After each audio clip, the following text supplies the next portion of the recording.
This and all episodes of the podcast have been brought to you by our generous patrons over at Patreon, the DayZ podcast. If you're interested in finding out more about how you can support the show each week, then please click the link in the description down below to find out more information about Patreon, the DayZ podcast. Thank you for your support.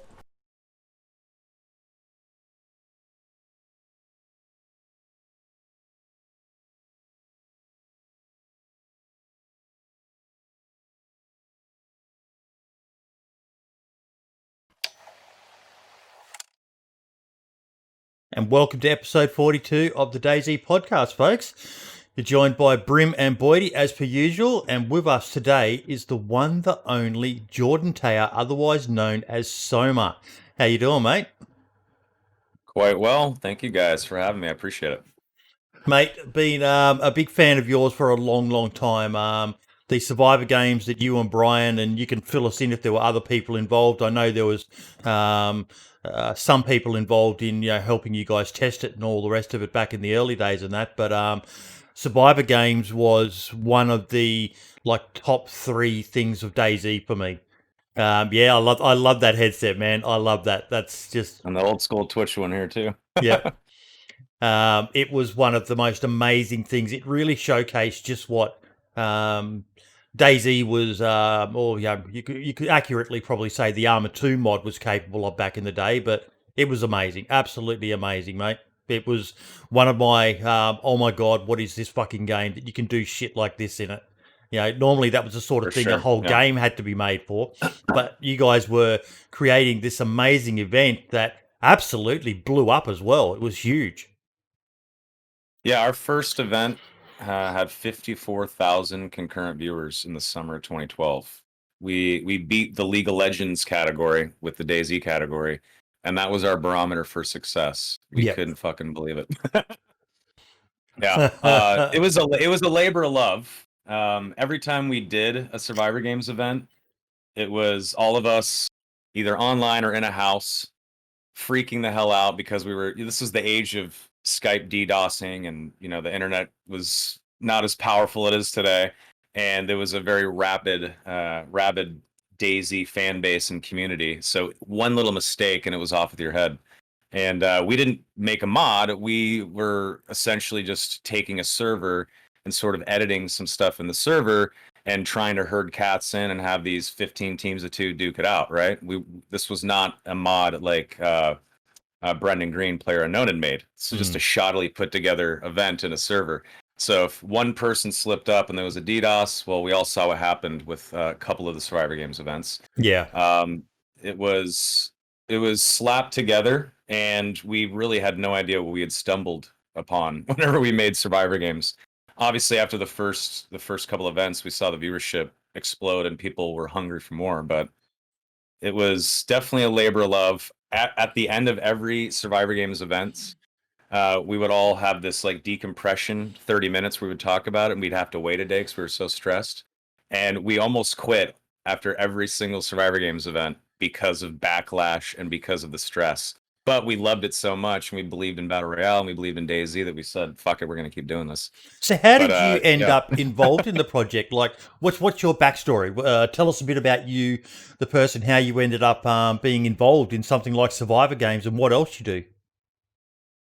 Yeah, sure. So I have a bit of a weird background, I guess. I was always a hardcore gamer my entire life, and I knew I wanted to get into the gaming industry somehow, when I was an adult. But I ended up joining the military in 2005. I was a nuclear and conventional weapons specialist on fighters overseas, Germany, Korea, England. Lived outside of Bury St. Edmunds. I don't know. You're a Brit, Bury? I do. Not very well, but I know it, yeah. Yeah, I used to party in Cambridge and Newmarket all the time. Good times. Oh, posh. Yeah, very posh. That's where the shitty base in the middle of the country was. So those are my options. That's all. That's pretty much all we've got. Shitty bases in really nice areas.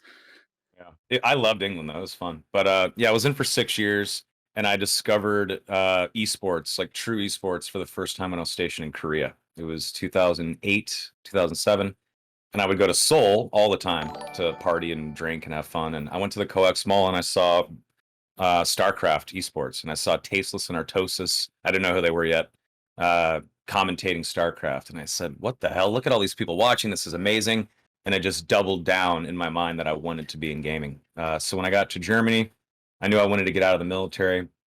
Got back from a deployment, had some money saved up, and I told my commander that I wanted to get out a little early before my enlistment ended. And he said, "Sure, go for it." So I moved to California on a whim and started going to school with my GI Bill, free college if you get out honorably in the military. And hated school. I felt like Billy fucking Madison. I was looking at all these like 17 or 18-year-olds, and I was 24, and I was just appalled at like the kids, and they just didn't care. And I had earned this GI Bill for 6 years, and it was so precious to me. And it was just a weird thing to be in school. And Justin.tv had just released Twitch as its own platform in 2011. And I said, okay, maybe this is my chance. I have a gaming PC. I have some money. I'm living in a new city, San Francisco. I don't know anyone. Let's see what I can do. So I started streaming DayZ the first week the mod came out. And I did not know how to stream. My stream looked like shit. And this guy, very old school legend in the DayZ community, who's no longer a streamer, he was banned from the platform, Omnikai, came into my stream, and he said, "Your stream looks like shit. Let me help you." Get on Wow. Skype with him. He helps me. Yeah, he was just a nice guy. I had like one viewer, and it was him. And he helped me in Skype to get my stream up and running properly. Helped me with my settings, and we just started talking about DayZ and how cool it was. And he said, "Well, why don't you just play with me?" And I said, "Sure." So started playing with him a lot, and obviously his stream was really big back in 2012. Thousands of viewers just for StarCraft, and people started watching my stream, and then in comes Brian Hicks and Lou Doran, and these guys were both an Army and Marine vet, respectively, and they loved DayZ as well. And eventually, we started this little collective called Quick Nap Gaming. Not too long after I started streaming in the summer of 2012, and one day we were just streaming, doing our thing, and the Hunger Games films were currently all the rage, and I think the last one was about to come out, or the second to last one. And as we're playing DayZ and killing each other, and killing zombies and having fun, I said, "Hey, wouldn't it be really cool if we could just have the Hunger Games in DayZ? I feel like we could do this, right?" And we're just talking about it on stream candidly, and our chat started exploding like, "Yeah, that sounds really cool. It sounds really cool." And Brian at the time was working for Microsoft Connect. He has technical skills and abilities. He's a cool guy. He really likes the idea. So offline, we decide to have a chat about this. And Brian says, technically speaking, that idea could work. And at the time, I did not I was know just it. picturing Brian actually with his voice saying that as well. Yeah, he'd just call me, Tayer. That could actually work. He'd always call me Yeah. Tayer because military. But I didn't know it, but there was this Minecraft collective. I think Mionite's the name. They had created this thing called Hunger Games in Minecraft, literally this like the month before. And so I checked that out, and I said, okay, this can be replicated. So technically speaking, Hunger Games Minecraft did it first.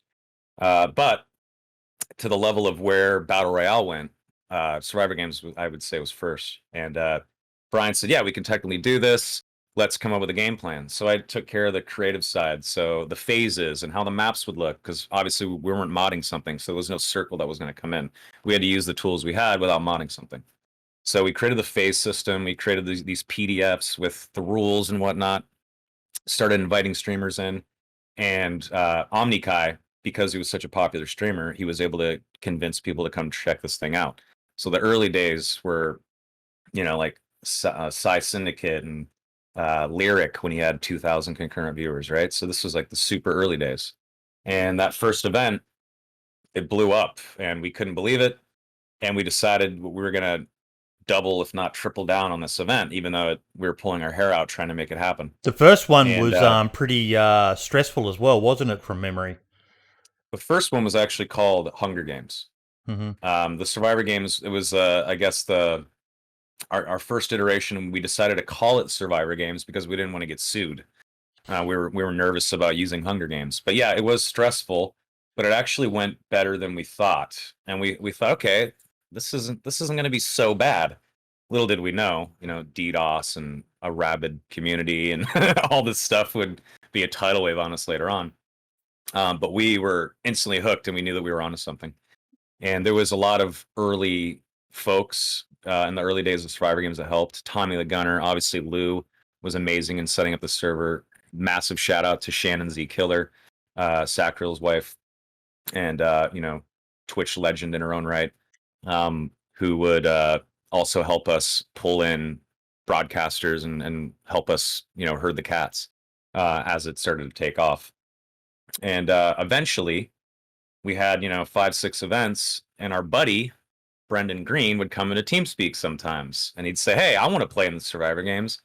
We were like, "Player unknown, we love you, man, but you're not a streamer, you can't play." And he said, "Fine, I'm gonna make my own fucking mod." And we said, "Do it, that's awesome. Yeah, make your mod, dude. That's sick. Well, we want to help you." And I would get little updates from him sometimes. He'd get on the call. He'd get on the call with me in the middle of making Arma 2 BR, and he'd say like, "Ah, man, I barely have enough money to keep the server on, and my girlfriend's pissing me off, and I'm thinking about moving back to Ireland." And he's just like venting about his life. Meanwhile, he has no idea that he's planting the seeds for something that'll make him a vastly wealthy man and a legend in the gaming space. Yeah. But he went on to make that mod, and Arma 2 BR obviously blew up, and he went on to make H1Z1 King of the Kill and PUBG. But we got to the point with Survivor Games where Astro Gaming was sponsoring it. Other companies started to sort of inquire about what we were doing.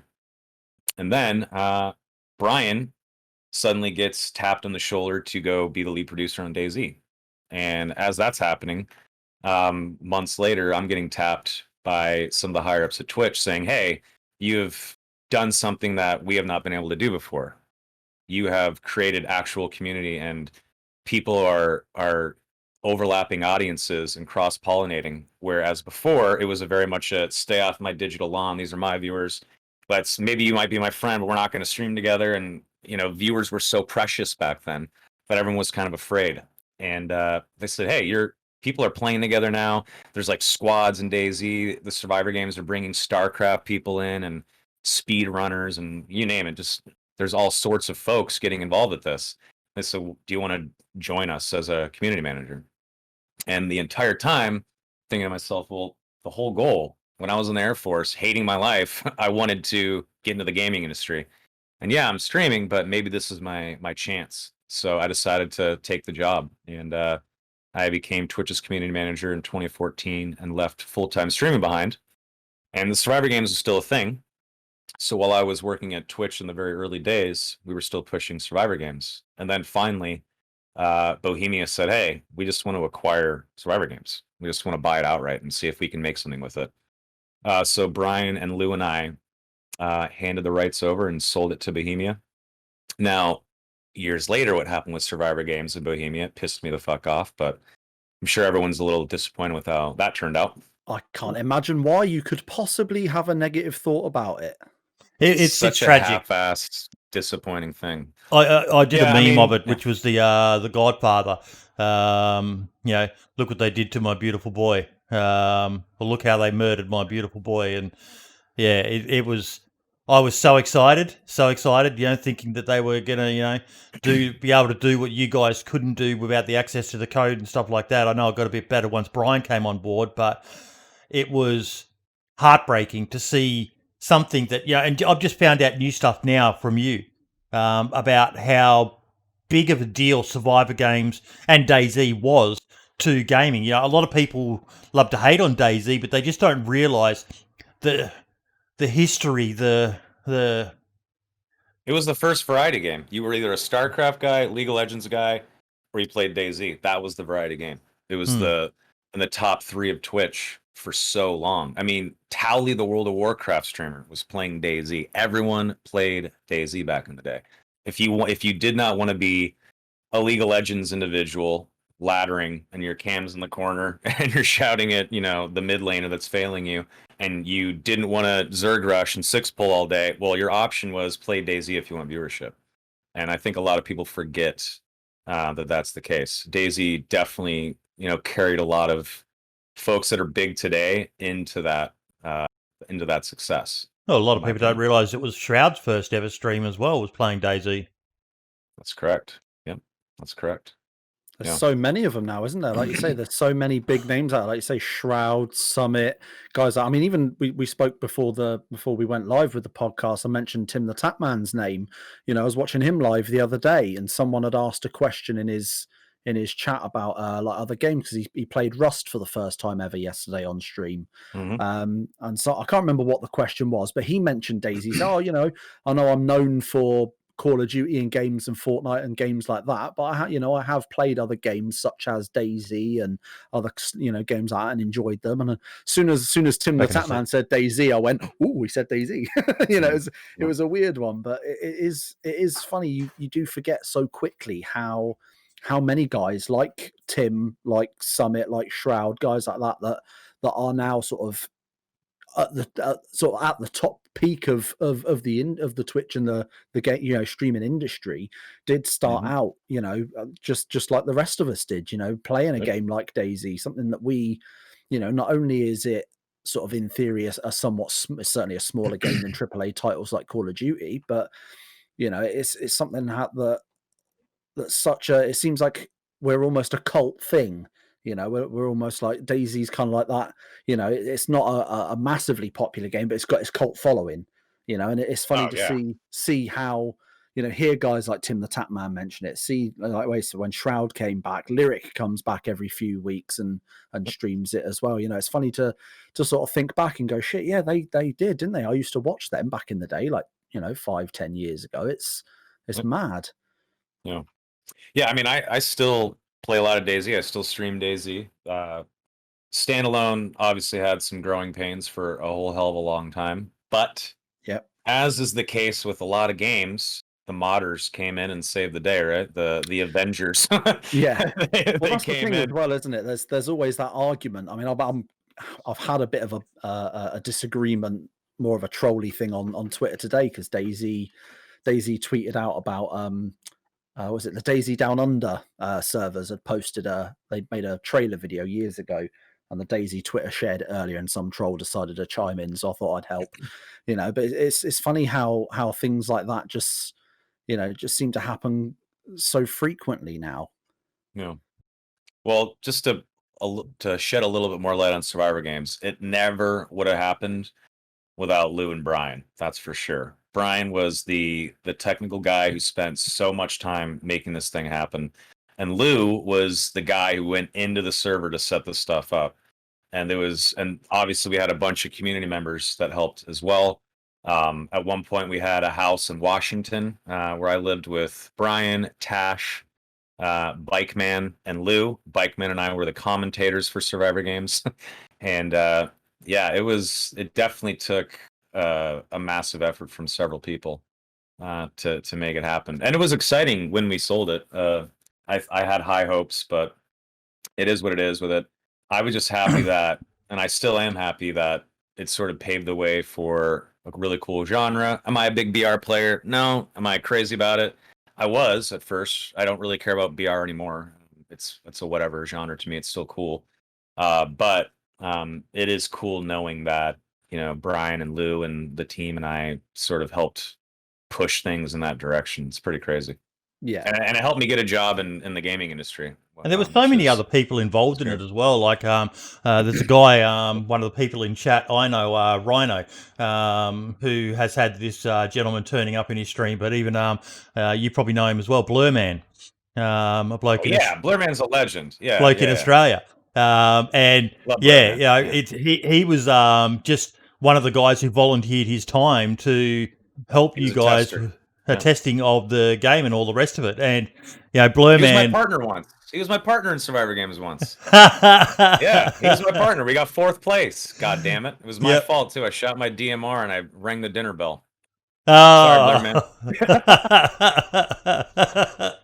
But no, he's an unknown legend of the Australian DayZ community as well. But that's one of the things I love, and it's why I like getting on people like yourself. That I guarantee, like I didn't actually know that the idea was yours. Like I could technically have said that you almost are the founder of Survivor games. It was your idea. The first one to say, "Hey, what do you think of this?"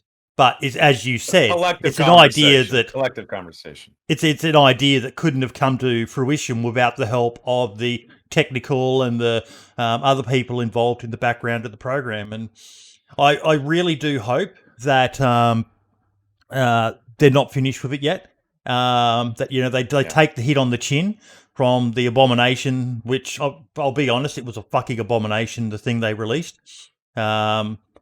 And no argument from me. No. We'll see where it goes. Did you happen to do you know about the Battle Royale mod being made for DayZ? I do not. I am in the dark.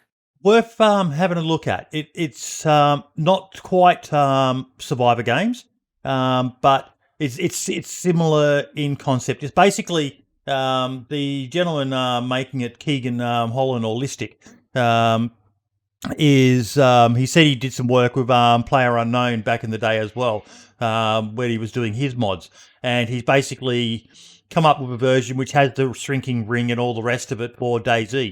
And it's actually not too bad. You can actually play it now as well, so it's something you could do when you're streaming as well. He's opened it up to the public now. Get your community on have a bit of a trial of it. It wasn't too bad, was it, Brim? You got to play in it. It was a lot of fun. It was a lot of fun, to be fair. And it's funny because we've had Keegan on the podcast, I think twice now, and both times, and any time he's ever been in the chat and anything like that, I've always said, "Oh yeah, no, we've spoken. I'm definitely going to get onto BR this week. I'm going to message you, Keegan, and this week it's something I need to do." And still never managed to do it until December when we had our Christmas podcast. And even then, I think I was one of the first to die. But I get to live in solace knowing that my death caused someone else's. Because Jacob Mango shot the shit out of me and rang his own dinner bell and ended up getting battered by zombies. So I was like, that's what you get. And the great thing about it, Soma, is, for the likes of myself, I still remember when I was young and didn't have all this grey in my beard and all the rest of it, just watching Survivor games just in total and complete awe at what you guys were doing and just thinking, this is the coolest concept ever. I would love to be able to play in one. And now, even though it's not the actual Survivor games, it's pretty close to it. And now anyone can have their own Survivor game style moment in DayZ. I say style, and I know Survivor Games is now, copyrighted and all the rest of it, but it's great that there's still people out there who love that dream. I pray to God that, because the devs do watch this podcast, that they, like I said, take it on the chin and they come back with Survivor Games, whether they just, do what you guys were doing and get a bunch of big name streamers together and, show everyone just what the game is capable of now, because it's come a long way, because you've been playing it a bit lately. DayZ standalone? Yeah. Oh, yeah. Oh, dude. I am loving the day one Namalsk servers. Yeah. Absolutely obsessed. I mean, I have a full-time job at Stream Elements, and I'm putting in full-time streaming hours now because I'm so addicted to Namalsk. Now, do the zombies piss me off to no end? Yeah, they do. There's some broken shit. It's still DayZ standalone, don't get me wrong. But what the modding scene, the modders have done, and I'm so sorry, I don't know the guy's name who works on DayZ that made Namalsk, the mod. Forgive me for not knowing his name. Sumrak and Dean Clement Dab. And I think Helkiana. But Sumrak's all of them. Sumrak's the lead producer now for DayZ, or project lead. Adam Franco. But also a young lad by the name of Inclement Dab helped him with things like the event. And I believe Helkiana was also involved in some of the stuff for the mod as well. Some of the items that were unique. Snowballs. And a few other bits and bobs as well. So that's one of the things I love, is that the modding community is still so strong in DayZ. Yep. We've got an episode coming up which is talking about some issues they're having with the way that the dev team are dropping updates on them. But the modding is really... But actually, you're probably a good person to ask this, because you get a lot of feedback about DayZ. A lot of people saying the game's shit, the only thing that's saving it is the mods. What's your thoughts on that, Soma? Well, I'm guilty of saying that, but modders need a good base to work on, right? Like if DayZ was rotten to the core, modders wouldn't fucking touch it, right? So there has to be something there that's beautiful that the modders want to make gorgeous, right? And Yeah. DayZ standalone is a good game. Is it broken? Is there issues? Did it take way longer? Everyone knows the memes. Yeah. But it's a good game. Did the modders make it way better? Yes, in my opinion. But at the base, it is a great game, and But that's it's a kind of legendary game.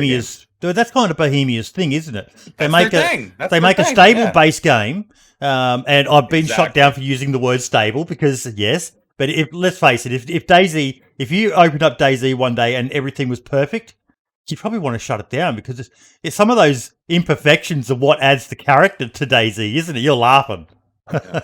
Yeah, getting eaten by ladders. Come on. After a while, you just gotta laugh. You have your ghillie suit on. You have your AS50 in the mod days. You're a god, and then a ladder eats your ass. Yeah, Yeah. that's right, bitch. It's DayZ. Get eaten by a ladder.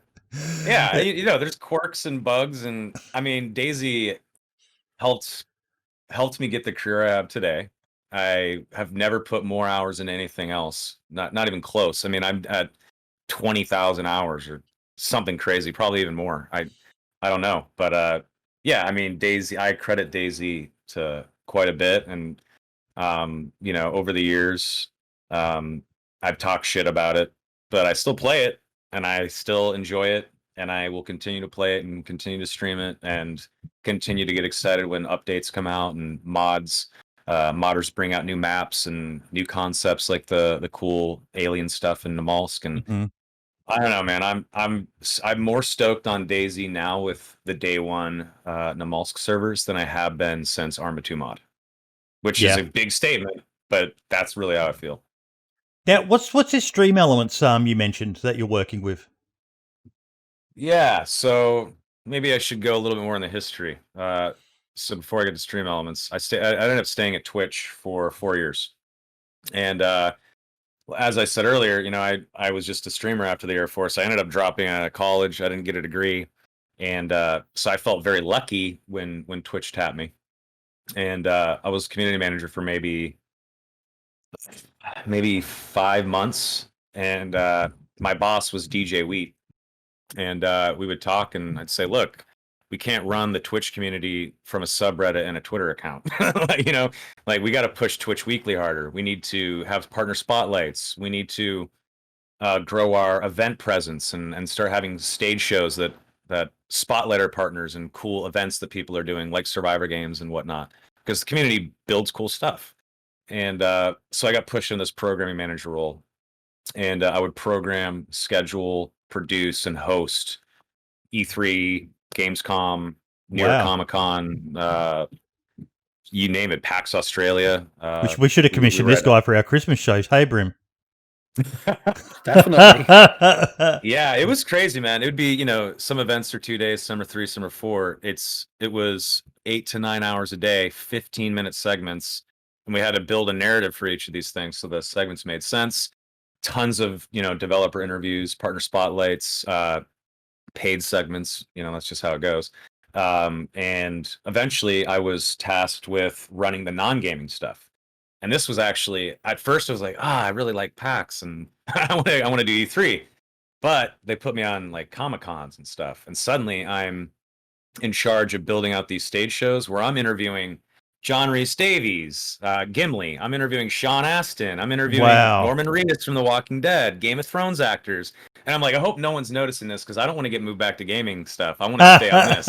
It was so goddamn cool. It was like one of the most exciting things ever, being like a host for Comic-Con and like interviewing these people. It was like a dream come true. And the fun ended though. The sales department at Twitch said, hey, we have all these influencers. This is 2015, 16. We have all these influencers, all these big names that brands want to work with.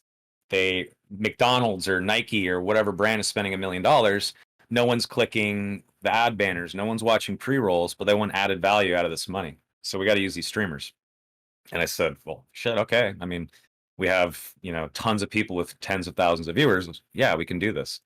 So I joined the sales department, left behind the hosting stuff, and put my head down and helped build out this influencer vertical. And I was like the one lone guy globally that built out like the initial like 1 to 200 people that would do like these hashtag ad things. So yeah, I might be a villain, but I helped make a lot of big streamers a shitload of money, which is really cool. And eventually, around 2017, I started getting a lot of messages and offers, and hey, you've been at Twitch for 4 years, and you know this industry really well. Come work here. And finally, one of my best friends, Raynad, a big Hearthstone streamer, not really anymore, but he was a legend in the Hearthstone space. He owns and is the CEO of Tempo Storm. He said, "Why don't you join me, Tempo Storm? Let's make a game. Let's do all this cool stuff." So I joined Tempo Storm for about 6 months. This was before he was raising money for the company. So there wasn't too much money. It was a scrappy, esports startup-y kind of a thing. And he's still one of my best friends to this day. Noodle, I love you, buddy, if you're watching. But I decided to leave, and I joined an influencer marketing startup called Match Made, which is based out of Helsinki. And I was their first North American contractor. And they wanted to automate the influencer marketing process, which sounded cool. But the reason I didn't re-up my contract after a year is because you can't do that. So there's too many issues involved with trying to automate an ad for a live ad or something like that. So I decided to leave, and I ended up joining this 3-person startup called Wombo Sports in October of 2019. What they were trying to do was they were trying to bring in professional athletes, NBA players, NFL players, famous baseball players. There was some soccer, but I know it's football players in Europe that were interested. It's UFC soccer. fighters. Yeah, soccer. Let's be honest here. I'm just going to call it soccer. Ah, look at that face. You know As it's an Englishman, true. I'm very offended. I know, but whenever I say football, like football players in America, and then football players in England, it's like, I kind of have to say soccer to differentiate. To be Um, fair, I'm not. I'm fat. I'm not a sports fan like that. So I'm go, not go either. call I'm it not what you either. want. It doesn't bother Yeah. me really. Yeah, so I'm a part of this startup with like 22 like athletes. We had Stephen Curry's brother, Seth Curry, who was a Dallas Maverick on our roster, and which is cool. I didn't know who these guys were, but it was still I understood the gravitas of having these people under our umbrella.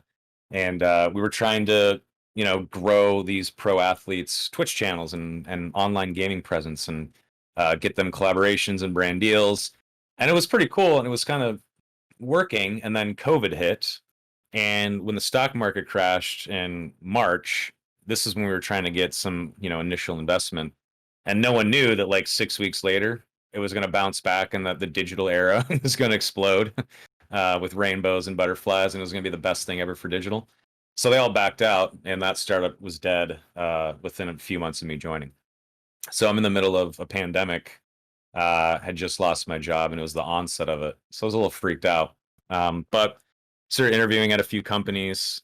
Stream Elements reached out to me and essentially said, "We want to sort of do what you were doing at Twitch when you were helping streamers make more money and have these like hashtag ad live streams. And we think you would be a good fit." So I decided to join. And in a nutshell, what Stream Elements is it's just it's kind of like Streamlabs, though it's much better. And I had to say it. And I had to say it. But essentially, it's just OBS Studio with our own plugin, and streamelements.com. The dashboard there is chatbot moderation, tipping tools, alerts and overlays, moderation, event lists. So just the stuff that a streamer that's an affiliate or a partner trying to make a job out of it would need. So it's Coke to Streamlabs is Pepsi, essentially. It's really the same thing. And the way Stream Elements makes money is we have a merch store that streamers can or cannot use. It's up to them, and we take a very small cut of their merch sales. And beyond that, we take money from brands, just like the Twitch sales team was when I was working there in 2015. Coca-Cola says, here's $1 million. We want these streamers to showcase Vanilla Coke and this new thing. So we take a big chunk of that money, we put it towards the streamers, we create custom alerts and custom branded stuff, and we give those alerts and stuff to the streamers. We pay them a flat rate, and they put on the advertisement, and then we're on to the next brand. So we're not taking like Streamlabs takes, from tips, which I think is dirty. Stream Elements doesn't do that, and we're just taking money from brands and paying people full rates, no agency fees or anything like that. So whenever I saw Stream Elements was doing that, and that it was a tiny company, I was the 71st employee, I said, you know what, this is a cool company that's doing right by streamers. And then I got to know some of the people, and they're all old school people that like Survivor games. The co-founder watched my stream back in the day, loves Twitch, actual fucking passionate people. And meanwhile, Labs was acquired by Logitech, so now it's just $1 billion, combine that rolls over people's tips. But Stream Elements is, less than 100 people still, private, small little company. There's a bunch of ex-Twitch people that left Twitch when they saw that things kind of changed.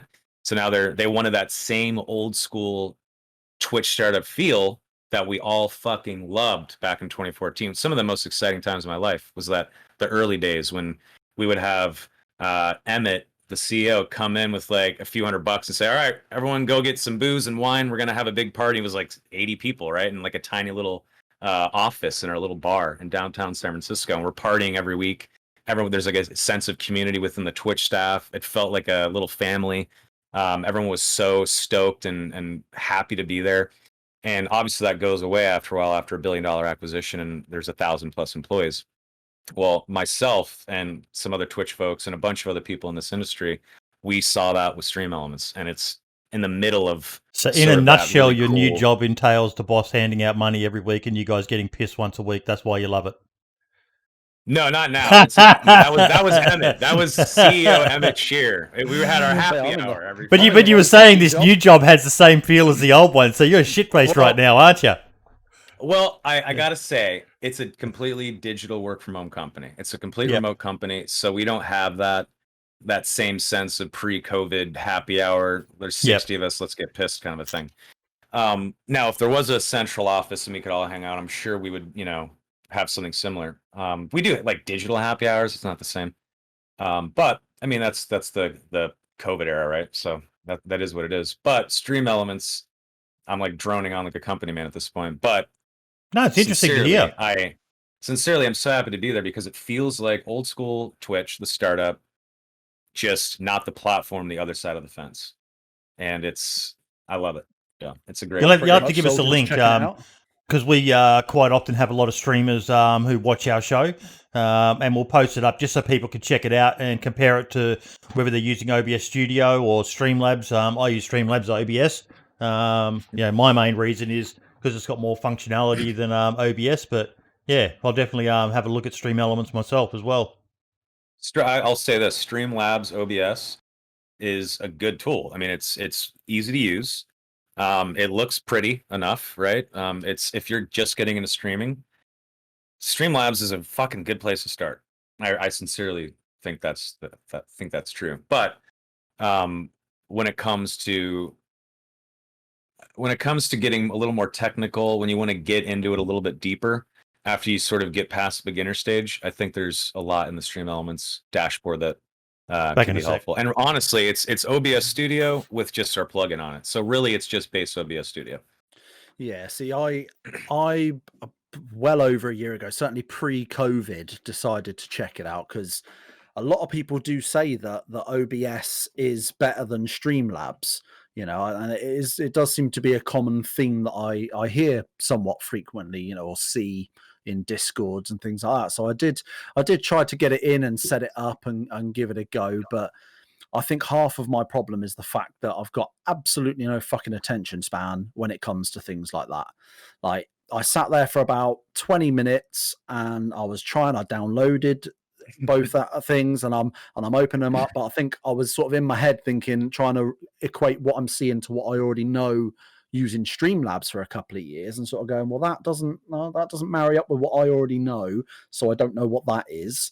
and then after about 20 minutes, half an hour, I was like, "Do you know what? I haven't got the fucking brain capacity for this. I'm I done." get it. And I I went get it. and I did the very British thing of going making a cup of tea and complaining about it. So, you know. Dude, I used Streamlabs OBS for years, and I switched during the interview process with Stream Elements. I'll freely admit it.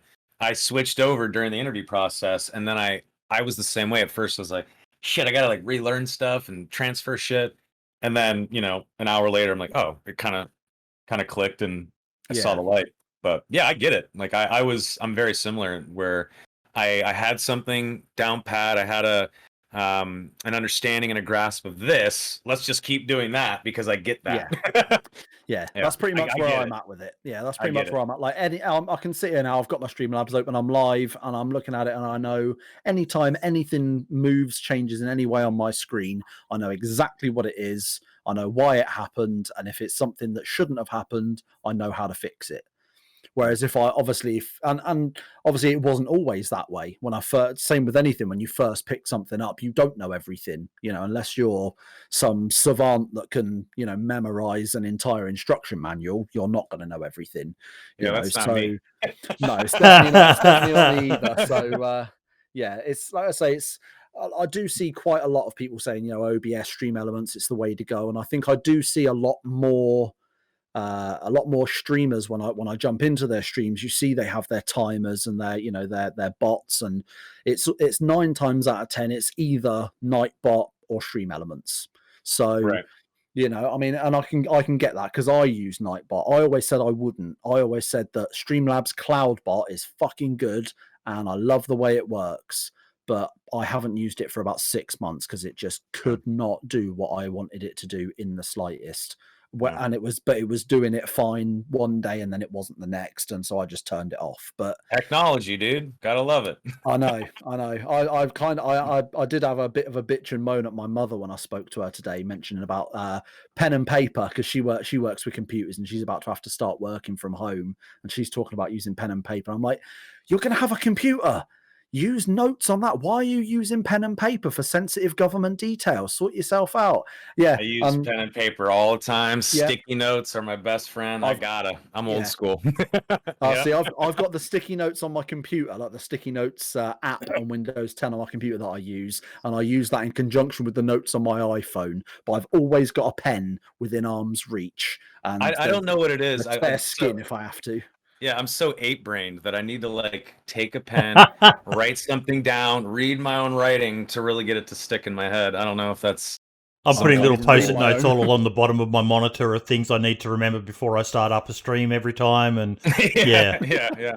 I mean, even for like my functions for what I do at StreamElement, I'm the talent director at StreamElement, so I handle all the negotiations with big brand deals with folks and talk to their agents and help curate the stuff and work with the brands to get the perfect talent for their stuff. And there's a lot of steps with that. And I have sticky notes behind my monitor on the wall. It's like, don't forget to do this part. And this is 101 shit. Like, I know what to do. And still I like look at it like, okay, I hit send on the email. Okay, that's step 1.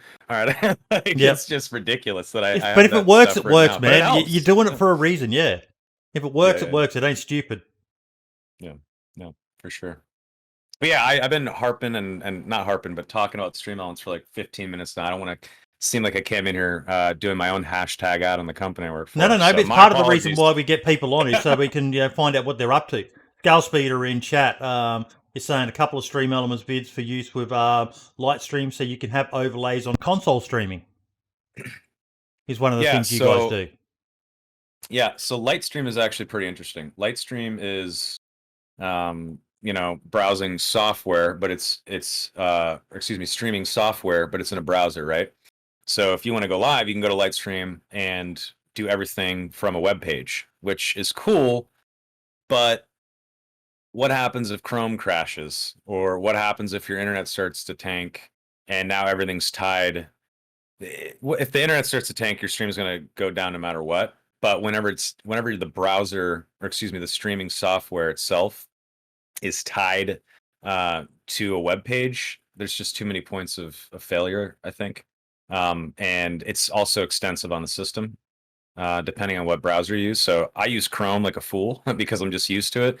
and Chrome eats up your processor and whatnot, right? So if I was streaming using Lightstream through Chrome, I just feel like that there'd probably be some issues there. But a very light, non-intensive program like OBS Studio or Streamlabs OBS, which is a little more intensive on the system than I've OBS Studio. noticed.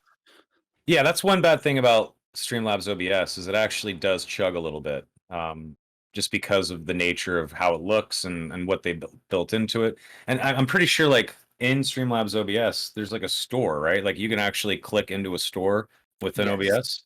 Yeah, there's multiple. You've got your overlay store, which is obviously for your overlays. You can have your, your animated alerts and things of that nature. And then there's another one which is an app store. So Streamlabs now has app store similar to what you would expect on iPhone and Android phones, and it's various apps that, for different things. There's ones for supposedly for channel growth. There's ones supposedly for helping streamers find sponsors. There's all these different apps, and if you get Streamlabs Prime, you have access to that for free, and it kind of goes, not for free. You're still paying. Included in the in the Streamlabs Prime sort of package. Right. So I mean, it's weird. I think one of the best ways to sort of look at it is when people say, "Oh, is it worth getting Streamlabs Prime?" Because it's not cheap. It is about $200, I think, and I can't remember if that's a year or lifetime, but I'll find out, I'm sure, if they email me and say, "Oh, your renewal's up." But it's one of the best things I saw is that because they partner with companies such as that, was it owned TV, or however, Own 3D, or however it's supposed to be pronounced. And if you go on, obviously you pay for Prime and it costs X amount. I think it works out to about $6-7 a month overall for US dollars. But it's one of those where you have access to a ton of overlay packages, animated and static, from Owned. So, if you were to go on to Owned and buy, say, 5 packages, that's probably going to cost you, a lot more than what that Streamlabs Prime membership itself did. And obviously the Streamlabs Prime membership then comes with a merch store and comes with, a role in the Streamlabs Discord for people that have got it, so you can get extra fast help, that white glove service, so to speak, to get that extra help when something goes wrong. So for me personally, it was worth it to sort of pay that sort of whatever it was, 200 quid or 100 and something quid, whatever it was, to make use of it. But at the same time, like I say, lots of people do tend to lean towards the Stream Elements side of things. So what obviously, being that quite a lot about it, what is it like with Stream Elements, with actually streaming with Stream Elements, and as far as it's whether it's user friendly, and what sort of resources it takes up on your system? Is it actually less than it is on Streamlabs? Yeah, so our OBS plugin, it's obs.live. It is just a plugin of some dashboard stuff, like the activity feed, who's subbed and tipped to you, slapped into OBS Studio. So it's not intensive at all. The thing about Labs Prime is people pay for that stuff, and it's cool. But if you use Stream Elements, there is a Discord channel with tons of free support. If you become a Dream Team member, and if you're like an affiliate or full-time streamer, and you have a certain viewership threshold, you actually just get put into the Dream Team at Stream Elements, where you actually have people that will help you if there's ever any issues. You can actually bypass any pay gates. Everything's free at Stream Elements. Everything. So all the support. If you're a Dream Team member and you want a new emote, you can just ask in the Discord and we'll fucking make you an emote. You don't have to go pay for it. You don't have to go into the Streamlabs store and buy anything after you've already acquired or gotten a subscription. And one of the big things about Labs that I can't stand is that they do take a cut of tips. And that's why you're seeing so many big streamers who are now Labs partners. They're getting paid a shitload of money for 1 or 2 years. And the hope is that they will have a lot of people tip. And the biggest thing is, hey, you're a Streamlabs partner now, right? You got to have your tips through Streamlabs. That's like the big thing. So whenever they have that Streamlabs tipping link, you click into it, you tip your streamer, and Labs is taking a small cut. Now, guys like, I don't want to say any names, but there's really large streamers who get tips non-fucking stop. That's Yeah. 25 cents here, $1 here. They're just constantly raking in this money. So that's why they're paying people to use labs, because they're going to make a little bit more money on top of what their contract is worth, because Right. there's so many tips coming through, which to me is kind of fucking dirty. But that's their business, and that's how they're going to do it. And another thing that really pisses me off about labs is, I don't know if they're still doing it, but if you go to tip a streamer that's using Streamlabs tipping, there's this window that pops up before you click pay now for their $5 tip. It says you're going to join Streamlabs Prime for $4.99 a month. Oh, I Yes or haven't seen no? that. Yeah, so I've tipped streamers in the past. I don't know if it's been like that over the past year or so, but I remember last year I went to go tip streamers, and this window pops up before you confirm the donation or tip that you want to send to the streamer, and it says you are opting in for Streamlabs Prime for $4.99 a month. And if you hit Right. OK, you don't even realize that you're fucking signing up for a $5 a month thing. Very predatory bullshit. Yeah. Absolutely disgusting. And yet, if you look at some of the Twitter feed history of Streamlabs tweets, most of the mentions historically are, I want my $5 back. I was tricked into Streamlabs Prime. What the hell is this? And it's Yeah. tons of these responses. Hey, please DM us. We'll help you with your refund. But Yeah. a lot of people don't even realize that they have signed up for this because they're not paying attention to their bank statements like a hawk, like some people do. And then 3 months go by, they're $15 lesser in their checking account, and they had no idea they're paying for this Prime thing.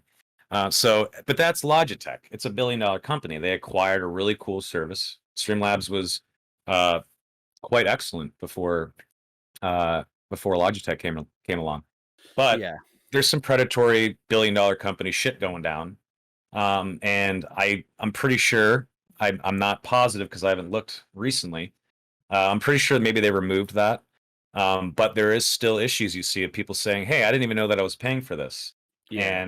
And I understand that that's how they're making their money, but I think it's gross. And I feel bad whenever I see streamers jumping on this passive money paycheck, though they know Stream Elements is better, and they tell us Stream Elements is better. They DM us and say, this is only for a year, but I need the passive money. It's free money. What am I supposed to do? See you in a year.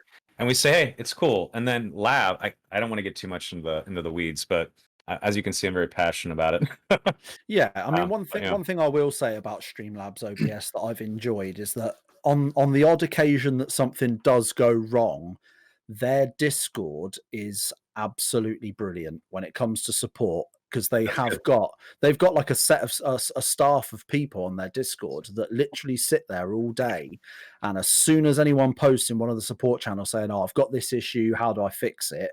within 30 seconds, someone's straight on it like, "Oh, my name's Dave. How can I help?" Bang. And on the odd occasion I've had a big issue, they've literally just fixed it straight much away. they They've come paying into you? my chat and they've done it. I wish they were. I really wish they were. Because like I say, I do love Streamlabs. Do well enough and they'll pay you, as long as you have that tipping link on there. Yeah. Well, that's the thing is, like, I've never seen anything, and maybe I'm just looking with my eyes shut, but I've never seen anything where it says, that they take a cut of any sort of tips or anything like that. And I think they actively say in the actual, when you're setting it up, that we do not take a percentage of anything. Like they don't take anything, because obviously they've got the Prime thing and what have you. Labs, So that's how they make their money, is tips. And obviously Prime, they want people to sign up for Prime. But when X streamer who's super huge signs a 1-year deal to use Labs, and this is the software I'm going to use, here's the Labs tipping link. There's a reason for that. There's a reason why they're getting a 6-figure deal for 12 months, but they have to use that link. And it's only people that get lots of tips. Like, there was another streamer who recently came out and did something so nice. There's now a maximum of only $5 that you can tip on my channel. I know who you're talking about. That person is a partner with Labs. Now, isn't it funny that if the max is now $5, you're probably going to get a shitload more tips? Oh, she's not predatory, or he. They're only going to take $5 max per tip. yeah, this is amazing. Meanwhile, Labs is like, yes, yes, yes. I'm getting a little. There's so many more tips coming in. I get a little bit more of a cut here because there's the volume of tips coming in will be greater now that people think it's not as predatory because Yeah. $100 is not on the table. It's all psychological business mind game shit. I get it. I really do. But So I see. what about people just using plain OBS? What are they missing out on? Honestly, just OBS Studio is awesome. It's OBS Studio is plain OBS, and that is literally what OBS Live, the Stream Elements plugin is. It's just missing our dashboard feature. Like, this is the guy that just tipped you last.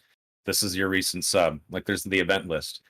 You're plugging in that and like a support button, and that's like access to your dashboard by a button click. That's it. There's not much to it. So whenever people ask, like, what's the difference between Stream Elements OBS and Streamlabs OBS? Streamlabs OBS is a built from the ground up tool that is quite cool. Don't get me wrong; it's pretty. It's very easy to use with Labs. They do have these stores built in where you can buy stuff, overlays. You can sign up for Prime, which is great. Whereas Elements is exactly OBS Studio with just some of our dashboard tools, so you don't have to have a web page up to see who tipped you. And that's really what it comes down to. Very very easy on the system, bare bones, just whatever you have to do to go live, and so you can see critical information if you deem it necessary. If you want to have your chat on in OBS Live, you can. You can turn it off if you don't want to see the event list and you just want it to be essentially OBS Studio. You can just do that too. It's customizable. Scale Speeder in chat is a big fan of Stream Elements. I think you need to speak to this guy. He pumps out a shit ton of videos on everything from how to make a shelter in DayZ to stuff revolving around using Stream Elements. He's one of those guys who's just prodigious in the amount of videos he pumps out. He's amazing.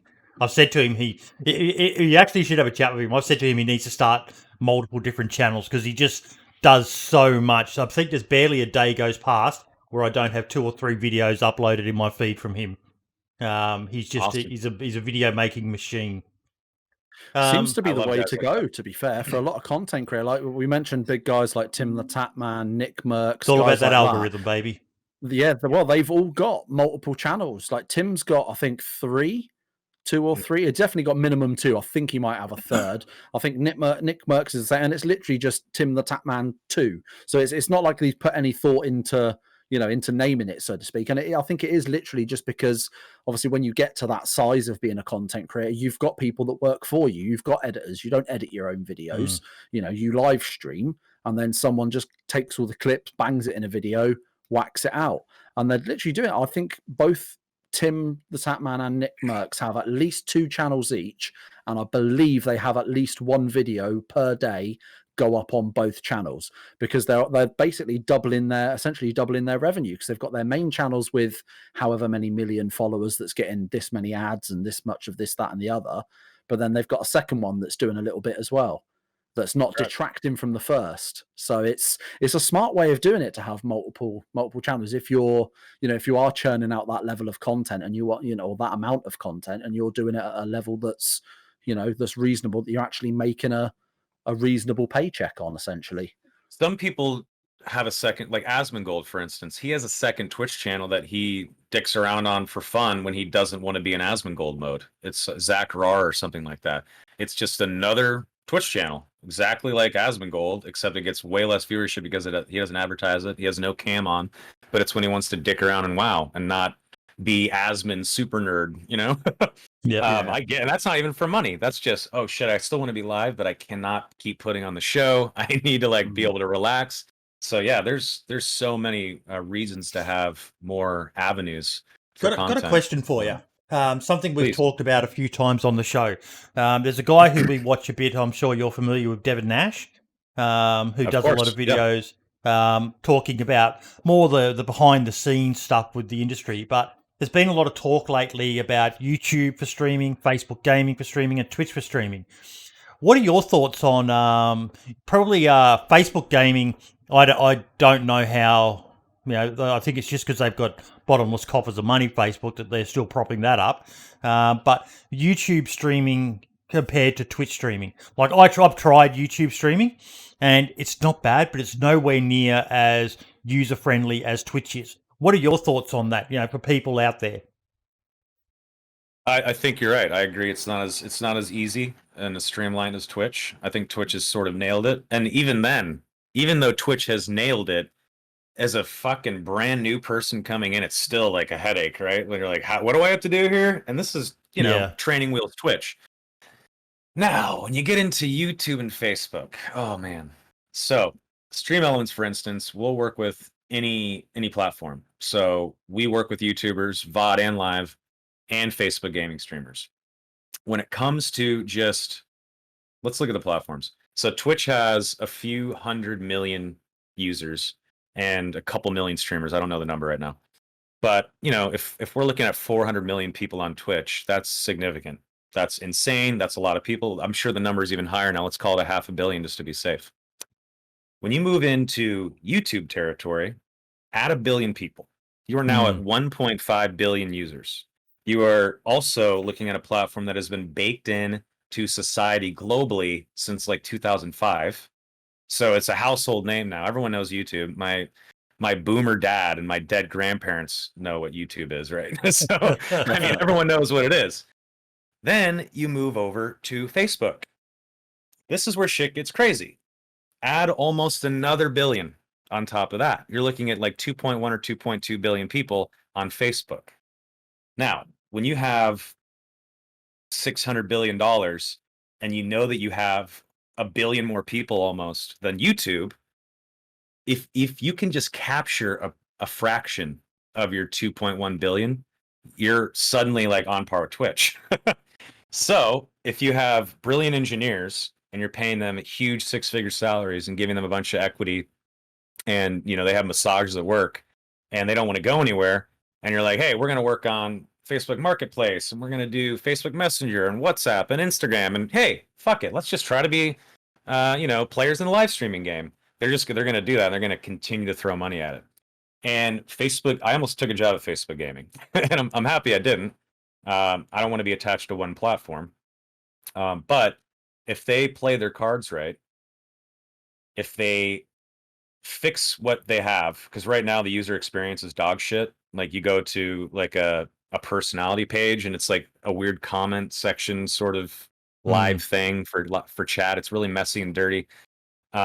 If they create an fb.gg homepage that operates and looks like a Twitch, they're going to start to become a real player.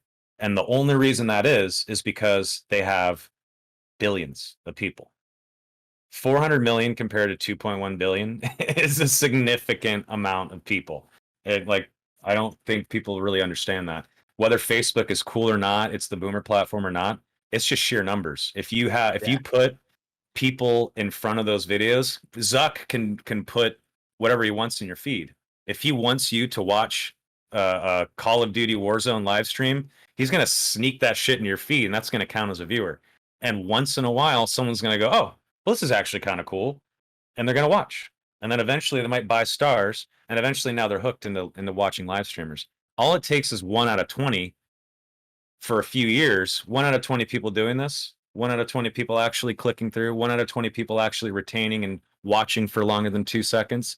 Maybe they watch for an hour. Maybe they start creating a habit of watching someone stream every day. Now they're hooked. If you can just get 1 out of 20 people when it's 2.1 billion, you're now on par with Twitch. And that's their goal. And I think that they're sort of a sleeping giant. Are they the worst streaming platform? Yeah. Does it look like shit? Yeah. What are they doing? Like, seriously, come on. I think Facebook is an evil company, but they have a bunch of smart, good people there, and they're going to continue to try to make this happen. Now, one of the reasons why I'm happy. Hell no. No. Twitch is absolutely continuing to grow, as all the platforms are. Shit, there's a new player, Trovo. That's Tencent's live streaming platform.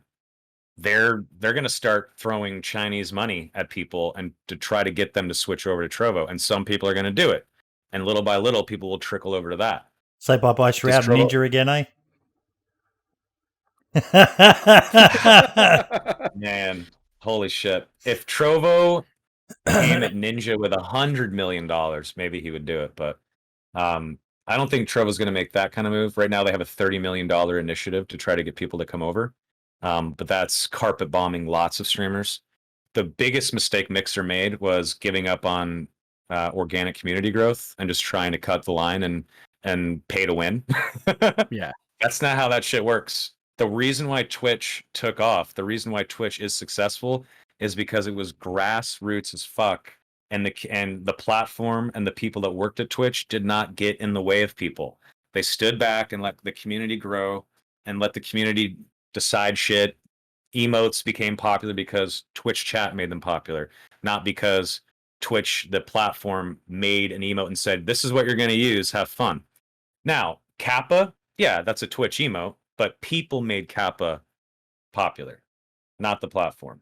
And there was a lot of organic, awesome growth with Twitch. Now, does Twitch get in the way now? I would say yes. Now it's Amazon. It's not Twitch anymore, right? It's Twitch, but you get my drift. It's kind of the same thing that happens with happened with Labs and Logitech. Once the combine rolls over you and you're part of the Logitech or the Amazon farm now, things are going to change. It comes down to marketing, sales, and revenue generation. I mean, Twitch was acquired for $1 billion. I remember the day it happened. I was 5 months into the company, and one day we all got sat down and said, "Hey, guess what? Amazon's buying us for $1 billion." It was actually, he said 970 million, and the first employee of Twitch, this woman named Amber, stood up and she said, "Could you not have fucking asked for 30 more million?" It was the funniest, right in front of the new Amazon overlords, and everyone busted out laughing, and the Amazon guy got red in the face. It was so beautiful. I love it. I'm so on her side with that. The second you said 970, I was like, yeah, that fucking obsessive compulsive part of me that needs it to be that perfect round number was like, "Oh, you bastard." If you guys know the PMS clan, the female like old school esports clan, and like the Frag Dolls at Ubisoft, she was like one of the old school women that was behind that. Nice. But yeah, it was pretty badass to watch her stand up and say that. I lost my train of thought now, saying that story. What was I rambling about in terms of platforms? No, just the question was about whether Twitch is dying, and you're basically saying no, that it's right. Yeah, it's not dying. It's growing a lot, and I didn't even touch on YouTube. YouTube it's the biggest, right? And it's not in terms of user base, because Facebook, the social media platform, has 2.1 or 2.2. But when it comes just down to video, YouTube is it, right? YouTube also is continuing to grow, especially in the COVID era. Gaming, esports, live streaming services, Netflix, Amazon Originals, Disney Plus. This COVID shit is the best thing to ever happen to this industry.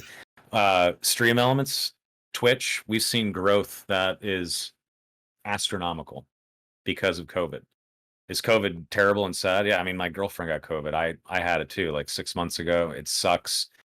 People are dying. It's fucking terrible. My heart goes out to anyone that has it, anyone that's lost family members. But there's no denying that the digital space is like, like so happy that it happened, which is sad. But yeah, Twitch is definitely not dying. It's growing. If you just go and check out some of the statements that they've come out with, some of their blogs where they show the growth, it's frightening how much it's grown actually. And all the boats are rising as the tide comes in. Yeah. So there's no death here, and Twitch is still the #1 streaming platform. Everyone pretty much agrees that it's the best. Even people that watch YouTube streamers only, they deep down know, right? Like maybe their favorite streamer, like Dr. Disrespect, is now on YouTube. That's why they've gone over. But everyone knows that Twitch is the gold standard. It just happens to be the smallest because it was a little grassroots tiny thing only 10 years ago, which is crazy. They just need to work on discoverability for Twitch, in my opinion. That's the advantage that Facebook and YouTube have is, YouTube's a household name, Facebook's a household name. Twitch, you say that to 50% of the population, probably more. I'd probably even hazard as high as 80 to 90%. But they go, "What's Twitch?" It's streaming, and the next question is, well, why would you watch someone play games? And I hate that question because it's, well, why do you go and watch a sports game? And you can just go and play sports yourself. But Exactly. yeah. A question in chat: why did Mixer fail? Say again. Why did Mixer fail? Is a question from Scalespeeder in chat. Yeah, Mixer. So Mixer was pretty cool. And I know the guy that sold it to Microsoft. He's a sweet guy. They were smart people. It was kind of what I alluded to earlier. They gave up on organic community growth. It's just like when you want to be a streamer and you want to get to affiliate then partner. It's a marathon, and it's going to take potentially years. Mixer had slight steady growth. It was slow, but there was some steady growth there.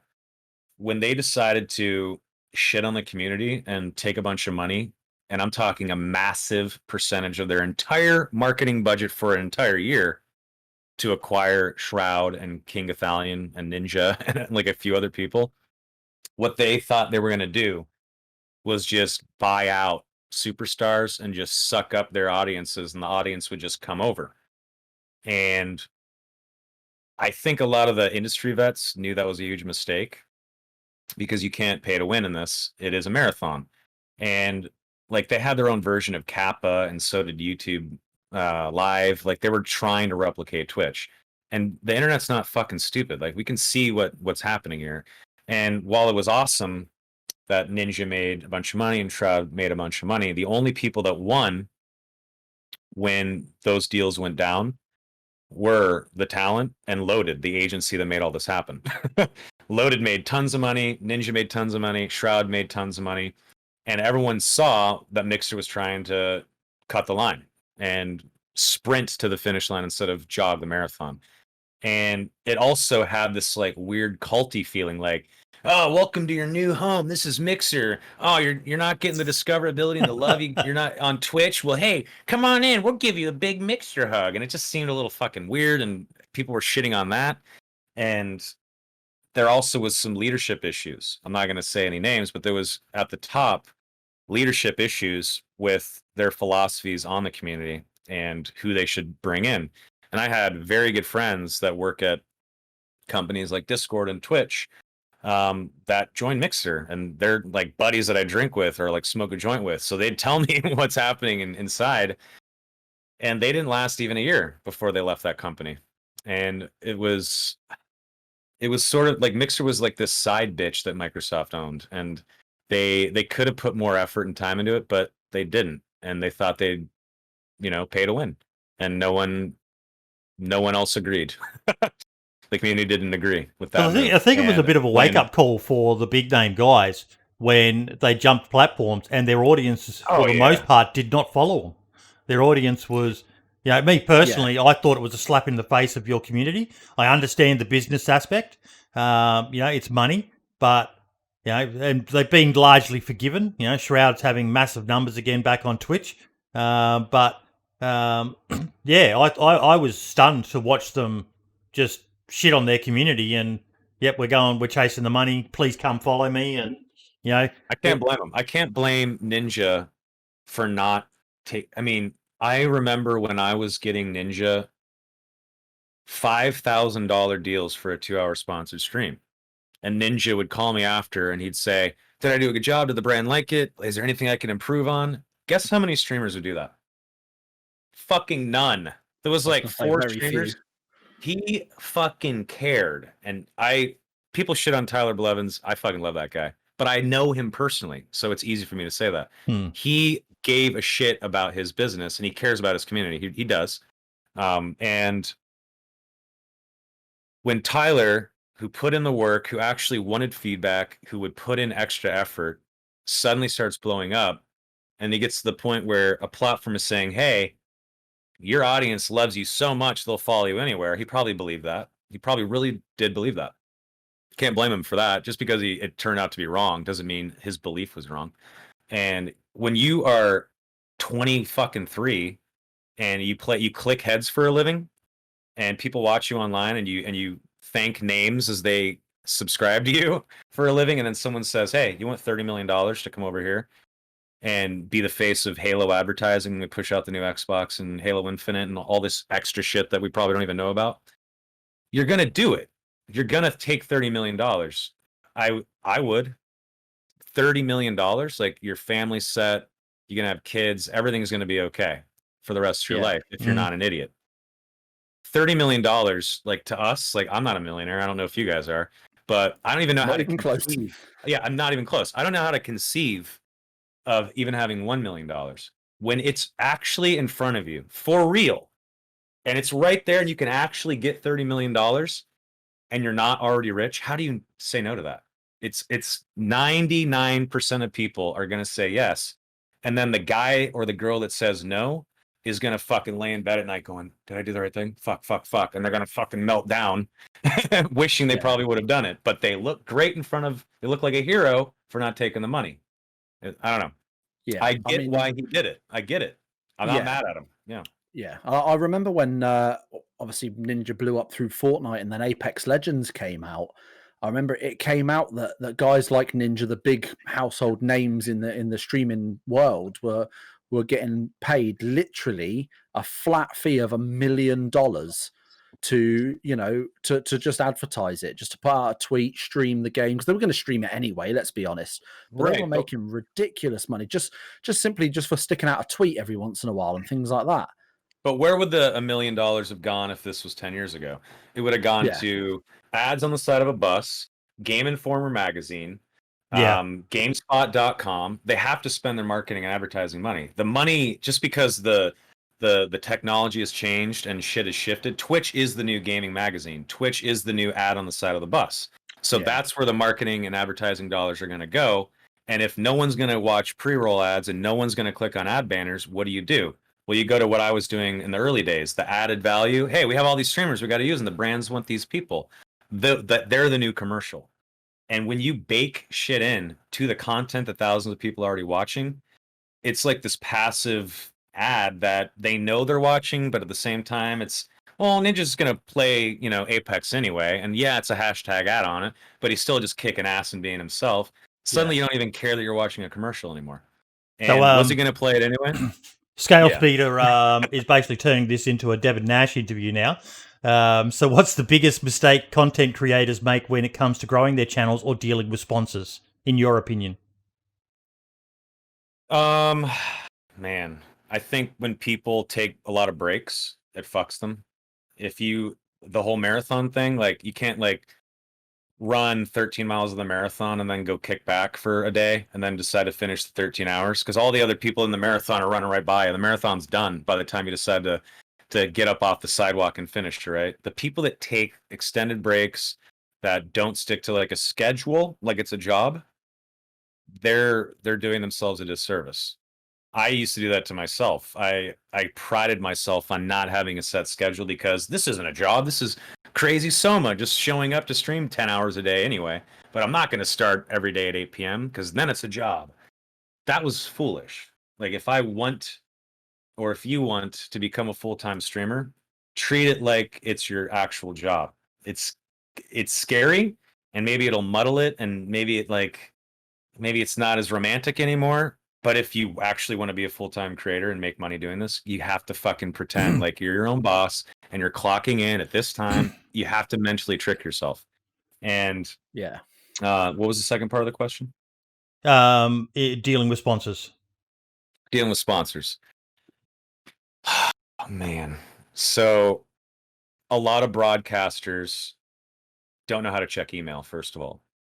They have a business email and they won't even fucking check it. I'm serious. The frustration I have, I've been working with creators in the ad space now for 7 years, and it's so hard for them to check an email. And even then, they don't even know how to use the reply all button. So they might even reply to the wrong person in the email. There might be a chain of individuals. It's to this guy for $5,000 for a 2-hour stream for Apex. And they either don't even open the email, they don't even know that their inbox has emails in it, or they don't respond to the right person, or the response is one sentence. Actually, I need 7,000. And then, that's it. Well, what about the deliverables? What about the date range here? Are you actually interested in this product? It's all about money to a lot of these individuals. We got to be honest here. Streaming, while difficult and a mental tax, is fucking easy. That's why a lot of people want to do it, and that's why a lot of people do it. If you have the means and an internet connection and the hardware, anyone can stream if they Google how to set up OBS. Anyone can do it. And we have to be honest about that. Now, when you are going through the mental gymnastics of having a first date with the internet every day and being funny and on and like having something to talk about and keeping your chat juiced up and excited, that is hard. There's no denying that. It's like being a stand-up comedian or an actor or something, right? Like you have to play mental games with yourself. When you're a year in and you're about to do your 1,000th fucking stream for 10 hours and you're on your first date again with the internet, even though some of the usernames in there have been there for the whole time, but you're going on the first date with them again, you have to put that show on. That is mentally taxing. That leads to depression. It leads to burnout. No denying it. It's up to the individual to take time off. It's up to the individual to manage that. I've seen in the past streamers write out these crazy like twit-longer things, and they'll say like Twitch has made me become this thing where if I take one weekend off, I lose all these subs and boo-hoo, my mental health is declining. But that's your business. It's not, you can't blame the platform. I've seen people blame the platform for their mental health issues because they're putting a lot of time into something. This is where you need to be a responsible adult and take care of your time management skills. If you need to go get some sunlight and some vitamin D and maybe do a sit-up or a push-up so your blood is flowing and you're not getting blood clots in your goddamn thighs, you should go do that, right? And a lot of people forget about the mental and physical health bit. But coming back to sponsors, sorry, I'm very passionate about this, so go on these tangents. But a lot of people don't know how to talk to sponsors either. And a lot of people think that deliverables and contracts are optional. That's not true. If you're signing a contract with a company, they can fucking sue you if you don't follow through with stuff. And a lot of people think it's a game. Mm-hmm. It's not. If you sign a contract to take $10,000 to do something for the new Nike shoe, you better do the deliverables and tweet out, because if they want to take you to court, they could ruin your life. Like, it's fucking crazy. Now, does it happen a lot? No. Are you going to go after the guy that has 700 viewers and you're trying to do a Raid Shadow Legends campaign or something like that? Are you going to sue him if he fucks up the tweet? Let's be real here. No. But a lot of people take it as a joke. They don't take it seriously. And the streamers that do take it seriously, they make so much money. They're so successful, and brands cry tears of joy that they get to work with these people because it's so goddamn rare. Like I was alluding to, streaming is really easy. The other side of that, where I was alluding to, is to be a businessman takes a special kind of brain and intelligence. And there is a business side to streaming if you're going to be full-time and take ad money from people, sponsorship money. A lot of people can be really cute and funny on the internet and talk to chat and meme and whatnot. But when it comes to the emails and responding to a business and actually following through on the business side, they fall flat. They're teenagers. It's something kids. we've talked about on the show before. One thing that's kind of synonymous with online industries like YouTube and Twitch and so on is drama. And how I've been kind of guilty myself of getting into a bit of a on Twitter in particular stoushes with people, but it's something that I like the way. Sorry, I just had a comment pop up in chat. So Jordan, you've seen Boydie's teeth. What great sponsor are you going to get for the DayZ podcast? Mountain Dew. Hey, Game Fuel. Let's get you some Game Fuel, buddy. It's I'm waiting for an operation to get a post put in there, and then I had to get the stump completely ripped out. So it's not because I live in some redneck backwater or something like that, drinking too much Mountain Dew and eating Doritos. But yeah, Scouts meeting, you just derailed my train of thought. Beautiful to me. Oh, come here, I'll give you a kiss. Oh, there you go. Oh yeah, look at that gap. You could get your tongue right in there, mate, and you might even find some food left over. God, you're turning me on right now. I'm so happy the camera's from here up. It's that military sense of humor. I knew I could say something like that and you'd get it. I'm a sicko, buddy. I'm a sicko. I think my beer's on its way back up. Makinga says, how do you go? Fucking hell, Brim. How do you guys think platforms like Discord have changed the gaming and DayZ landscape? I think it's been awesome. Discord is Amazing. just, other than the fact that it's sold out now, like, you know, pretty much every startup seems to sell out. But it's an amazing little platform. I gotta say, when startups and whatnot sell out, you gotta think what the leadership is thinking. They have the responsibility of hundreds of, if not sometimes thousands of people's mortgage payments, rent, the way their kids can eat. Like a lot of these higher ups do think about their people. And yeah, they want to get rich. That's why you start a company, right? You want to make money. Let's be honest here. When people are like, hey, I want to make this company to change the world, but also make $100 million.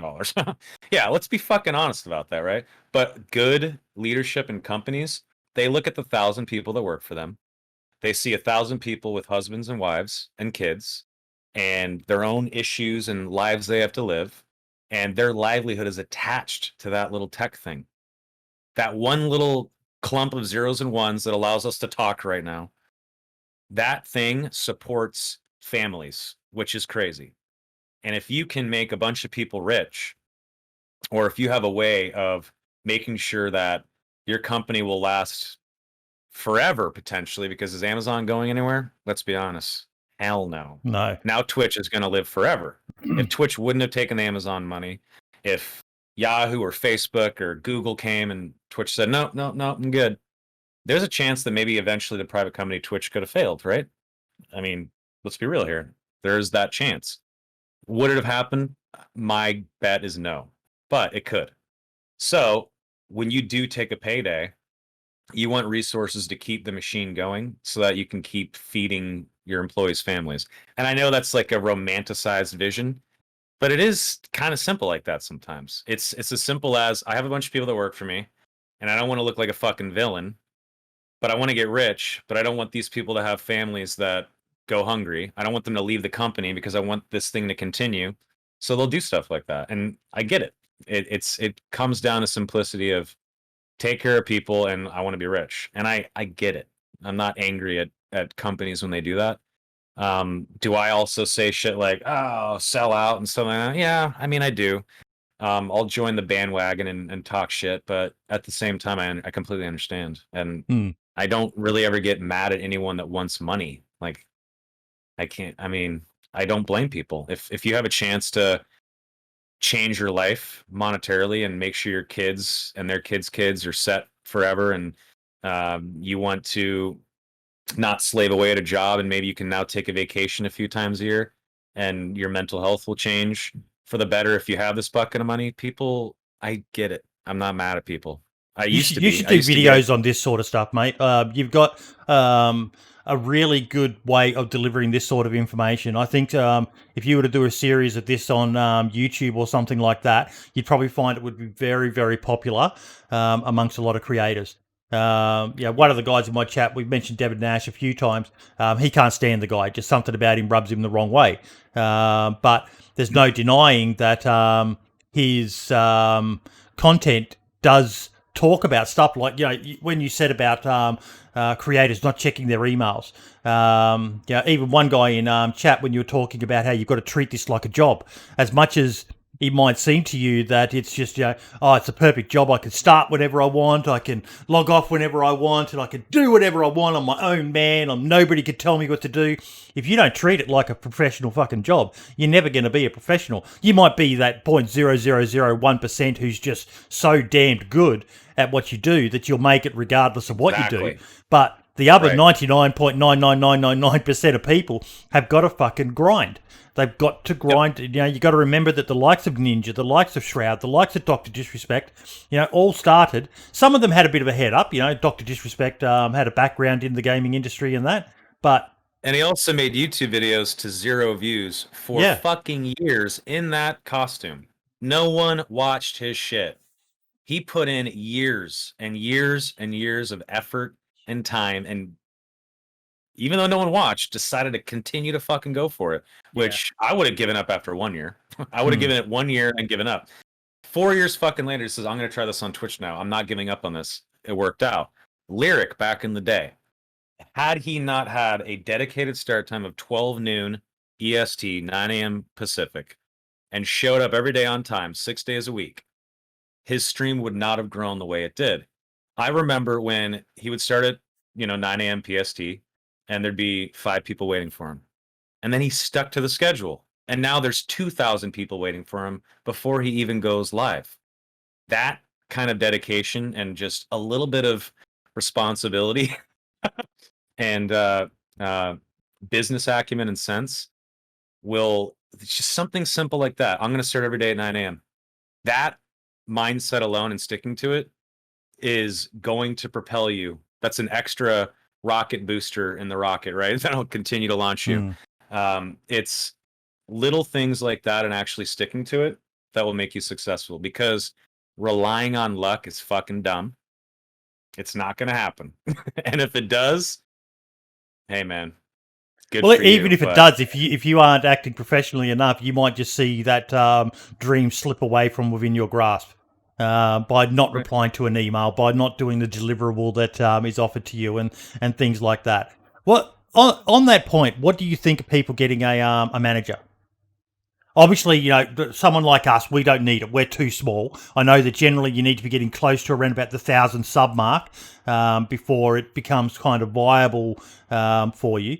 But for those who are at the nearing that sort of mark, there's a lot of there's a lot of unscrupulous companies out there trying to sign people up. I've even had an offer myself, as small as I am.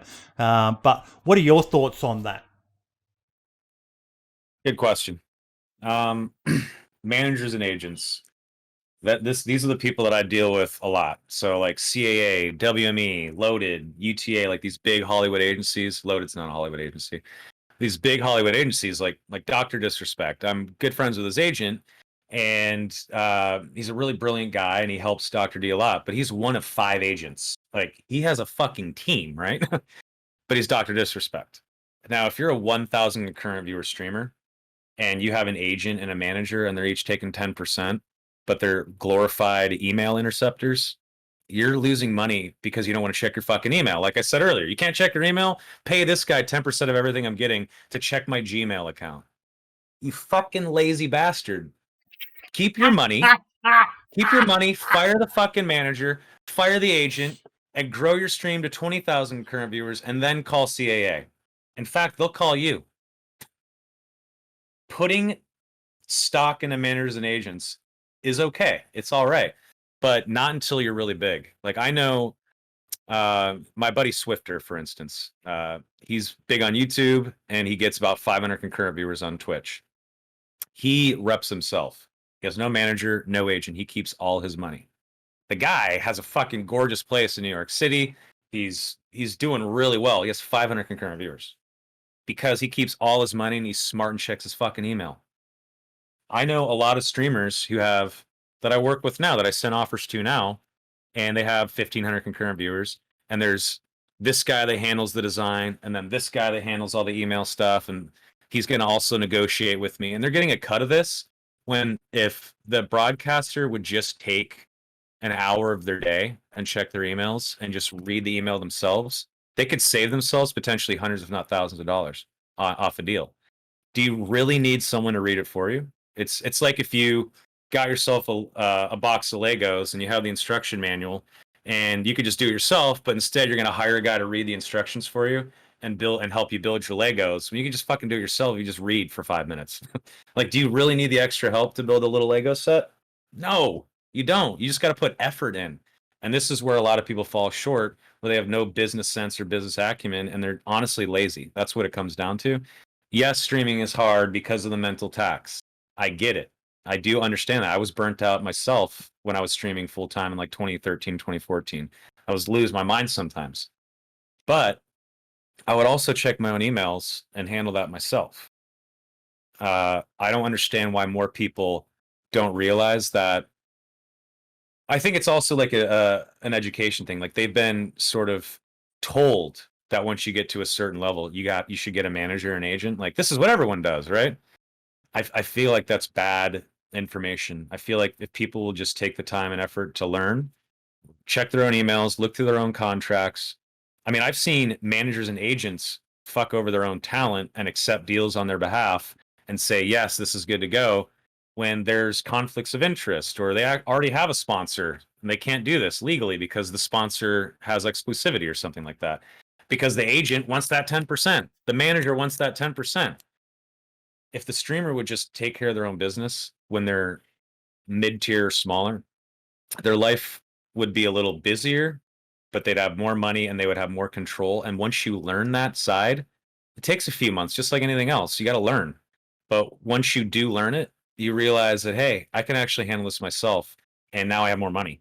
But There's your video that being series, said, mate. How to be your own manager and agent. yeah. Well, you get to a point, though, where it is foolish to not have a team.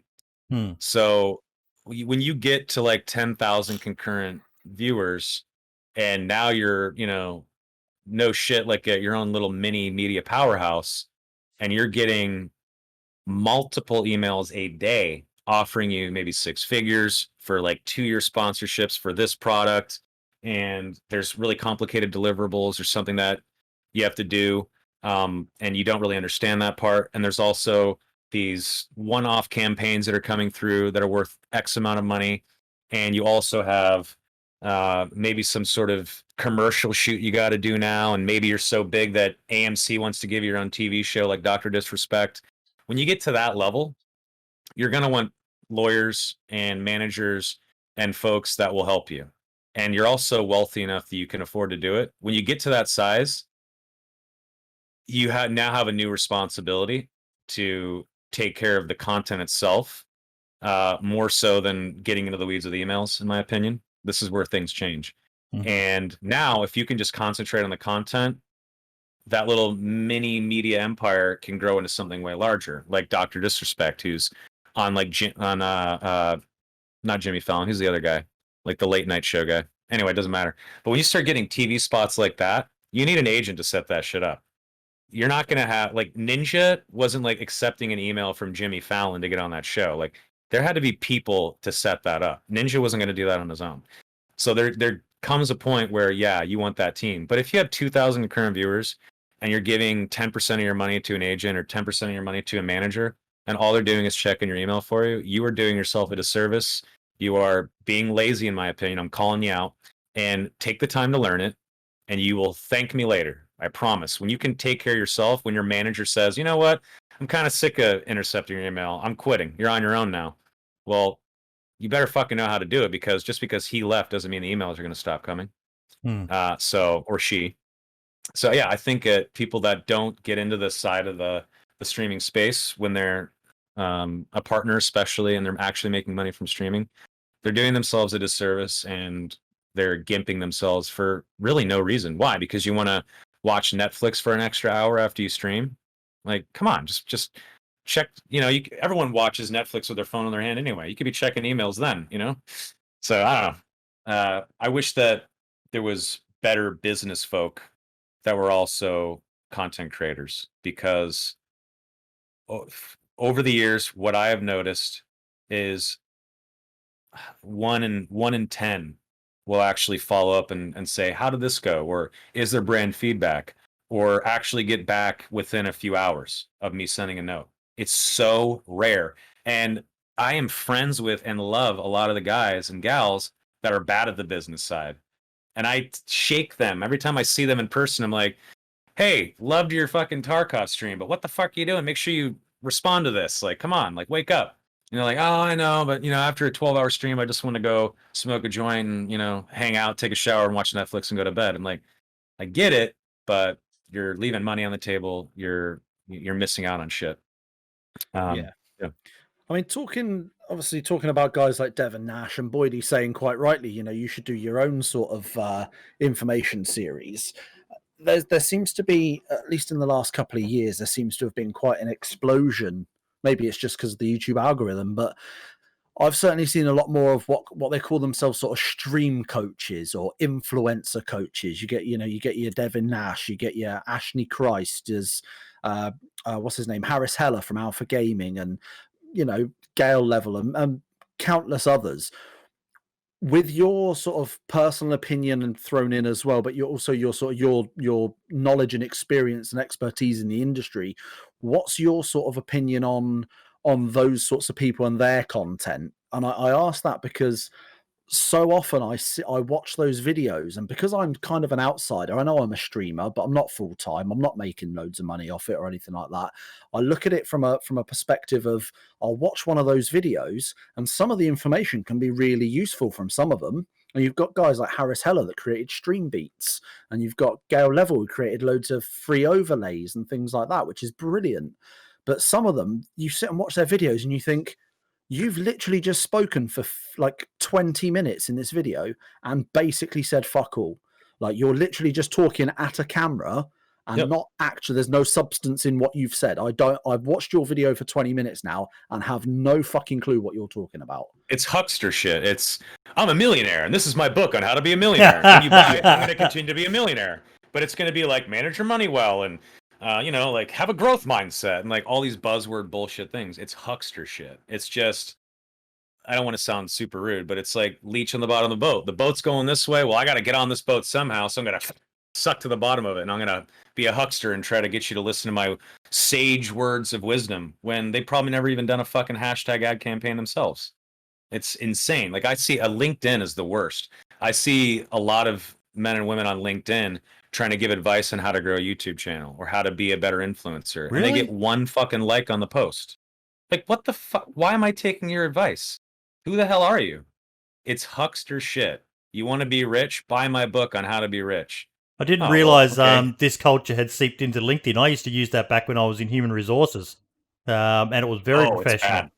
It's bad. It's LinkedIn is Facebook now. Yeah. I almost want to check it out that. now to see what it's like, because I've still got a profile there. I just haven't updated it in years. But yeah, that's bizarre.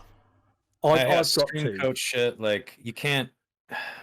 First of all, here's how it does happen in a lot of industries, but it comes down to, do you give a shit about this? Do you have passion and actually like it? And if you actually do, are you going to put in the time and effort and learn the ropes of the thing you're passionate about? And are you going to stick with it? That's really what it comes down to. You can't teach that into someone. You can't teach someone to like something and have passion with something.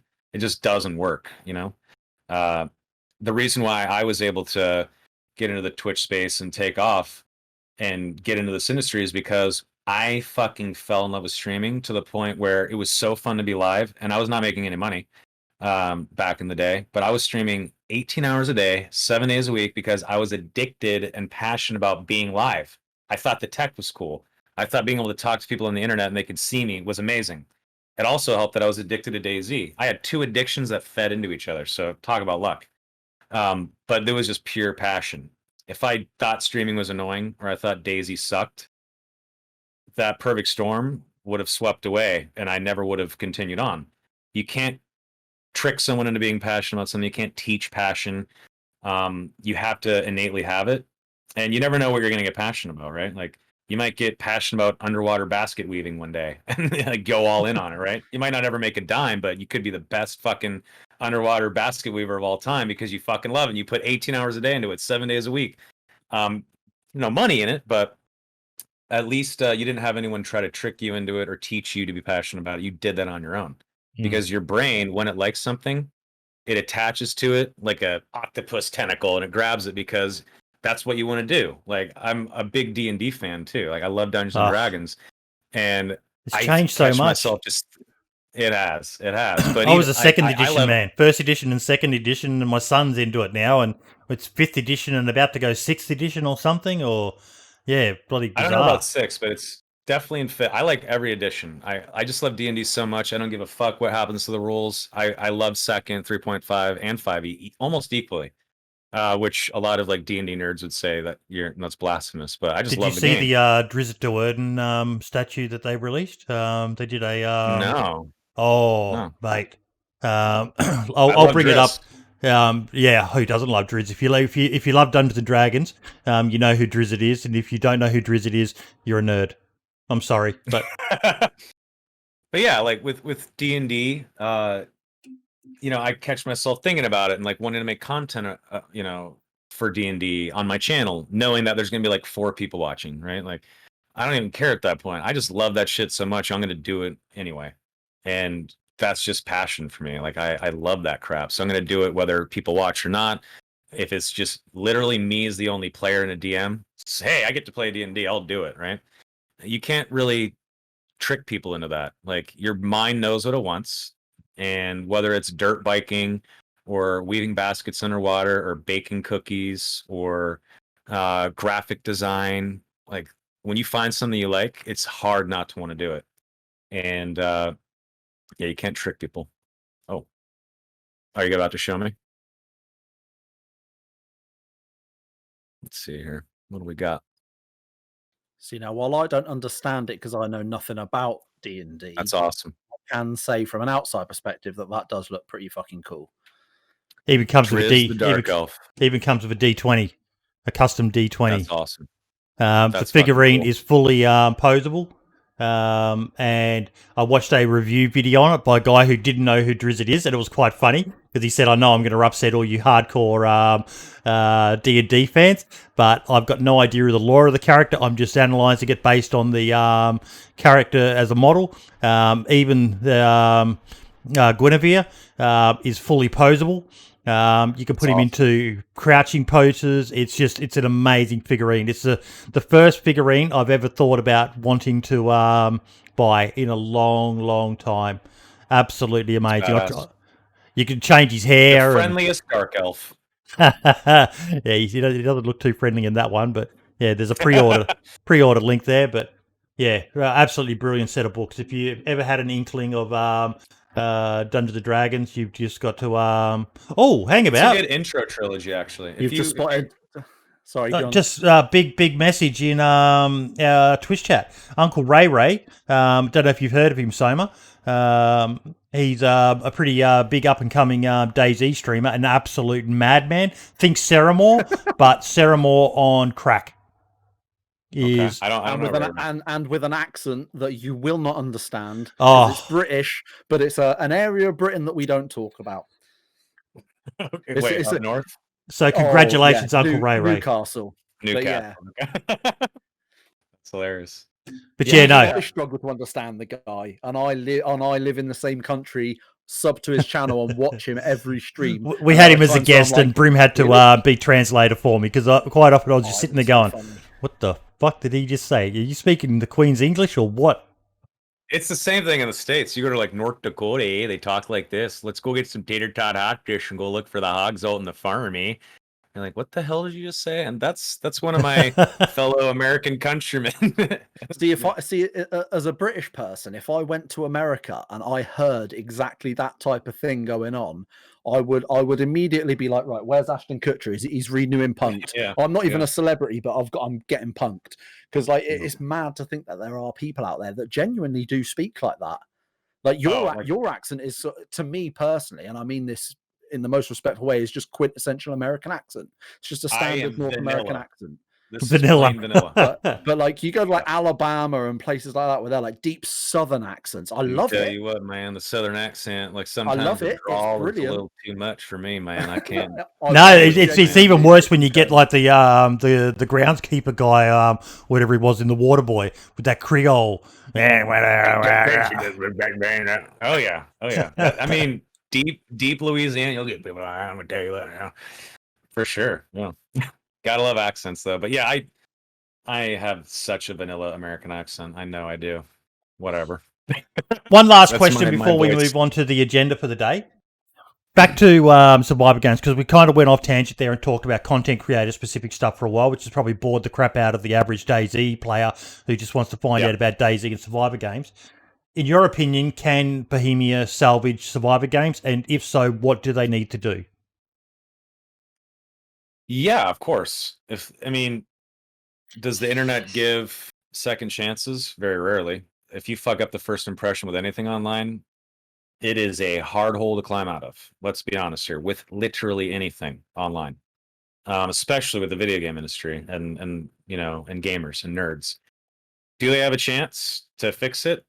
Absolutely. People are giving DayZ a fourth chance. Right? Like, let's be real here. Like, people are still playing DayZ standalone, and it's hitting peak concurrent players years later. Then yeah, Survivor Games definitely has a chance. They need to go back to the roots though, and they need to not half-ass it. It's the Survivor Games alpha or beta that we all played. It just stank of low effort, half-assed nonsense that they slapped together maybe in a few months. It was pretty appalling. I don't know if you guys agree, but it didn't seem like they really cared. And if they go back to the roots and actually mod out something that can capture the phase or circle system like the original DayZ standalone, if they go back to, in my opinion, the starting circle, which they did have, but expand and maybe improve upon that starting point, the starting circle, that'll help. And they also need to also just fundamentally make sure zombies and weapons work, right? Like, whenever the Survivor Games alpha hit, there was just fundamental issues with the game itself, right? Like, just bugs, and guns didn't fire sometimes, or your hands would be empty when you raise shit, or zombies clipping through walls. That kind of stuff makes the game just frustrating to play, whether you can still win the match or not. If you're ripping out your hair on the path to victory in that match, is it fun? Not really. Like, if you're pissed off, even though you've won and you have the chicken dinner, and you're still angry, that's a bad game. You better be happy and filled with a dopamine rush if you've gotten that last kill and you're the last man standing. You shouldn't be pissed off after you won. And that's how I felt when I was playing it. I was still angry even though I won. Yeah, I mean, I've got a guy called Headhunter in my chat. It's one of my subs, who said Shroud recently said that he was shaking after a squad wipe, and that DayZ is the only game that gets his heart pumping like that. Yeah, and that's what I loved about Survivor Games. It kind of captured that 1 in a million feel. As you say, it was the original battle royale. Me personally, I think they need to create their own official mod that can be used by anyone. So communities can install it on a server and run their own Survivor Games, and then they need to formalize it. Like you said, I don't know whether you got to see the video we did. We talked with Scotty, the PR and brand manager for DayZ, on our Christmas show, and he said their focus this year is going to be on basically spit and polish of the game, refining all those little annoying bugs and trying to go with it from there. But if they release an official Survivor Games mod, I think that, provided again they don't do a Bohemia and they don't release it buggy and broken and things disappearing from your hands and stuff like that, if they can release a polished Survivor Games mod that anyone can install, and then combine it with spending a bit of money and getting some big name people into promote the mod, that could be a new surge in DayZ player numbers to heights we've never seen. They might even crack the 6-figure, because love it or hate it, like PlayerUnknown Battlegrounds, everyone jokes about how it's dead and dying, but you check the Steam charts, no, it's not. There's still hundreds of thousands of people playing that game. People equate the lifespan or the life and death of a game to if it's popular on Twitch. That's so fucking silly. It's not the reality at all. PUBG makes so much money. It's like actually insane. In China, the mobile version of the game alone is probably putting $1 million a month in PlayerUnknown's pocket, right? Like, it is insane how popular that game is. Whether it's on mobile or not, who cares? PUBG itself is still huge. I mean, there's a corporation now, PUBG Corp, because of it. Yeah, maybe it's not the most popular game on Twitch now, but there is a shitload of people playing it. There's still content being made, and it's not just about what North American people are playing on Twitch, right? It's not a good barometer of whether something's popular or not. And a lot of people get lost in that, which I don't understand. Like, well, you mentioned StarCraft when you were in Korea. that game is just fucking insane. But probably 80% of the people watching the show have never played it. But that was one of the first, if I'm correct, you can correct me on this, one of the first games to really show esports potential. The crowds they were getting in Korea for those games was insane. The player base was all seemed to be 18, 19, late teens, maybe early 20s at the most.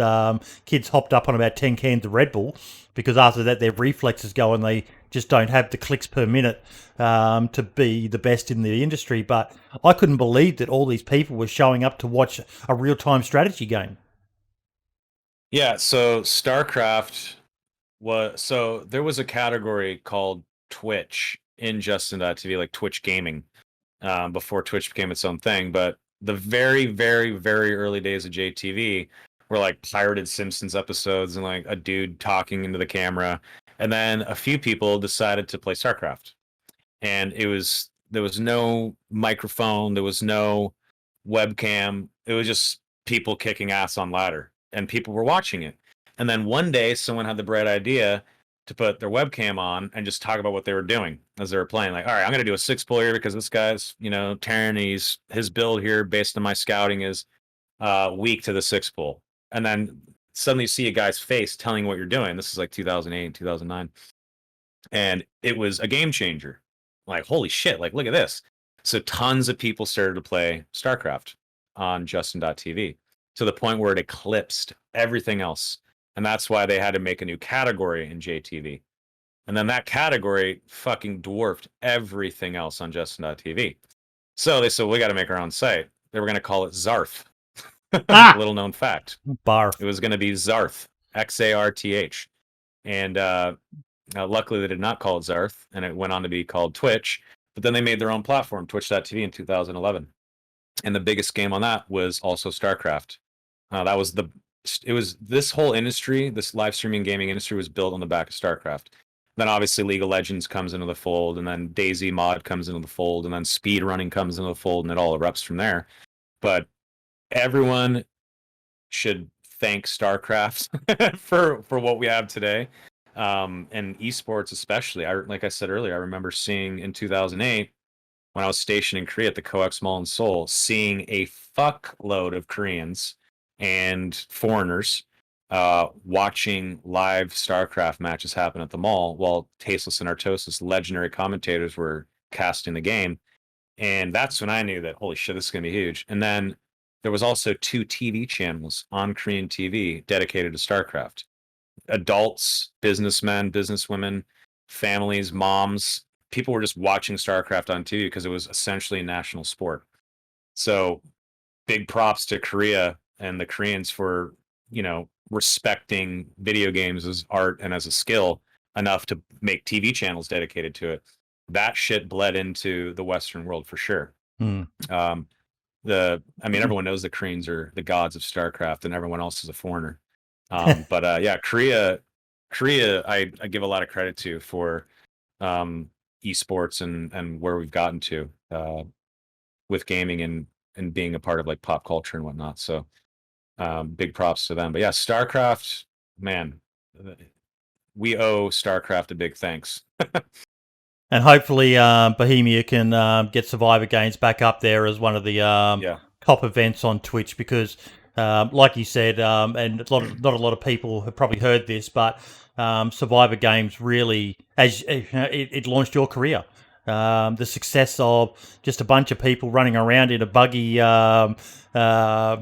cobbled together mod, the Survivor Games one, which was called Hunger Games. Hunger Games. Don't sue us.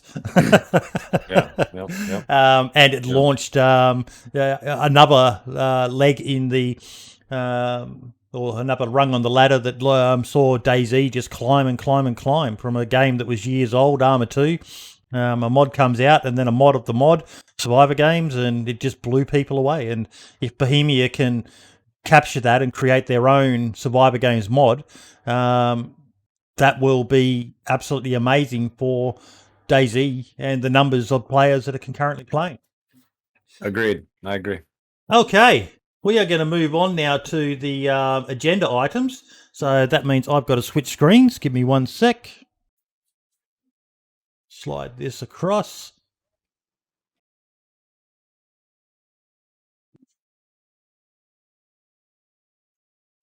And now I need to share my screen because I am an absolute boomer.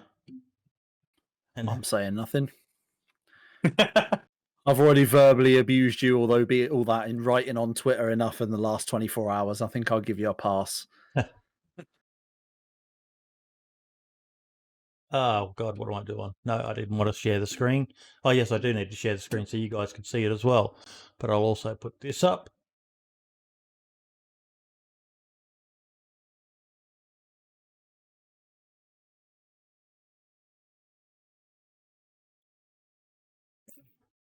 There is a software I've been looking at, Melon Soma, for doing the podcast on that, but it's one of those web-based ones, like you were saying, so I'm still on the fence about it. I don't think I think part of our how would you describe it? Our disorganization, Brim, is part of our charm on the I was podcast. gonna say, it's all just charm, isn't it? And a gap tooth ugly bloke. Okay, so Asmund, do you know who Asmund is, Soma? Asmondian? This guy? That sounds familiar. Yeah, Asmondian. This guy releases those one-page guides to DayZ. He is an absolute god of the game. Absolutely phenomenal stuff that he is releasing. I think I probably shared the wrong screen with you guys. It's probably better if I share the... Oh, what did I just do then? Broke it, probably. Yeah. Do you want me to do the share the screen bits? Let me just stop streaming that and start streaming. There you go.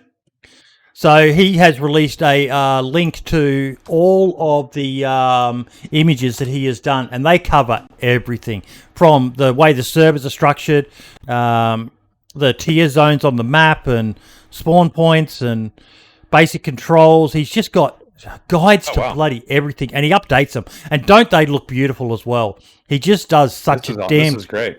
Yeah. Huh. And he's released this and said anyone can use it. The only proviso is that you can't monetize it in any way, shape, or form, because this belongs to the community. He's one of those true believers of DayZ.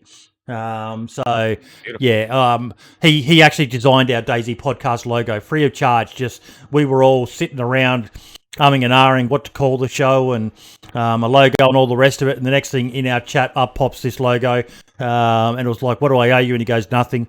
He won't even let me send him a fucking mug. He reckons it'll get damaged in post sending it to him. But yeah, definitely check it out, folks. I've shared the link in my chat. If you want the link to it, Soma, I can send it to you, mate. Otherwise, just follow the guy on Twitter. He pretty much, this is all he releases is DayZ related stuff, and he's going to have this updated and just showing us all the different amazing stuff that he keeps up to date as well. As you can see, the medical one with all the different new symbols on there, and he's absolutely amazing. Absolutely amazing. Love the guy so much. I'm just a huge fan of him. The community needs more people like him. Now, I did have to share... What a cake. You guys will have to check the Discord for this one. But this guy shared his birthday cake that he had made on Facebook. It's down in the Weekly Agenda channel, down below the last image I posted there. How cool a birthday cake is that? Not as good as the wedding cakes that we've seen, Brim. I don't know myself, Soma, how guys manage to get their wives to let them show or have a DayZ themed wedding cake, but for a birthday cake, that's awesome. That's pretty cool. Little crate there, and Survivor and all the rest of it, and a couple of dead zombies around him as well. A few barrels. Like you said, mate. Yeah, you're not the only one who's addicted to DayZ. Right. That's awesm. Yeah, it's so crazy that all these years later, people are just still like. It's a small community. Let's be real, but man, there's a lot of diehards still. You gotta love it. I think the DayZ community is it embodies the phrase "size doesn't matter," doesn't it? In the sense that, you know, like you say, it's a small community, but it packs a punch. Absolutely. Yeah, I agree. And like you were saying before, Inclement Dab was the first person I saw share it on Twitter. DayZ reaching a new record for players, 45,556. Has it gotten higher since then? Don't think so. I'm not certain. I haven't checked. Let's do a quick check.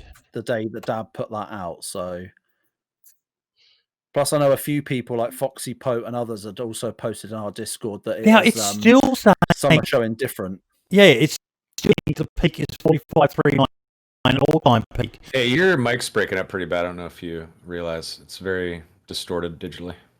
Yeah, you're going all robotic, mate. I think you might be stretching the limit. Stretching the limits of your dodgy Aussie internet. Yeah. I was just gonna say that. Close a few windows. Yeah, I know Foxy. Is it better now? Yeah, Foxy. Yeah. Yep. Yeah, I can hear you now. But yeah, I know Foxy and a few others had posted from other websites that do the same thing essentially as these Steam charts, and said that that the numbers weren't 100% accurate and they were actually higher than what Inclement Dab originally posted on Twitter. So either way, regardless of, you know, whether it's a little bit higher or a little bit lower than one site or the other, the fact still remains that DayZ has hit an all-time peak for players. You can't deny that it's going up. It's going up. If you bought DayZ, remember that this is just PC as well. This doesn't include console. Mm-hmm. So I know people get a little upset if we don't mention the console plebs, so we've got to give them a little bit of love. But like, you know, there's look at that millions. September boost. Look at that 42.33% boost in September. That is absolutely insane. What happened in September 2020? Was that when Namalsk mod launched? No, Namalsk was December 2020. Namalsk was December. Yeah, okay. So what happened in September? Was that when Livonia was finally taking off and a lot of content creators were hitting it? I think that's about when Shroud came back to it. That's probably it. One influencer. Yep. Mm-hmm. That's crazy. That's Fleshlight in my chat is saying Shroud as well. That was Shroud and Summit. Dino's Bino is saying a lot of Thai players in the last few months for some reason. I noticed that as well when I was checking most viewed videos. There's a guy a Thai guy who has had millions of views on some of his DayZ videos. Sadly, I can't understand what he's saying in them, but he does really catchy thumbnails, and it's taking off in other communities all over the place. And you know, here in Australia, we get a lot of Asians on our Aussie servers as well. There's a massive crowd growing with a community that was traditionally more oriented at games like StarCraft and stuff like that, who are starting to take to DayZ now as well. But it's kind of fitting, you know. If it was a stock and you'd bought it here at the lower 3292, you'd be sitting here counting your millions with where it's going. You know, it's had its ups and downs. It always will. DayZ's always going to have ups and downs. Thankfully, that's any graph. That's what graphs do, right? Yeah. Well, that's awesome. I think if they really do follow through with what they said about their goals for the next year or so, you know, spit shining and ironing out years old frustrating issues, that is going to continue. We're going to continue to see green gains. So that's. I hope they follow through with that. I hope they figure it out, because this is beautiful to see. More people to fuck with and kill in game. Gotta love it. The newer the better, because they don't understand shit. Exactly. Yes, exactly. Oh, man. Our good mate Lax. He's a guy who is probably getting close to that sort of figure of umming and ahhing about whether he gets himself a manager. He can get up to 1,500 concurrent viewers now when he's playing, and he's just an Aussie used to rate him all the time. Yep, I love Lax. He doled out some wisdom on Twitter, which I'll play for everyone. DMs from a lot of streamers in the past. Basically messaging me saying, look, man, I've had another streamer and he's talking shit about me, blah, blah, blah. He's on Twitter or he's on social media talking shit about me. I don't know what to do. What should I do?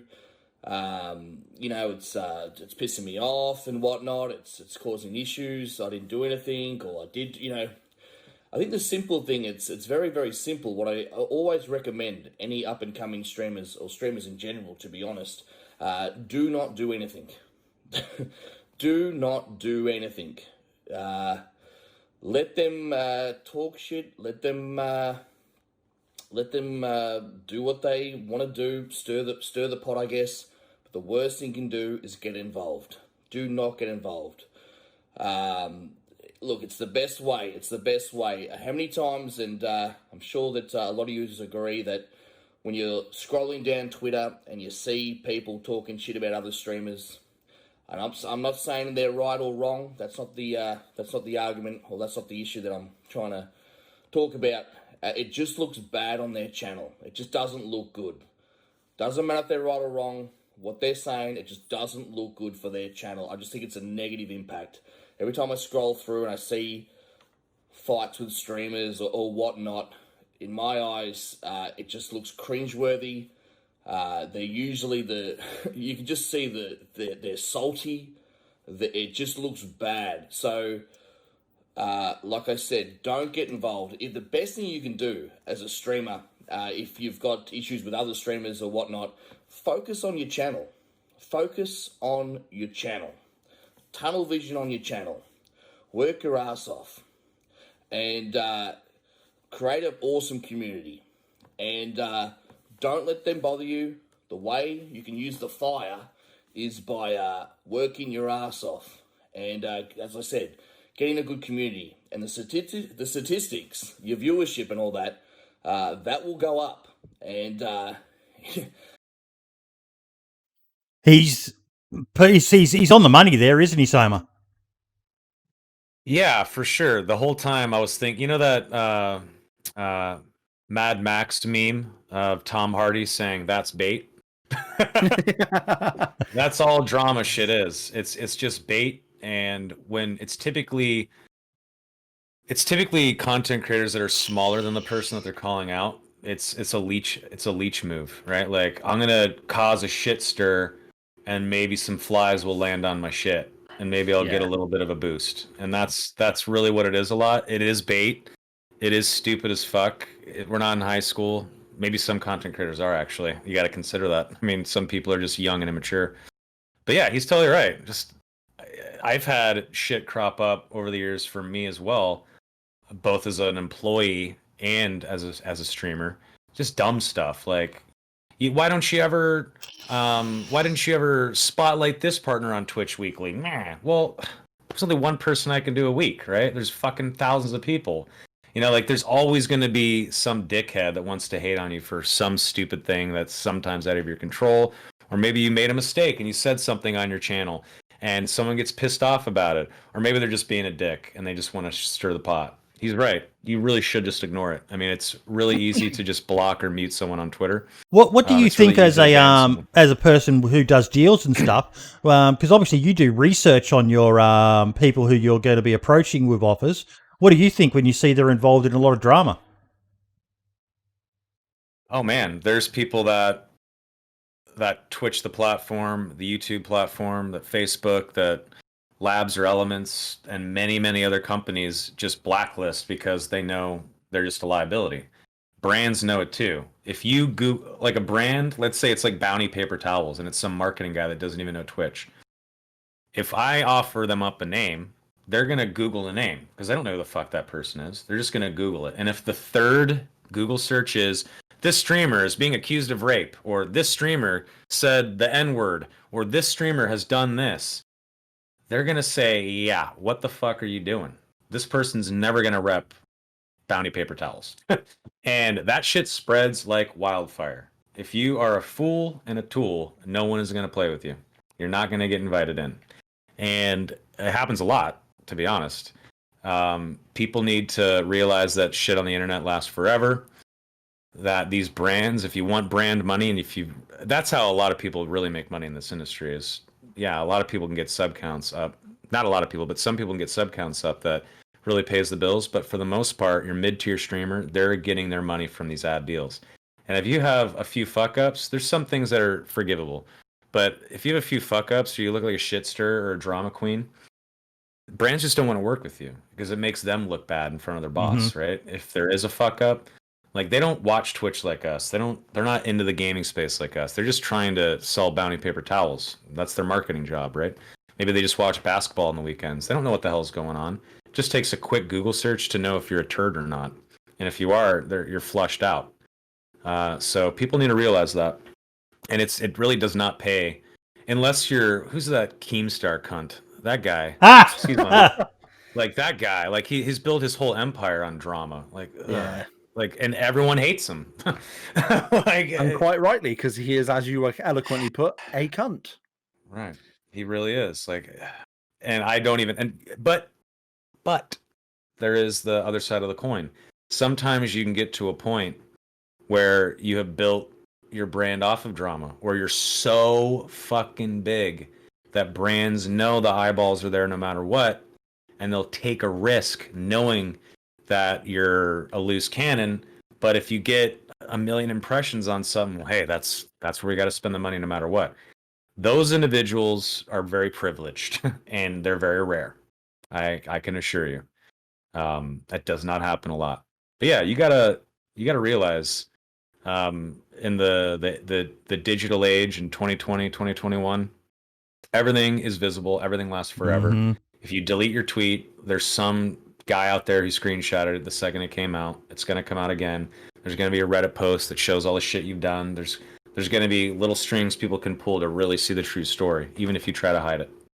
So people got to realize that, and Lax is right. Just ignore that shit. It's ignoring it is your best friend and the best strategy by far.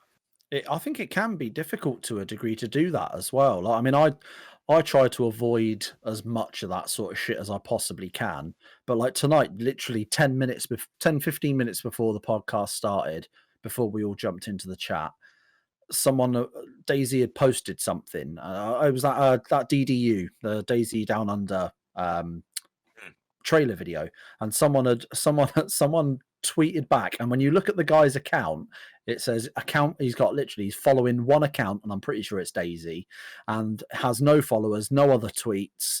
Like, it says account created January 2021. So he's clearly just a troll that's created the account for the purpose of the tweet that he put out. And he said something along the, in fact, I'll see if I can find it.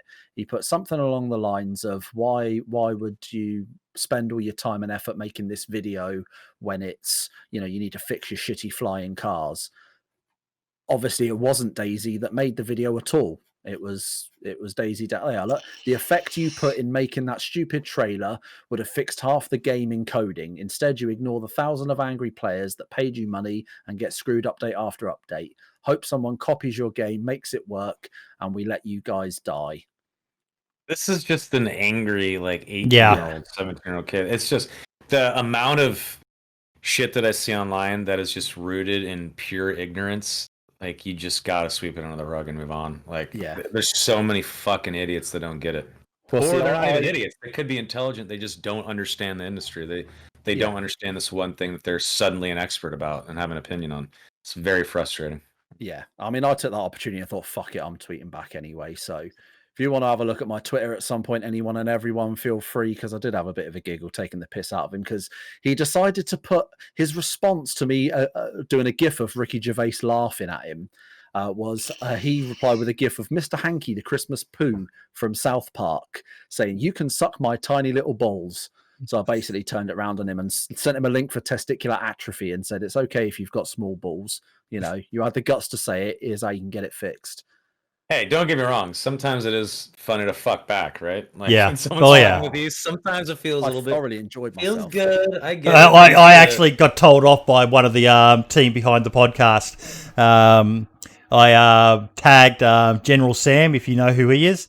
One of the most toxic YouTubers. His whole brand is about toxicity. With the breaking news, DayZ release hits highest numbers, and I tagged him with this video aged well, and he did a He's one of the many who've done the DayZ is dead videos. How it's shit, it'll never come back, and all the rest of it. And I waited 4 fucking years to send that tweet out, and I just couldn't help myself. But then I kind of went, probably shouldn't have done that actually from the podcast Twitter account. I should have done that from my own Twitter account. That was the difference maker. If you had done that from your own personal account, no one would have given a fuck. So we'd all have gone, yeah, he's made a good point.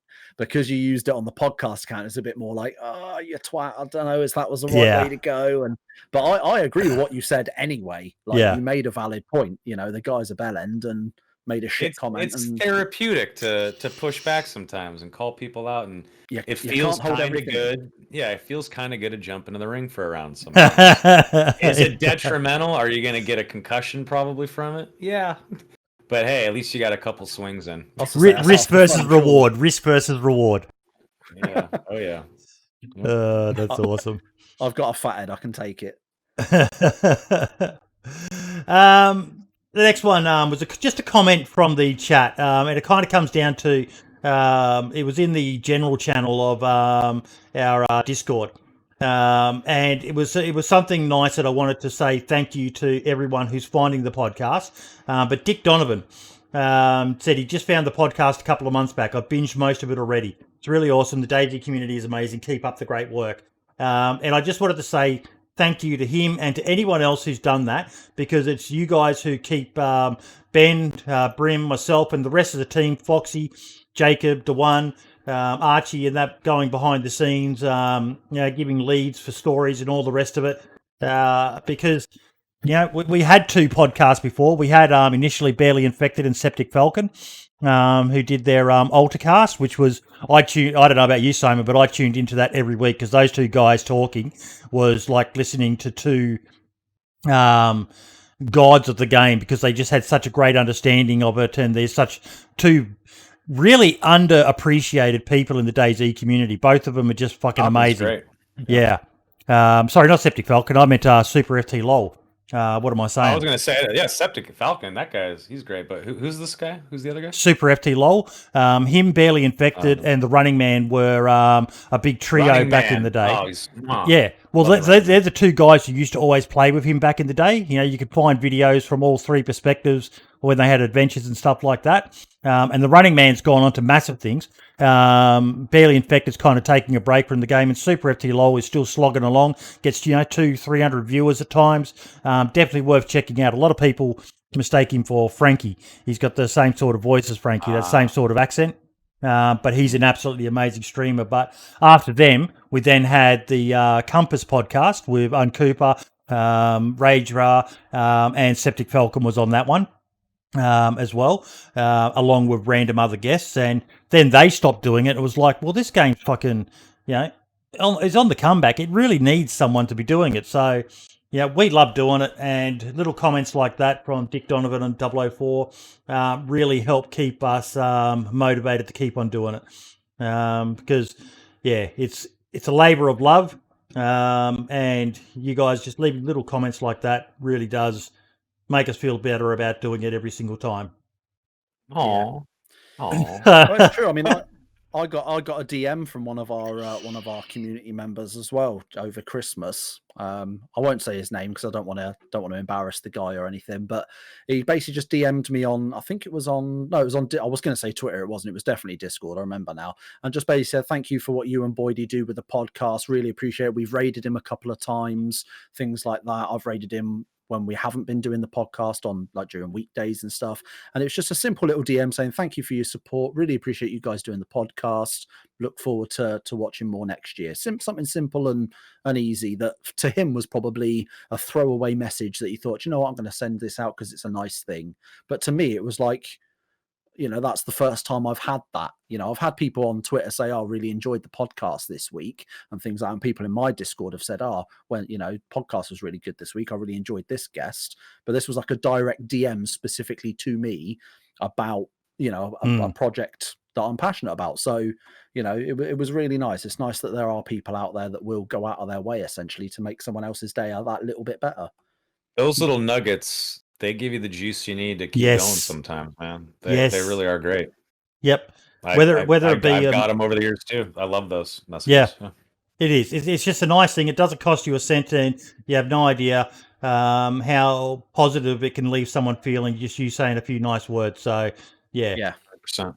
I mean, Yeah. thinking about it, like it probably took him, judging by the length of the message and what have you, 20 seconds at the most to think about that, type it, and press the send button.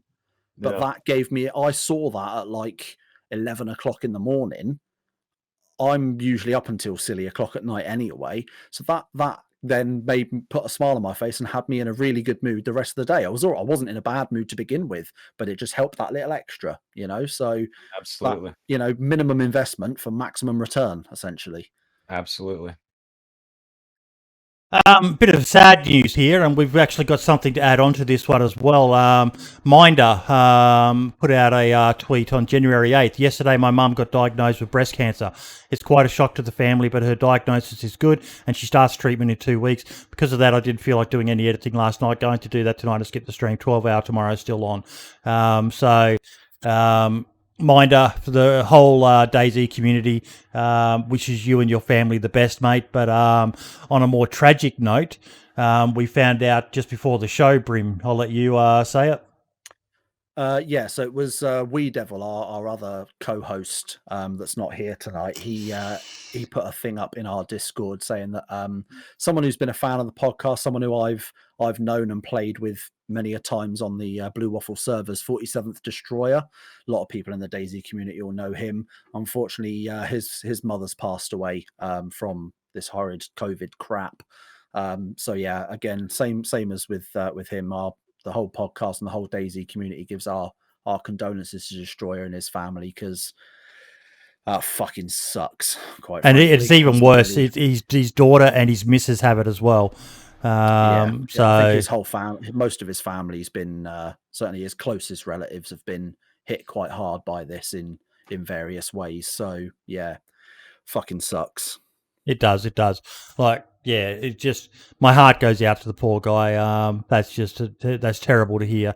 You know, death is a certainty in life, but when people go when it's unexpected, it's always tragic. So our heart goes out to you, 47th Destroyer, and yeah, he might be away from streaming for a bit, folks, but when he comes back, it'd be great if everyone could go in and just show him a bit of love. I'll put his oh shit, what am I doing? How did I do that? He sounds like Carl from Idiot. How did you do what?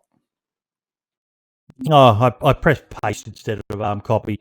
But go in and give the guy a follow and show some love to him when he comes back to streaming as well, folks. That's tragic fucking news. That's, yeah, 20 years a gamer, Twitch streamer, an all-round good person, and life goes and gives you lemons like that, and you can't even say make fucking lemonade out of that, because there is no lemonade to be fucking made. They were rotten lemons. No.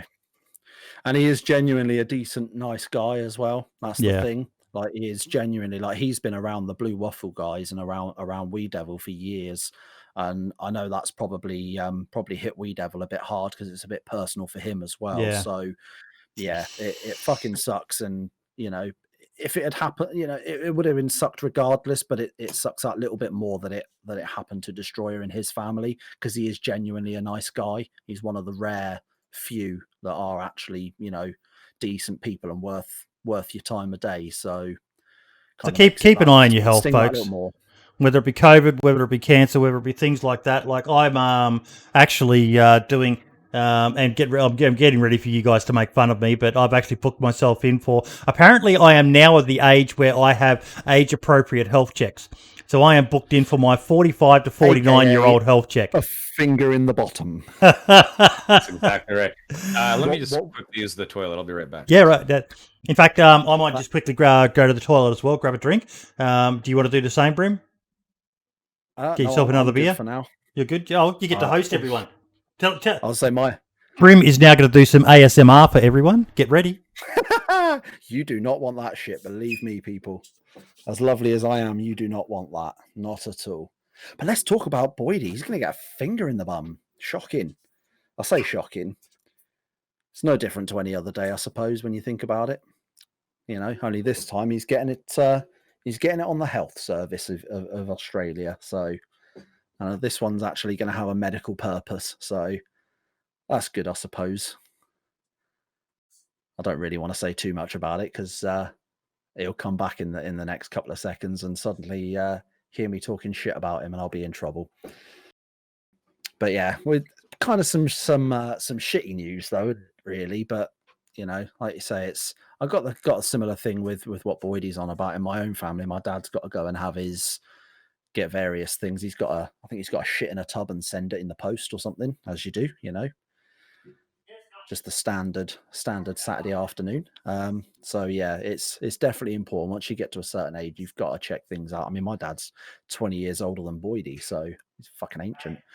I think you can hear me as well. But yeah, it's definitely look after your health. You know, if it means going to the doctor and getting a finger at your bum, so be it. You know, you've got to look after your health. No more fucking licking doorknobs and door handles and getting COVID.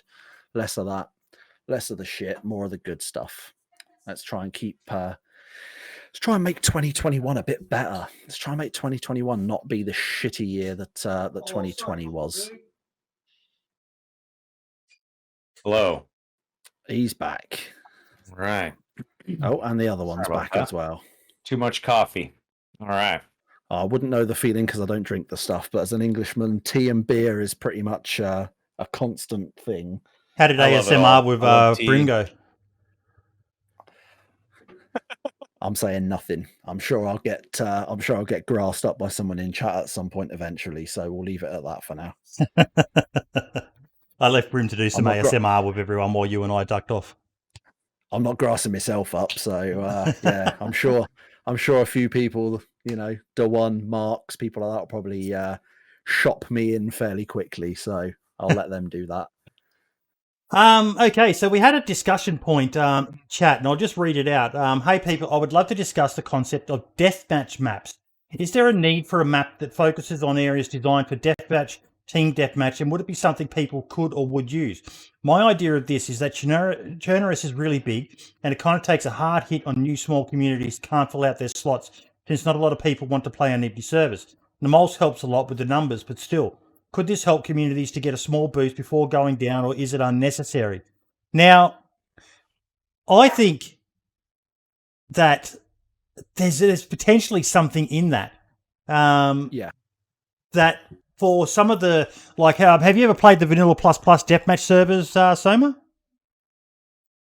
I've tried them. There's other games that just do team deathmatch and deathmatch way better. The reason I like DayZ is because I'm in a giant open world and shit can just pop off whenever, and I'm not ever safe. I think the appeal of those servers though is for someone who, like myself, who struggles at PvP. It's an easy way to go in and get DayZ specific practice, compared to looting and then losing it all and then having to loot up again and get fire gear and then lose it all again. It can be very grindy if you're trying to get better at PvP, unless you play on the easy loot servers where you can find an AK in every single house in every single town. But yeah, I think potentially that there's an idea there. I don't know whether you can shrink sections of the Chernerus map and create little standalone, maybe just have only Electro, for example, as that's all that the map is the town of Electro and the surrounding hills, and you cut out the rest. Do you remember a lot of the modded servers, like with Arma 2, where you would just parachute down into Balota airfield, and that's where everyone was, like, the whole map was available, but everyone was parachuting down to Balota. Yeah. There was tons of guns, there was crates everywhere, and even though the whole server was available, maybe it's 50-person server, all 50 people are fighting in Balota nonstop. I used to play on those to practice too. I do think it is a good I mean, just like there's like what's the Counter-Strike like aim trainer, right? Yep. Like you're going to use the aim trainer, right? If you want to you don't want to lose rank because you suck ass. You want to train your aim first and then get into ranked. So I would totally do the PvP servers too in Arma 2 mod to get a little bit better off stream. And it did help, but the core of DayZ, why I love it is because of that giant open world constant threat. But yeah, I think that if you're trying to get better at PvP, that is how you would do it, because you're right. If you play for 2 hours and you finally get a Mosin in like 4 rounds, and then the first time you see a player and he kills you with his Makarov and you don't even get a shot off with the Yeah. Mosin, it's like, well, fuck, how am I supposed to practice? How am I supposed to get better at the game? Yeah. I didn't even get to click left click. I understand why someone would want to do that. It makes sense. Yeah, because they're saying that you can actually do that. You could shrink the map down and remove the rest of the map and just have that small section. So I think you're onto something there, Kafina. Kafina's in my chat with an idea that there may be issues, I'm guessing, with Bohemia not liking people playing with the map. I'm not sure. But at the moment, with the editor tool, you can remove buildings and add buildings. So I can't really see there being an issue, but I think it'd be great for performance for those heavy maps as well. When you've got 30, 40 people all crammed into one town and loot spawning everywhere, if you could remove the rest of the map so the server isn't having to deal with that, it kind of makes sense to me as an idea. Yeah. And I think that's the point that Kafina was trying to make, is that I've played on the V++ deathmatch servers a bunch as well. And whilst they're absolutely fantastic and a shit ton of fun, it's, you do get that issue where, because you are, like you say, you got 30, 40, or especially on them, that's, it's 40 maximum slot, and they're, the majority of the time they are pretty much high or full pop, quite rightly so, but you have got, like you say, 40 odd people in one small area, and the game still has to load the rest of the map when you're in one tiny area that's maybe not even the full size of Electro. So I get why Caffeine brought that point up, and I wonder if it is if specific maps would work with that, because now, like you say, we've got the modding community, and there are some incredibly talented modders out there that have made custom maps. You've got DRL, you've got Kim C, you've got Utes is super tiny. Utes would have been perfect for that as well. Yeah, I mean, I haven't seen many Utes servers about recently, but it's there on the DayZ standalone launcher. If you hit the drop down for maps, it's at the bottom there. It's an alphabetical order, so you can find them. So yeah, that would be a perfect map for that exact purpose. So I think it's a very good point. It's definitely something I think people should should look into a little bit more. Yeah. And as for the more PvP focused servers, I think they're fine just the way they are. I think this is probably only really relevant for the Molsk has been great. Bringing the mod in and a new way to play DayZ, and like you say, you're addicted to day one Molsk at the moment, Soma. For the PvP practice servers, and for the I kind of agree with you. Although I've been told by people that DayZ is amazing for PvP gunplay. Me personally, I think if you just want PvP gunplay, there's better games to play where you can just get straight back into it and spawn in with all the gear. But I play DayZ for interaction more than action. That's the thrill for me. But yeah. But no, I think it was a good topic and a great idea, and I'd love to see some people just do that, shrink the map down, and have a bunch of different locations. Maybe Pavlovo Military, Northwest Airfield, Severograd. Some of the bigger locations and some of the more iconic mountainous locations. Even people running around in the trees in the Western Corridor, which has all been reworked and looks absolutely beautiful. And even some Livonia specific ones would be good as well. I love the forest in Livonia. One of my absolute favorite memories of DayZ overall was on a deathmatch server. It wasn't V++ because I didn't know about them at the time. It was a different one I bumped into. But yeah, just they can be so much fun. They can be so much fun. And when you get the right loadouts and you get the right people behind those servers, like V++ has got the right people behind the servers who know what they're doing, it makes for so much fun at times, because it is so different. I think that's one of the things that draws people to it as well, is that it's the same with the Battle Royale mod. It's not DayZ. I mean, it is, but it's not. It's not that core element of survival as DayZ. It is that Battle Royale kind of feel to it. So it does give DayZ that extra dimension to a degree. So I think that it does add something to it that's quite interesting to a lot of people. But I think it's a part of DayZ that still needs that little extra bit of work and that little extra polish to make it that bit better. And whether that's a new specific deathmatch map, then so be it. I'm one of those people that I love checking out new maps on DayZ, whether they be modded or whatever, because I just love that same DayZ experience in a different setting. I haven't played on anything other than, with the exception of today, of playing the new Rostow, however it's supposed to be pronounced, map. I haven't played anything other than Namalsk since the day Namalsk came out. I'd probably get lost on the coast in Chernarus now. Yeah. I try to go back to Chernarus just for like a little bit, and I also wanted to check out Winter Livonia. Yeah. And I don't know if I've been spoiled forever or not, but I went right back to Namalsk. There's just something about the Namalsk experience that has got its claws in me. I don't know what, I don't know how, I don't know why, but I could not go back to Chernarus or Livonia, which maybe that's just a for now thing. Eventually, all good things come to an end. Eventually, the addiction in Namalsk will cease to be, and maybe I'll want to go back to Chernarus. But I definitely, as someone who's put tens of thousands of hours in the game and has been playing it since week one, the mod, I need fresh stuff to continue to love it. I absolutely have to have like new maps and new guns and new features to continue. But Namalsk is, goddamn, is it scratching the itch, and I really hope that we see Taviana one day, which I know it's probably not going to happen. The guy that made Taviana, he isn't playing ball, but damn, I missed that map, and I hope that we see other amazing maps. What's happening? Like He's making his own game, isn't he? Yeah. What's happening with that? Because that's been years. That's been years that's in development. Well, there's like pre-alpha footage you can watch online. It looks kind of dumpy, but it's also pre-alpha, so you can't like dog the guy. Yeah. And I also understand why he has not played ball and just like released it so that people can, make Taviana servers and fuck with the map and whatnot, because he had a good idea and he wants to like expand on it. Like, does he piss me off, and has he pissed off a lot of the DayZ community because it's not something available? Yeah, but I also don't blame the guy for wanting to sculpt an idea that he's had for years. So you can't totally hate on him for that. Yeah. So yeah, he is trying to make his own game. And I hope, what was that called again? Project Alpha or? That's a good question. I think it is Project Alpha or something, or because we've talked about that in the past before pre-podcast.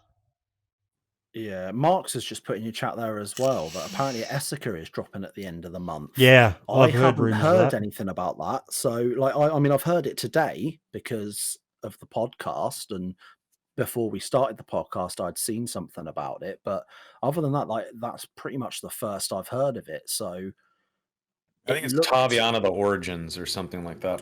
Yeah, it's any new map for DayZ is going to be so much fun, and if someone that knows what they're doing can make a separate game using a map that was once DayZ and make it slightly different and just make something cool, then I'm all for it. I'll check it out. Yeah, definitely. Holy crap, look at that. Yeah, let's see here, what do we got here? It's pretty cool looking. Little CQB thing made in DayZ by the look of it, by Caffeina. Some Livonia assets there for the houses on the right and the left there by the looks of things. CQB written everywhere on the walls and stuff, and I don't know whether it's just the angle of the photo or what, but that where you've got your cursor now over that sort of industrial building, that looks like it's a bit smaller than I would have thought. I'm sure that's usually a bit bigger, unless it's just my piss poor eyesight looking at that photograph. I think it's just perspective. Yeah, perspective. I think there's a container next to it. Right next to it. Yeah.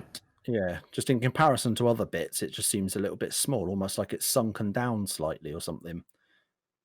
I think you're onto something there, mate. I think it does look a little sunk down. Yeah, that could be quite easy for a DayZ server to run, and again, I wonder though if it's because it's quite a lot in one area, whether it would actually fix the issue that we're talking about that issue of having so many players in one small area causing. It'd have to have some positive impact because you're not rendering in everything else in the massive, 220 square kilometer map. But no, Kafina, I say go for it. The worst they're going to say is no. You've got it already made. If it works, it'll be fucking. I'd give it a shot just to see what it's like and try and get some practice up. Yeah, that's cool. I would try that on stream for sure. Like I say, I love checking out any new area when it comes to DayZ, getting that same DayZ gameplay in a new place. I'm all for it. Quick question from chat: Storms on Namolsk, yay or nay? Yay. They're fucking. They're the bomb. They are. Even though I got robbed of my first experience. Don't even go there. Do not even try that. Do not even try that. But no, I agree. I think they're fucking brilliant. The only thing that I don't like about them is I found out that as a server owner, you can't force one to happen. They're dynamic events, aren't they? So they just happen randomly. I think you can, like on Foxypote's blackout servers, he's got them set to happen like 25% more frequently or something. But you can't like click a button and force one to start happening then and there, which is a bit annoying because that would be great for for getting footage for YouTube videos and TikToks and other various things like that, short form content. So that's a shame, but it's not too bad. Kafina's saying it's in beta right now, but it runs smooth as hell, those maps. But yeah, I love the Storms as well, Soma. They're amazing. I think it's great. Yeah, it's one of the reasons why I'm really into it. They're just so... Go ahead. Go ahead, sir. Yeah, the cool little events, the storm, the teleporting ball, like there's the lore you can find about why the Molsk is, Has Athena 3 been released yet? Has he released Athena 3 yet? Don't think so. I'm not sure. You know about that, Soma? I don't. Sumrak did a tweet. A1 plus A2 equals question mark. Coming in early July. So it looks like he's got an update to the map coming. That's what I want to hear. I love it. We said on the show quite often, mate, that we wish that Bohemia had bought Namolsk from him because he's such a map guru. Yeah, he made the Namolsk map originally. Then he came on to join the DayZ dev team as their map editor, and now he's the project lead. It would have been great if they'd done it and released it officially, so not only the console people could have the game as well, but just to release a new map. But man, the release of Namolsk was marketing 101. We talked about this, but I'm going to harp on it again. The hype he generated and what he did when he released it, no one knew of all these weird effects, and just watching people have their first storm is one of the best DayZ experiences. It's got to be in the top 10 things that DayZ has ever happened in DayZ, was the storm, and just these people going, what the fuck is that noise? And then everything goes red and they're like, what the fuck is going on right now? It's the most amazing thing. Totally agree. I mean, I was stoned out of my gourd. I had just smoked a fat joint. I was streaming and it was late at night and I was a little wine drunk and I'm playing the Molsk and suddenly this crazy sound happens and everything goes red and I get knocked out next to zombies, so I get eaten to death. And I just couldn't, my jaw dropped. I wasn't even mad that I had died to the zombies. I just couldn't believe that this crazy in-game event had happened and I hadn't heard about it. It was cool that it was like this, not secret, but not really talked about thing for players to discover. And then you discover the APSI helmet, and you can wear that to survive, or not survive, but not get knocked out whenever the and storm then people hits. worked out it was tracking something. It was giving you coordinates to something. And then you go there and you see this crazy white orb, and if you jump into it in the perfect 10-second window or whatever, you'll get teleported somewhere. I mean, there's so much cool shit. Yeah. I would love to see. Do you remember? I can't remember which DayZ mod it was, but there was some like weird genetically altered like monster thing that was sort of persistent on the map, and it would kind of like chase down players, and if you shot it enough, it would kind of fuck off and then go mess with someone else. Do you remember that mod? No. It was like this like creature.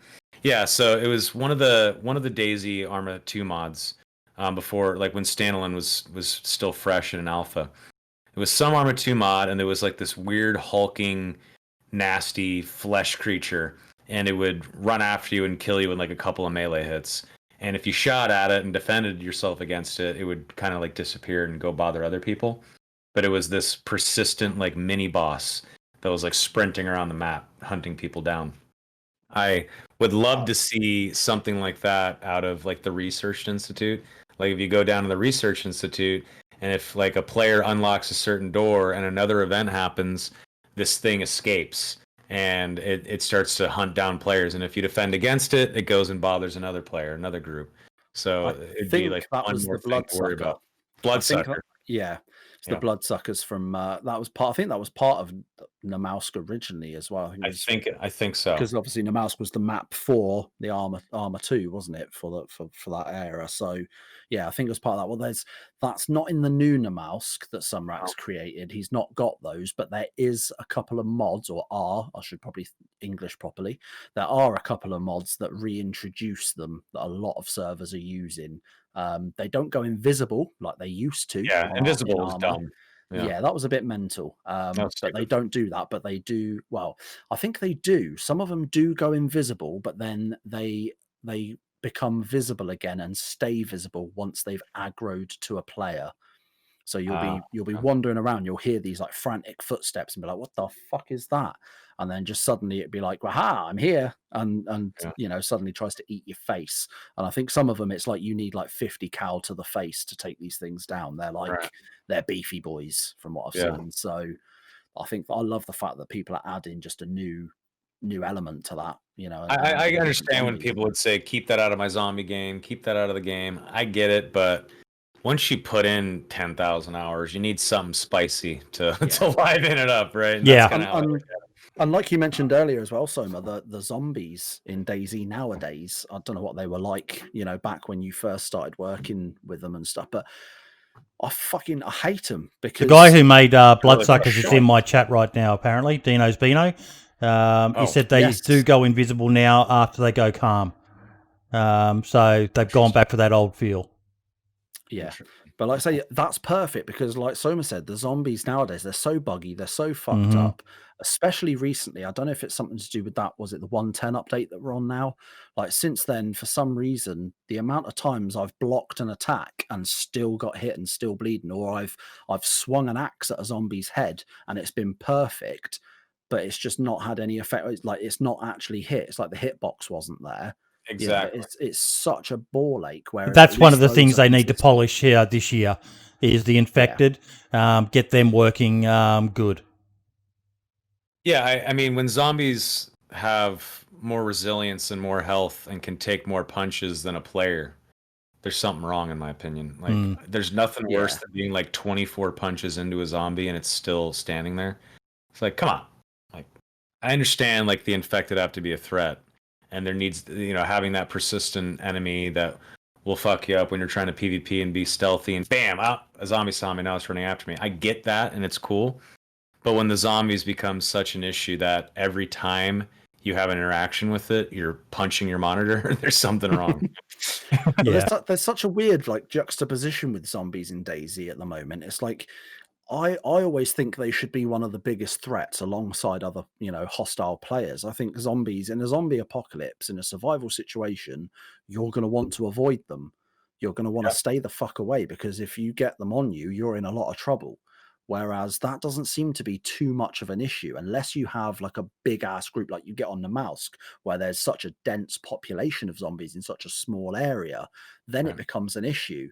But you don't get that. But there's such a weird juxtaposition where because of how buggy they are at the moment, one can be just as dangerous as 100 because that one could glitch and twat you right in the back of the head when you're not expecting it.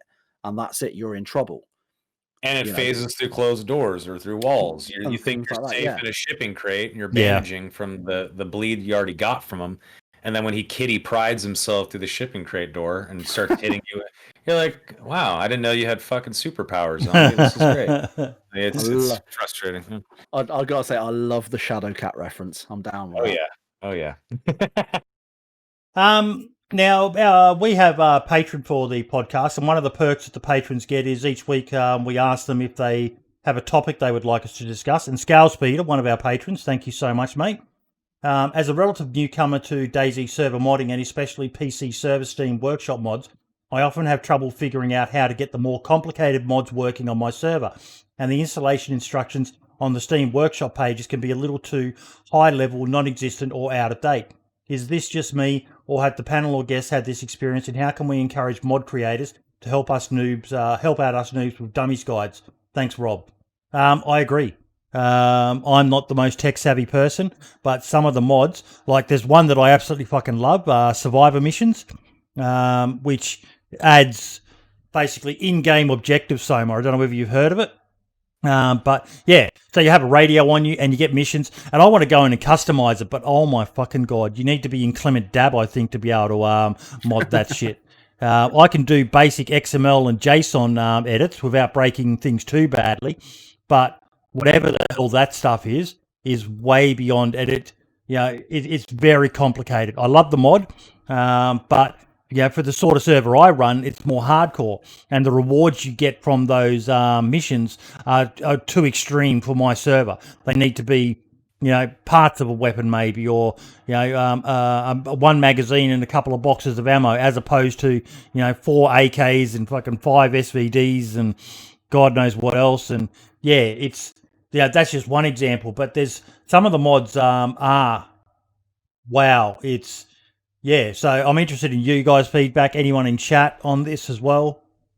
I think that kind of falls under what we spoke about with both Mass and Windstride and various others when we've been lucky enough to have them on the podcast, about the idea of modders like them creating some sort of YouTube content or some sort of video content or guides as to how they do what they do. You know, how to create, you know, a weapon and put it on your server, how to create and texture custom clothing.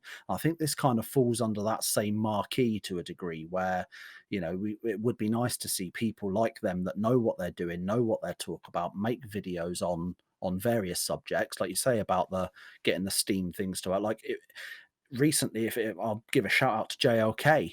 I've never played DayZ in offline mode, still haven't, but he had a thing up. I googled recently how to run DayZ in offline mode and found an old tweet from him talking about it, and it's step by step, piss easy, that even an idiot like me could do it, you know, which will come in handy for things like YouTube content and, you know, nice screenshots and various other things. So if we can get people like that together to make some sort of community thing like that, like you say, video guides, maybe something along the lines of what Asmondian does, you know, maybe have some sort of partnership with Asmondian where he does some sort of graphics, and then there's also video that goes along with it, or something like that would be, I think that would be an absolute goldmine. That would be something that is, you know, very, very valuable to the community.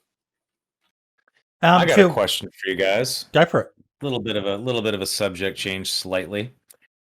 What do you guys think about server safe zones and traders? Servers that have safe zones and trade posts. Depends on the server. Yeah. I don't like it personally. I think there should be a constant threat to everything, but for certain servers, so be it. Yeah, if that's what you guys want on your server. I played on it before. I played on Fubar Bundy's server. It had a safe zone for one of the traders, and you know, there were traders that didn't have a safe zone, and I thought he did it quite well. For basic gear, there was a trader that you could go to. For the more elite gear, it was a danger trader.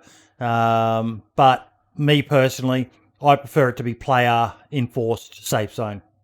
You know, I prefer player traders personally, but I can see the need for having run a player trader. I know how fucking hard it is to run a basically a big fat whale waiting for the bandit factions to come and raid you and just take everything. Yeah, safe zones piss me off to no end, because a 50-person server, you're gonna have 20 people just sitting in the safe zone, just talking in direct comms. Yeah. Like, take that shit to Discord. There's people that want to get on the server to actually play, and you guys are jerking off together in the safe zone. Like, that's cool, man. I get it. Like, you want to have friends. You end up with half the fucking server sitting in there just saying some of the most toxic, racist, homophobic, fucking God knows what else stuff. On these servers, playing music, using the megaphones. That's not going to help with fucking DMCA issues on Twitch, is it? I think I do agree though. I like them to a degree, depending on the server. But I think if you're a server that has trader zones but no safe zones in them, I think you need to be careful with how you actually set up the traders. It's the trader camps themselves, like the way the feng shui works, if you like, because the last thing you want to have is, especially if you're wanting to have a successful server, is have it where all your players are going to run to that trader after however long of playing, but then someone's going to camp that trader and just snipe you the second you're going in there and selling all your stuff and getting all your rubles. So you need to have the actual physical barriers themselves to stop things like that being able to be a thing. Because if I'm playing on a server and I fully understand there's no safe zone at this trader, if I come here, I'm risking getting shot in the face. But if I find out that I got sniped from 300 meters away because some little shitbag was up on a fucking rock, and the server owner couldn't figure out in free cam that there was going to be a fucking sniper on a rock and a line of sight down into the trader, no one's going to play your server, because everyone's going to, well, why am I going to that trader? Why am I playing this server if I'm just going to die the second I get to a trader zone? You'd lose your player base so quickly. I just find it weird that it's the zombie apocalypse. There's only so many people in the server. It's a dead world, overrun by infected. And I'm going to the ATM machine to get rubles out to buy a fucking helicopter? Yeah. I'm sorry, but that is so dumb. And I cannot play on those servers at all. Any safe zone stuff, traders, go earn your gear, go risk your life out in the wilderness. That's why DayZ took off. That's why DayZ's fun. I'm a huge hater of traders and of safe zones. I harp on it all the time. Yeah, I mean, see, my play style with DayZ changes from one day to the next. It's mostly lone wolf. I very rarely meet up with people and play, which I want to change that anyway. But like, depending on the server and depending on the mood I'm in, some days I'll jump on a fucking server. It won't even be a deathmatch server; it'll just be a regular server, one that's really high, if not almost full pop. Grab the nearest hand tool that I can and just start battering people.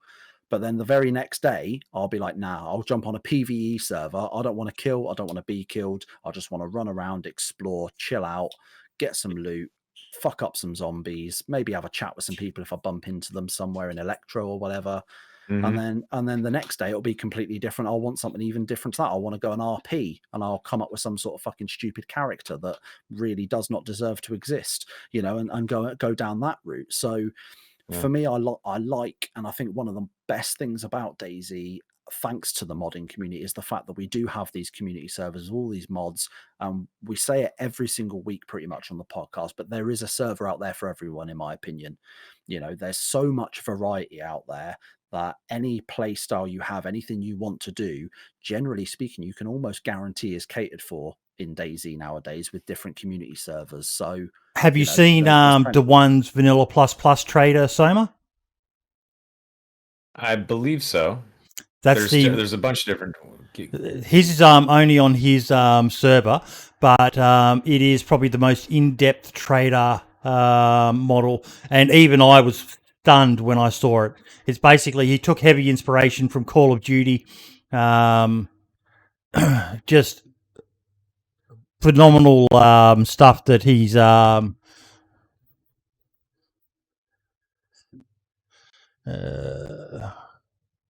it's extremely interactive, isn't it? Yeah. That trader mod that Daone made. It's such an interactive thing. It's brilliant. If I just get to... What the hell? How did I end up on that one? Here we go.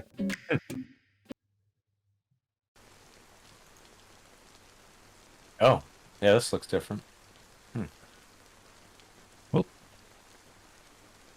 I like it. So as you if I can find a bit where, there you go, things like that. What do you mean scaling? I don't So understand what you can actually look at the item, inspect it, and certain traders will only accept certain items, and it's an absolute phenomenal. It's like a dynamic. Yeah, it's like a dynamic trader. Like you can, like for example, at the moment with Dr. Jones's trader mod, if you have a a damaged M4 and a pristine M4, it doesn't matter. They'll sell for the exact same price. Whereas with this one, a damaged gun will net you less. You won't be able to sell it for as much profit as you would if it was a pristine one. And I think it's if I'm not mistaken, it's the same with attachments as well. So if you've got like an M4 with an optic on it, that will be worth more than an M4 without an optic for obvious reasons. It's got the optic, it makes sense. So it's a really, really interesting trader. It's just a shame that it doesn't seem to have taken off as much as it probably should. No, that's much better than the menus and system I've seen other traders. Yeah, I'm still a massive hater of the traders, but yeah, at least they're improving. Yeah, he's an amazing worker. He's one of the guys who helps out behind the scenes with the podcast as well from time to time, and he's got a lot of skill. And no, it's not public yet; it's still only on his servers, which his deathmatch servers are taking off, but he just can't seem to get people to play on his standard servers, even when he's got amazing mods like that. So, yeah. Okay, I actually just realised I missed a point as well, which was Erno and Inclement Dab have teamed up. There is not much that Inclement Dab is not involved in. Him and Jacob Mango, I think, are the fucking DayZ mafia. They're involved in bloody everything. But sluts. the idea is I have teamed up with Inclement Dab to create the DayZ content creator server. If you're a content creator who is interested, you can DM me or Inclement Dab on Twitter or Discord, and that's their Discord IDs. We plan to have the server ready in the coming weeks. Some info: it will be no moles, no PvP rules. Most of these things will be voted on by whitelisted players, and it's going to be based on the US East Coast server. What do you think of it, Soma?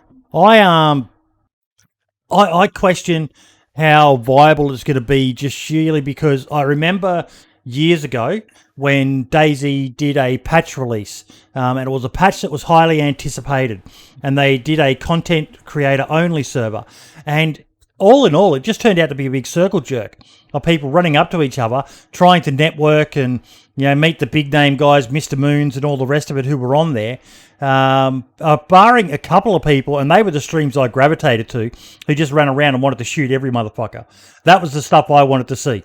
I wanted to see the best of the best, all fighting and just, torturing each other and stuff like that. Not a bunch of people standing around talking and going, "Oh, hi, nice to meet you, I'm so-and-so." And the other issue I worry about is DDoSing. What do you think, Soma? Yeah, I mean, I agree with you. It is a bit of a circle jerk. As soon as Shroud's on the server, it's going to be a bunch of small content creators. Like, I hate to even say this, but they're going to be stream sniping trying to find Shroud. They want the rub. They're going to go track him down in game, and they're going to try to finagle their way into either getting killed by him, killing him, or teaming up with him. And for that clickbait video of "I killed Shroud." Yeah, I'm not a big fan of content creator servers. I mean, look at Rust right now. They have the OTV server. Yeah. There's a content creator server right now with tons of viewership and a lot of drama as well. I'm seeing a lot of drama on it. Stupid drama, dumb shit. Yeah. Drama equals clicks. Drama equals more subs and more eyeballs and more money.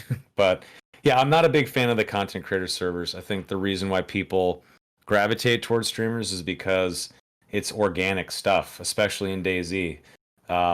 Nothing is truly forced, right? Like you're stumbling into PvP, you're stumbling into these crazy moments, you're meeting some guy who has no idea that you're live with people watching you, and maybe he's really funny, maybe he's an asshole, maybe you team up for a while and he dies before you ever know what his name is, and you never know or how to find that guy ever again. Those moments are badass. This is the guy who I will watch, Uncle Ray Ray. He is the guy I sold you before. The GIF he's used is him all over. He's going to be the guy who will just go up there and start attacking him with his anal prolapser fucking 3000 bloody dildo model that he's got. And he constantly rubs people the wrong way. And I love him for that because he just doesn't give a fuck who you are. He'll kill you. He'll eat you. He'll shit on you. He'll do whatever he can. He creates moments that are, I'm so happy he's now partnered, but that's the sort of stuff I want to see. Not people running around and, going on, networking collabs and trying to find people like that. I want to watch someone go on there and just fuck with the likes of Smoke and the Running Man and all the other big name guys. And yeah, I that's who I can't wait to see that sort of content. And there's a reason why he's growing, because he does that, right? Yeah. That's why he's growing. Yeah, exactly. Yeah. My only concern and my only thought with the idea of this server, this content creator server, is that I worry that it's going to basically be what the day one servers were when they first came out prior to Namalsk, because I think it's evened out a little bit now. There's a lot more people, because a lot of content creators have been on there and it's got the name out, and so the player base has sort of hit that level plateau now where it's, you know, that there's not a lot of people, you know, jumping on and trying to find trying to find Shroud or trying to find this content creator and do this, that and the other. And you know, but when those servers first opened, the reason they got so busy is because everyone knew that Lax Hawthorne was playing on that server. Everyone knew that Smoke had opened that server and was the creator behind it. Yeah. And so all these little fucking scroty midget assholes were going on and giving it the old, I'm going to get on here and I'm going to go and, you know, and they were stream sniping Lax and trying I think it's not just the stream sniping, but what worries me is the stream stalking. I think everyone wants to have their Mr. Moon moment. You know, Mr. Moon blew up when he met Syndicate in game. And he just had such a brilliant, you know, it was almost like the Dr. Disrespect character of DayZ. Moon had this amazing persona that his in-game madman was so catchy and so interesting to watch. You know, some of his videos, The Dark Side of Moon, George the Simple Farmer Boy, I think it is, or whatever, are icons of DayZ videos.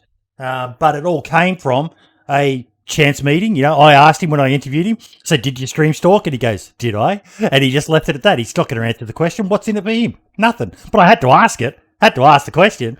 But they all want that magic moment, you know, like Wadu with Shroud. That turned him into a partner Twitch streamer. A guy who simply says two words, why do heck, over and over. I know he does say more now, but, you know, there's so many thirsty boys, I like to call them. And that's what worries me with a server like this, Soma, that it's just going to get inundated with thirsty boys all trying to find that one person who may or may not boost them into stardom. I like the idea. Like I said, there are people who are going to be on it, like Uncle Ray Ray, who if I see he's streaming and he's on that server, fuck yeah, I'm tuning in. But yeah, I'm excited to see what comes from it. It's a great idea, and I wish Erno, and he's got Inclement Dab. Inclement Dab, you know, that's the guy who made the EVR storm for Namalsk. He is talented, so I'm excited to see what else they come out with. Yeah, I think if any two people joining forces is going to make this work, it's going to be Erno and Dab. Let's be honest. Like, everyone knows who Erno is, and quite rightly so. You know, I've been a little bit pissed off with some of the things he's done on Twitter in the past, but shit happens. Get over it. You know, that doesn't take away from his achievements, his accomplishments, and him getting to where he is. As for Dab, the guy is fucking ridiculously talented. Knows DayZ expansion. I mean, yeah, he knows exactly what he's doing. You know, he like you say, he created the DayZ editor tool. No one even knew that we wanted it, but he just rocked up one day and went, guess what? I'm releasing this. And we were all like, do you know what? Actually, I really fucking like that. I want that. You know, so those two people coming together to create something like this could make this work. So I mean, I'll be keeping a close eye to see what goes on. So I really do hope for the best, but at the same time, in the back of my mind, I'm kind of expecting, you know, some shit as a result of it. So not on their part, nothing at fault of them creating it, but at fault of the player base, and you're going to get like Boydie said. I hope we don't get the drama like we're seeing on the Rust server that Soma's talking about. That's what worries me. Yeah. Where there's thirst, there's drama. They go hand in hand. Yeah, that's the issue. Is I think we are going to see a little bit of it. I just hope that the community can keep it at a bare minimum and just enjoy it for what it is, a community-led project by the community for the community, just like the podcast. Let's not fuck this up. We've got a gold mine on our hands here with this server that could make things so much more interesting in the DayZ space, and especially in the content creation space. You know, let's rally behind this and not fuck this up, because this is a really interesting idea that could really, you know, make something. Where the danger comes, I think, is that DayZ is one of the beautiful things about DayZ is how you're meant to play it is different to everyone. Like you before, Soma, you said you don't like traders, but the majority of the player base disagree. Those high loot, trader servers is where it's all at, and that's where I think the potential for conflict is. My money is on Uncle Ray Ray, followed by Sarah Moore being the first two people banned from the server because they managed to piss off the entire player base. You're laughing, Soma, but you know it's true, don't you? Hey, I love guys like that. Yeah. I gotta check them out. Oh, mate, you won't regret it. Yeah. Sarah Moore and Uncle Ray Ray, followed by probably Lax Hawthorne as well, are three of the... Dirty Santa as well, isn't he, Brim? Yeah.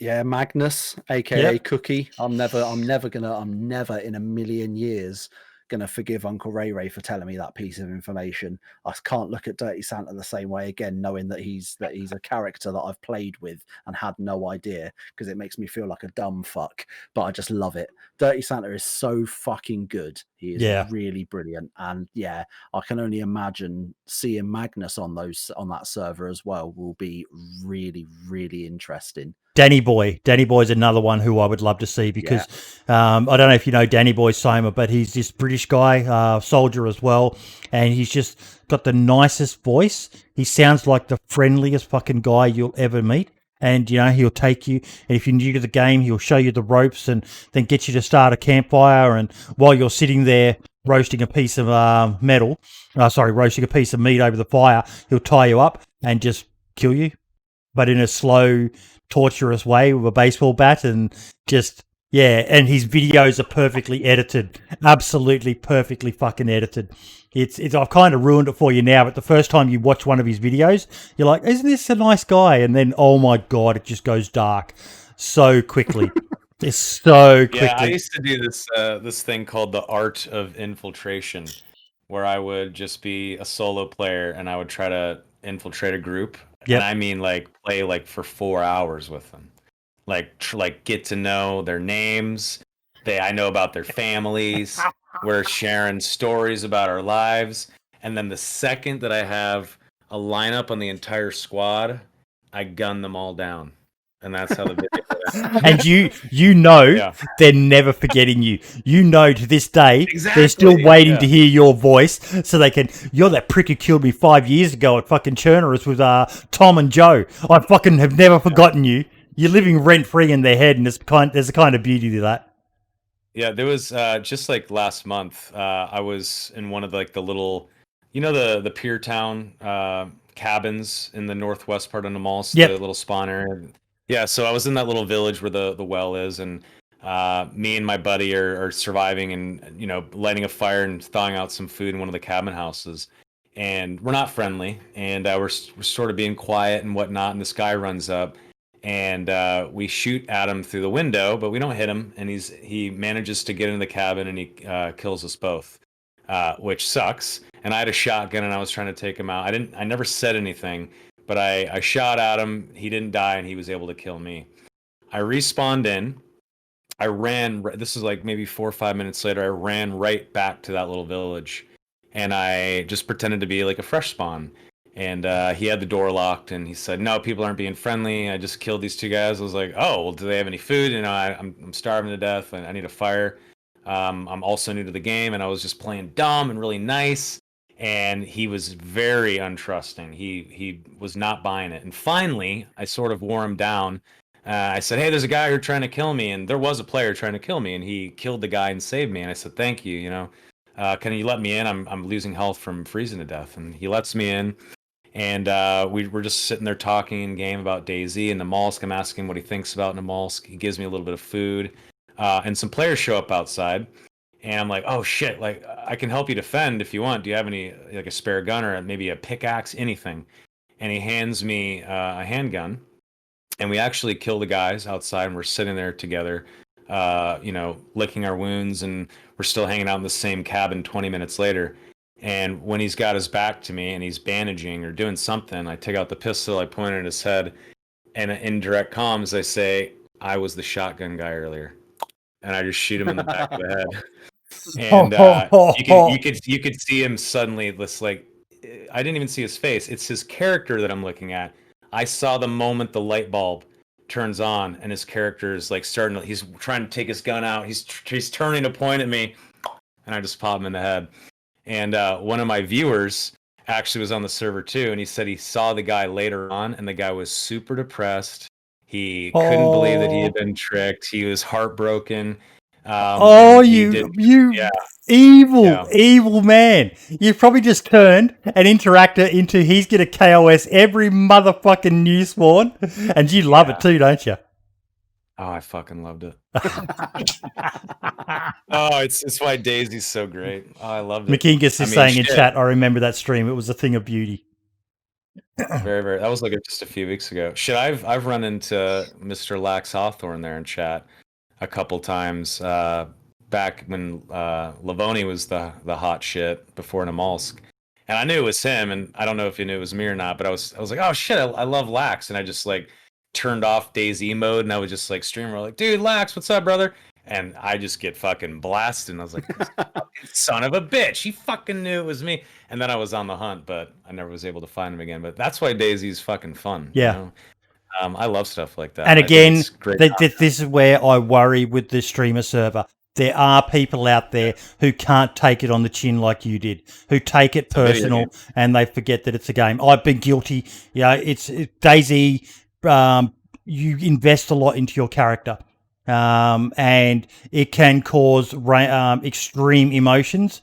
And sometimes you've just got to walk away and calm down, and just log off and just walk away for a while, calm down. Who gives a shit? You know how easy it is to find a can of beans and a Mosin again? It takes 10 minutes. It's not that big of a deal. It depends on the server. Exact revenge. It depends on the server. The servers I play on, it's even harder. Like if I find a can of beans, mate, I'm like Dean Hall said, I'm fucking dancing up and down and holy shit, I just found a can of beans. And I've got cans of food on my character that I'm just not opening because I know there's going to be a day when I can't find an animal to hunt. So if I was to die, I would be devastated, but that comes down to, that's me. That's about me. That's not about the other person. And that's something that, some people have got to realise. So, yeah, I do worry that there will be people who will take it personally and we'll get some drama beef. And we don't really like covering that on the show anymore. We kind of started off a bit as a drama podcast, but we've tried to move away from that and just talk more about positive aspects of DayZ and things like that. But, yeah, we touched on it. But yeah, the new map, Rostow, has been released.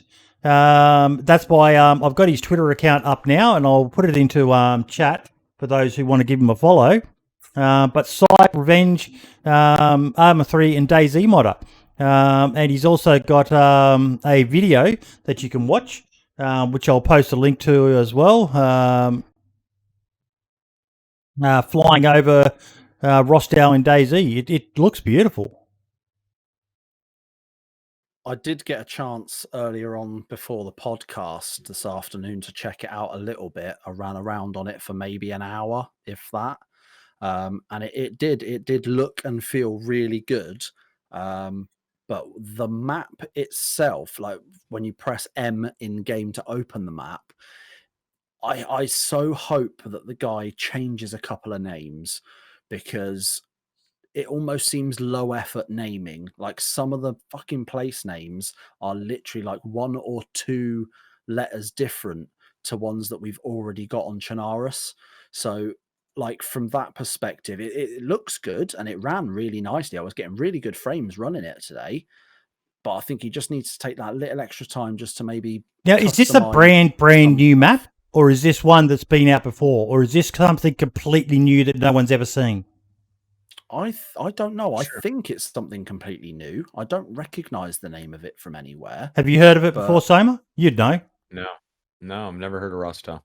This looks new to me. I'm not sure. I've never seen this before. They've got a really nice airfield. There's a few maps though that like in the launcher. I look at some of the maps and maybe they've been around for years and like, how have I never heard of that fucking map? But so this could be some old school asset that never used, and now this guy's pulling it back out. You can see from the actual map itself, like from the in-game map, looking at it, that it's clearly very similar in places to Chernarus. Like there's a spot that would be perfect for Northwest Airfield that is in the exact same place that Northwest Airfield would be. Same for Tissy, you know. So it looks good, and it's going to take a little bit more playing for me to get a real read on it and enjoy it and see, you know, whether it's going to be worth really having a go on. Or putting any real effort and time into, but some of it does make it look a little bit Cherno 2.0, as Red Pursuit in my chats just said. There are parts of it that are a little bit you know, it's a bit too familiar. You know, I like things to be completely different. And like I say, he's got a town called Berezino. So it's literally Berezino, but he's swapped out the Z for an S and taken out the H. That sucks. Do you know what I mean? It's not in the same place as Berezino on Chernarus, in a completely different location on the map, if I remember rightly. But names are hard though. You can have a really creative mind, and then you could be the best group of musicians ever with a badass band, and you're like, how the fuck do we name our band? You know, like we're all gods of this instrument. This guy can sing. This guy's the best drummer in the world, and you can't come up with a fucking. Look at how long it took us to come up with a name for the podcast, and then we just went with the most obvious thing. DayZ podcast. Fucking, it says everything. It's about DayZ, and it's a podcast. We've got the other bit on it, but I don't think anyone's ever used it. Survivor FM, which was more of an. I like that. Yeah, but we kind of figured that. Yeah, I use the full title. So like in my timers on Nightbot and on things like I do, and on like the link tree that I've created for the podcast, I do literally put the 87.8 Survivor FM, the DayZ podcast. I probably need to do that myself. I use its full title. Survivor FM DayZ podcast. Yeah, see, I use the full title, but if I'm just talking to someone, like if I bump into someone in game and they say, I think I recognize your voice. Like sometimes I'll be like, oh yeah, you know, I'm I do the DayZ podcast. So I'll use just that shortened version, the DayZ podcast. Because like Boydie said, it's such an obvious and simple one.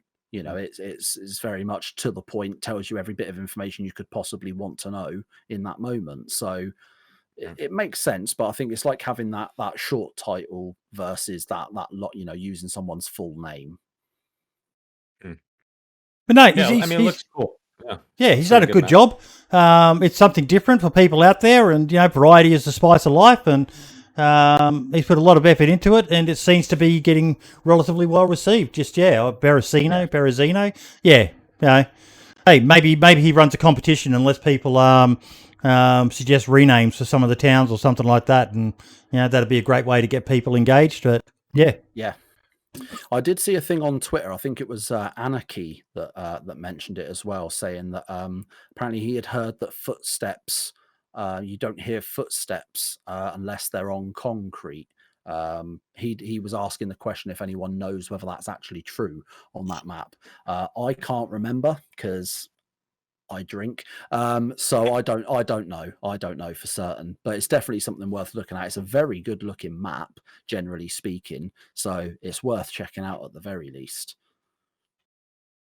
We've also got a new game in development. I saw a video from a guy called Big Fry. I know he can be a bit divisive for some people. He's always hyping stuff up, but have you heard of Everywhere, Soma? I have not heard of this. It's basically a game that is trying to do what GTA roleplay does.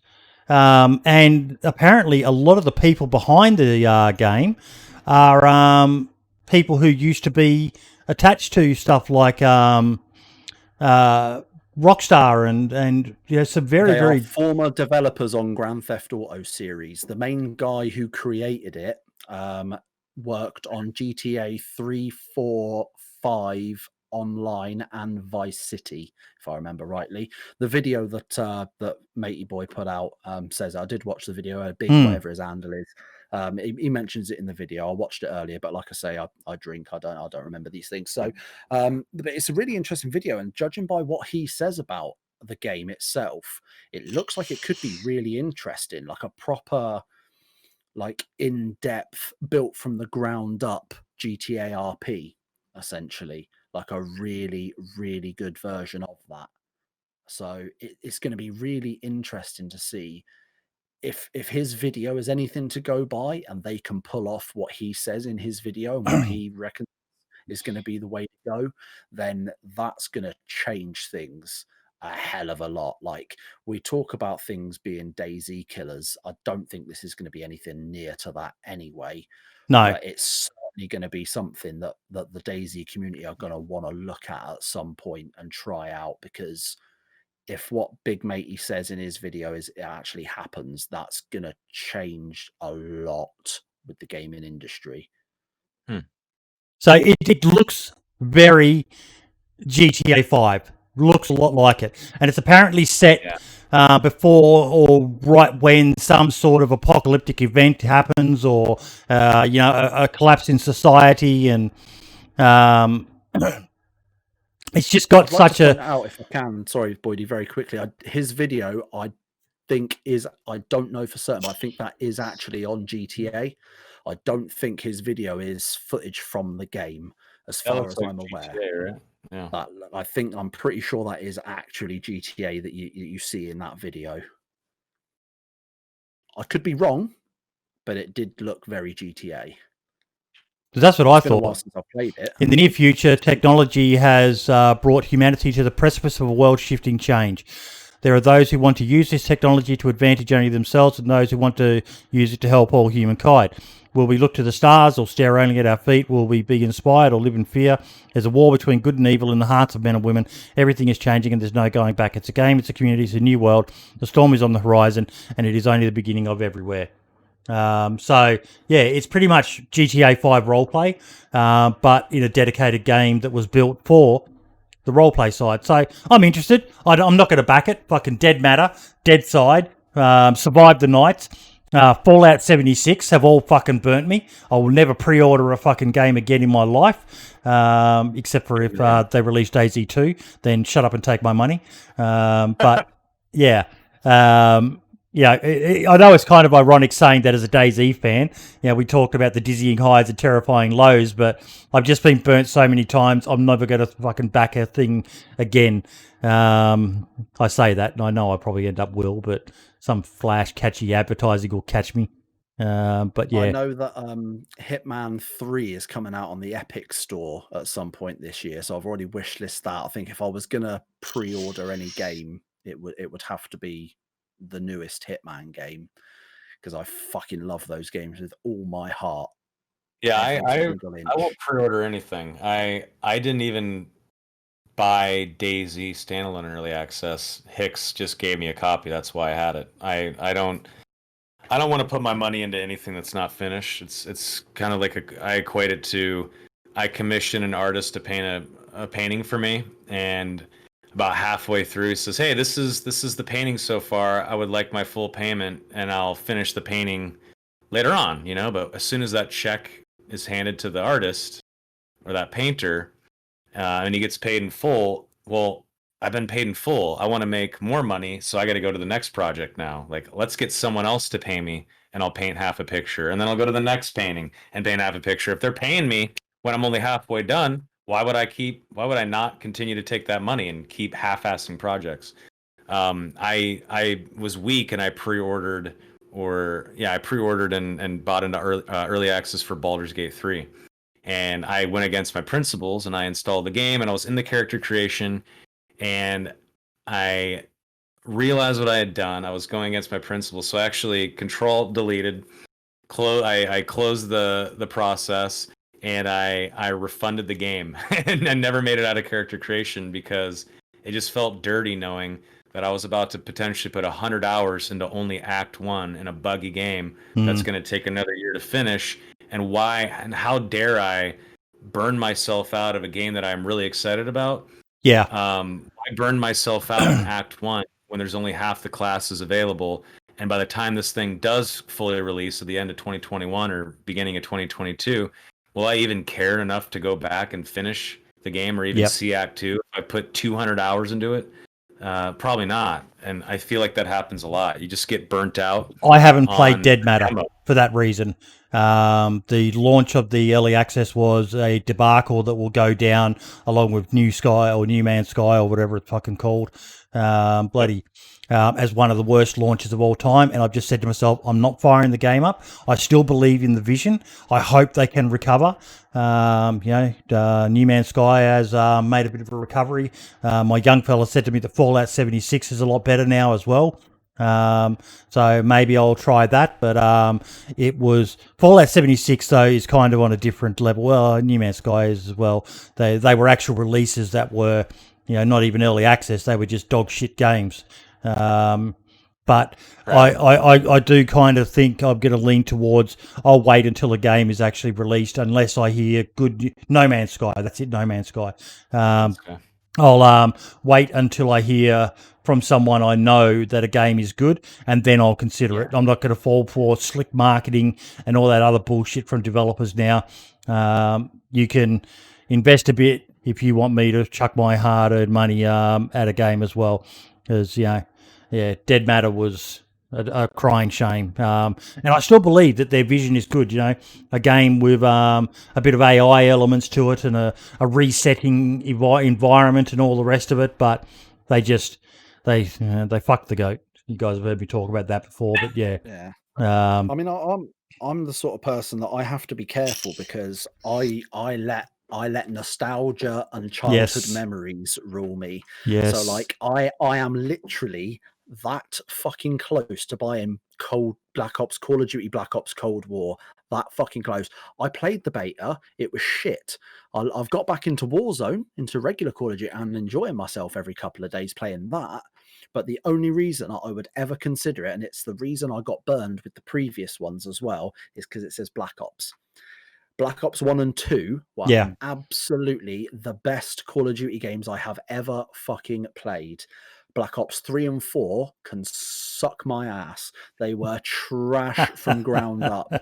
Hate them. But the fact now that this new Call of Duty goes back to some of that original story from the first and has Woods in it and brings back that beloved character, that's got me fucking on the precipice of buying that fucking game. And I cannot afford that game right now. I cannot justify spending 45, 50 quid, whatever it is on that game. But because it has Black Ops in the title, I have to purposely not look at it, because if I do, I'm gonna bankrupt myself so quickly. DayZ Twitter watch, they've been pretty quiet because obviously they're just coming back from their Christmas holidays, but we'll keep a close eye on them. Nothing major came out.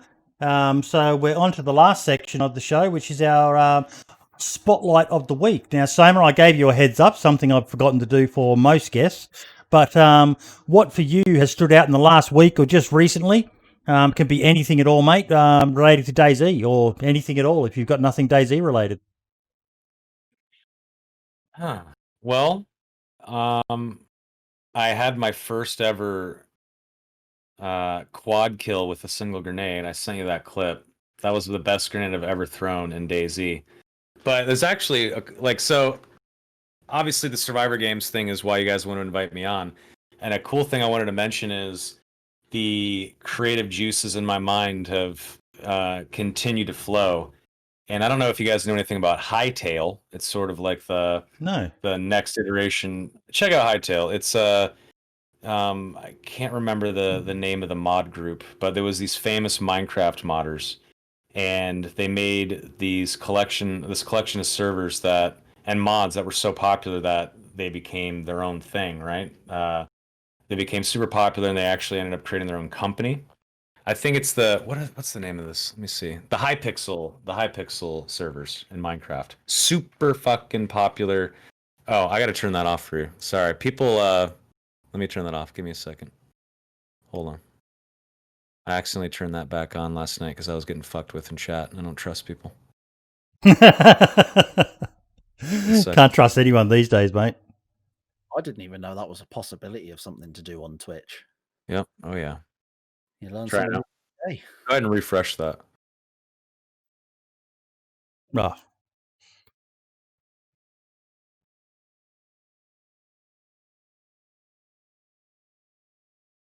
Give it a minute. I turned it off. Sorry about that. That's all right. You had even asked me in the. I already addressed that in the DM too, and then I went and turned it back on before the podcast. Yeah, just give it a minute. It'll refresh. But these Hypixel guys, they created some of the best mods for Minecraft, and they went on to make their own studio, Hypixel Studios, and they essentially wanted to make their own Minecraft 2.0, I guess you could say. And I've never played 1 minute of Minecraft ever. I'm not really into like the blocky Minecraft look. I don't really care about building shit in game and whatnot. But they're releasing a game that expands upon Minecraft, and there's different item sets and a ton of different enemy sets, and think almost like Diablo meets Minecraft in a way. There's going to be quests and magic items and legendary items and whatnot. Well, they're also releasing a very robust and easy to use mod tool system with full access to all their assets. You can make your own maps and all this cool stuff. I highly recommend checking out the Hightail announcement trailer. It got tens of millions of views, and that's why Riot Games just acquired it before the game has even come out, which is insane. And I'm going to, with a team of 3 or 4 other guys, we're going to make a full loot hardcore PvP game that mixes DayZ with Diablo 2 and maybe a little bit of like Dark Souls Light or Skyrim type combat. Have you got a link to anything for it that we can put in our chats? Second. Just while people watch you blow 4 people up with a grenade. I'm a freshie. Tons of zombies. Careful. Hey. What's up? There's lots of zombies over there. Let's see. I'll put it in Boydie's chat right here. Let's see. What's up, dude? There's the announcement. I'll put it in the general chat actually, in DayZ Podcast Discord channel. You okay?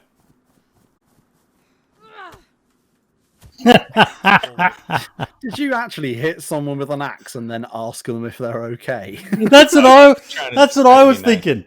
Oh my god. Yep. That's me. I try to be polite even as I'm axing. You okay? You a question. Literally, Okay, I think that's a great tactic. Tactic because this guy's literally got to be sitting there questioning the situation, going, "What the fuck? Did he just ask, am I okay? What is?" Yeah. Exactly. I love That's it. like Lax saying it was a misclick. Yeah. Exactly. Play dumb. Yeah. Kill him with kindness and with your axe. Friendly.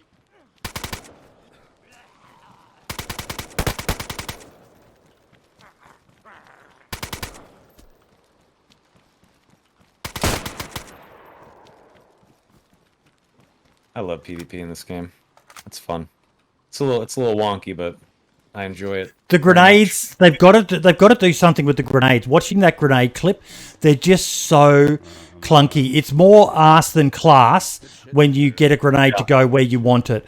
They've got to do something to work on. There's too many buttons. I have to left click to unpin it, then I have to hit G, then I have to hold left click.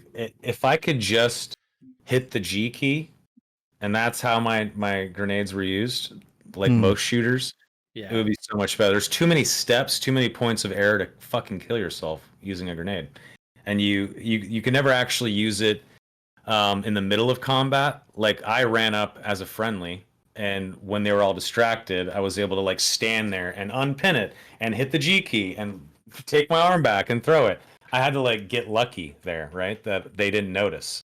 To actually use a grenade in the middle of combat, you're just going to die when you try to like... I hate to say it, unless there's something they can think of, but they need to look at something like what PUBG has with the Arc coming up, because unless you sit there and practice with grenades over and over and over and over again, you've got no idea where the fuck it's going to go.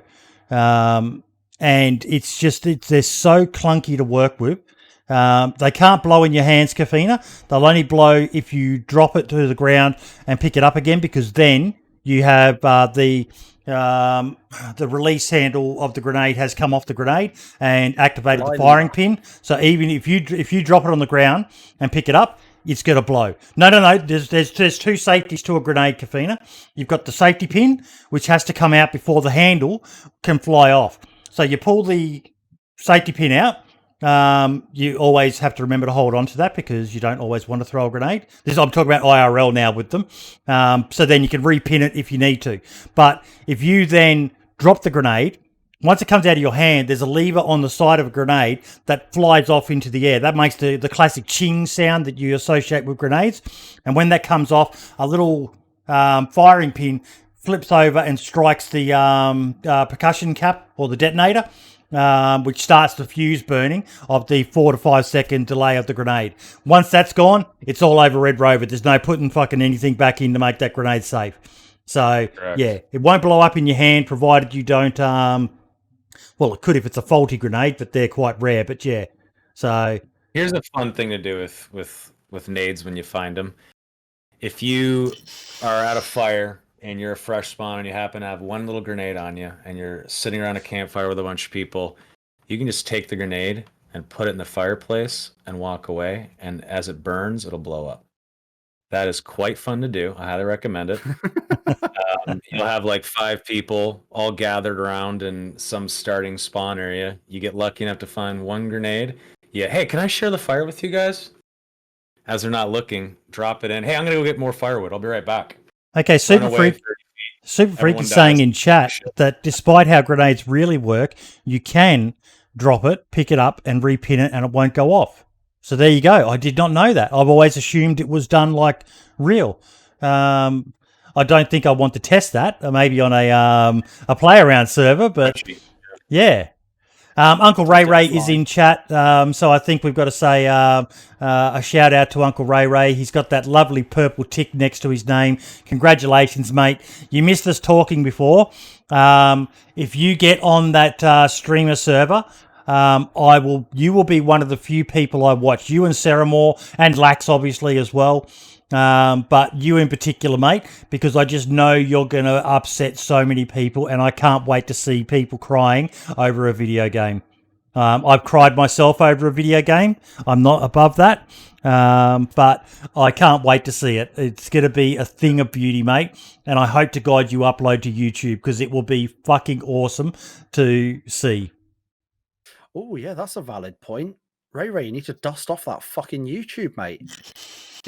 Uncle Ray does have a YouTube account, but he just doesn't upload to it. So yeah, dust that bad boy off, and yeah, let's get some new content. I need some new content to shout out as my my spotlight of the week every week.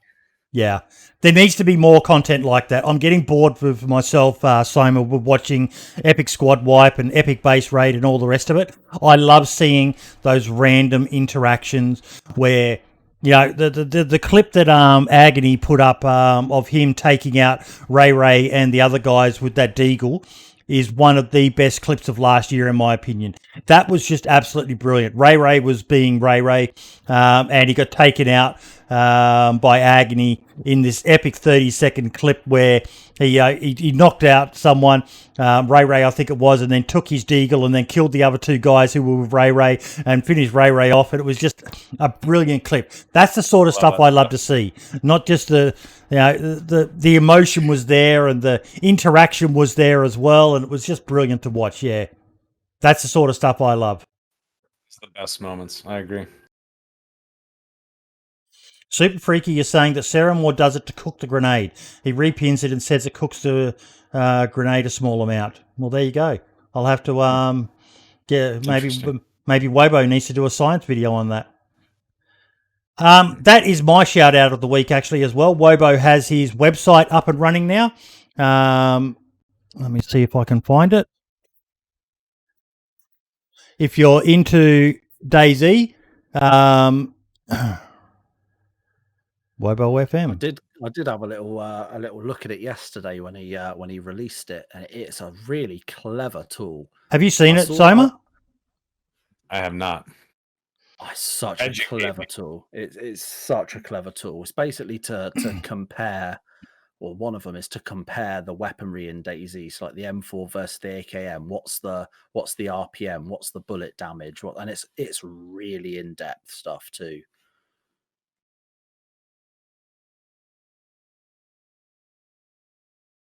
How pretty does this look?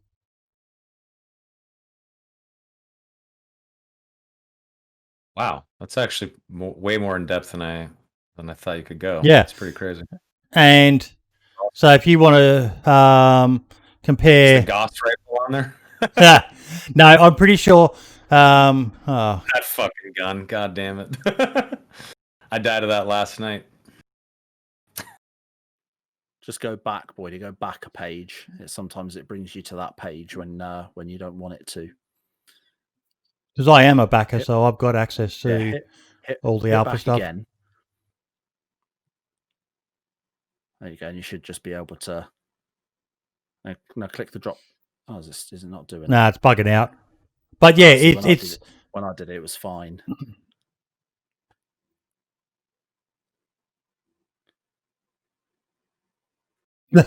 Keeps it taking me back there, but yeah, it's coming along. This is the other thing I love as well. He's got Tip Heaven. I said to him that when you have these, it needs to come up with bonus tip, like he used to have in all of his tips videos back in the day. But yeah, it's great to see Wobo absolutely killing it. He does have a Patreon, folks. Head on over there and support him. He's doing God's work for DayZ. I put him, Vigilante Gamer, and Archie as probably the three best guide makers for DayZ. Vigilante, if you haven't heard of him, Soma, I'm pretty sure you would have, because Brian Hicks absolutely loves the guy. If you don't remember the name, you probably heard Brian wax lyrical about him. When it comes to tactics in DayZ, there is no better guy. And I'm not talking about squad wipe tactics. I'm talking about being a solo survivor sort of tactics, how to approach dangerous areas safely, how to survive, or how to reduce the chance of being KOS'd and things like that. His videos are all quite old now, but they still stand relevant to DayZ. Then you've got Wobo for the science, the stuff that once you know the basics, then you want to know, well, will this penetrate this and all the rest of it? That's where Wobo comes in. And Archie is another guy for the basics. His videos... Have you ever watched ArchieStormcloud, Soma? Oh, I feel like I'm missing out on so much. Some of the funniest videos. He's just got such a cheeky sense of humor. And his basic guides to where to find food, how to survive cholera, all that sort of stuff that he does is amazing. They're absolutely top level editing and just absolutely brilliant. You've got Amish Zed doing some really good videos as well. There's some great people out there. There's even more. But yeah, Hesco Wallbang and what jams weapons, hot cooking pot. He's just got so many little tips in here, Wobo does. It's awesome to see. So Wobo's my shout out of the week. Brim? Gotta be Lax. Has to be Lax. I just posted a link in your chat there, Boydie. It's his new YouTube video. Came out today. Predator. Just trying to get it posted in mine. It's such a brilliant video. Such a brilliant video. You talk about like sheep's in wool, was it wolf in sheep's clothing or whatever the fucking saying is? You got it. This is I drink. What can I say? No, it's such a brilliant video.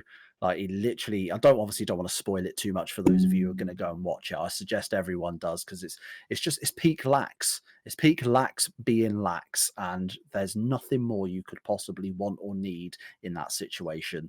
He starts off the underdog and finishes by just absolutely fucking people, and it's just, like I say, it's peak Lax. One of the things I love about Lax the most is that he's not into the hardcore science of DayZ. He's just someone who embraces DayZ at its core, that it's a game where you can do anything and have fun. And that's one of the things I think that has made him so successful.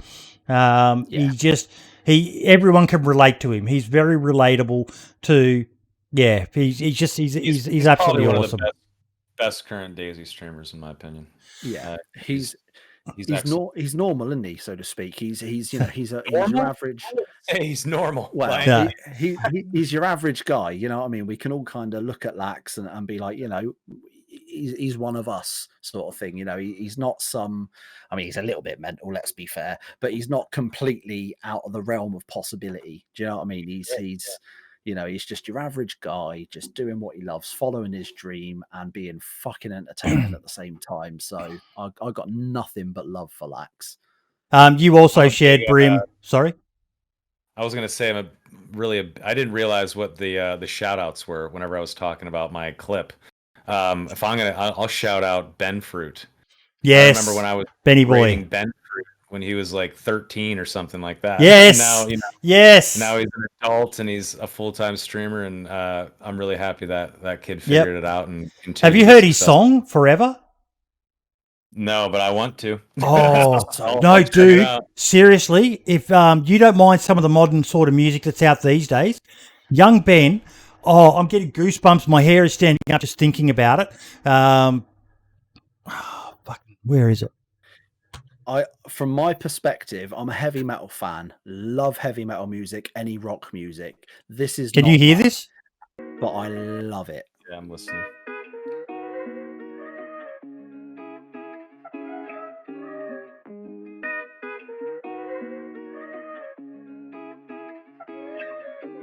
Tell me I ain't alone when I'm with her. Money stacking up without you. Baby, I can't keep holding on forever.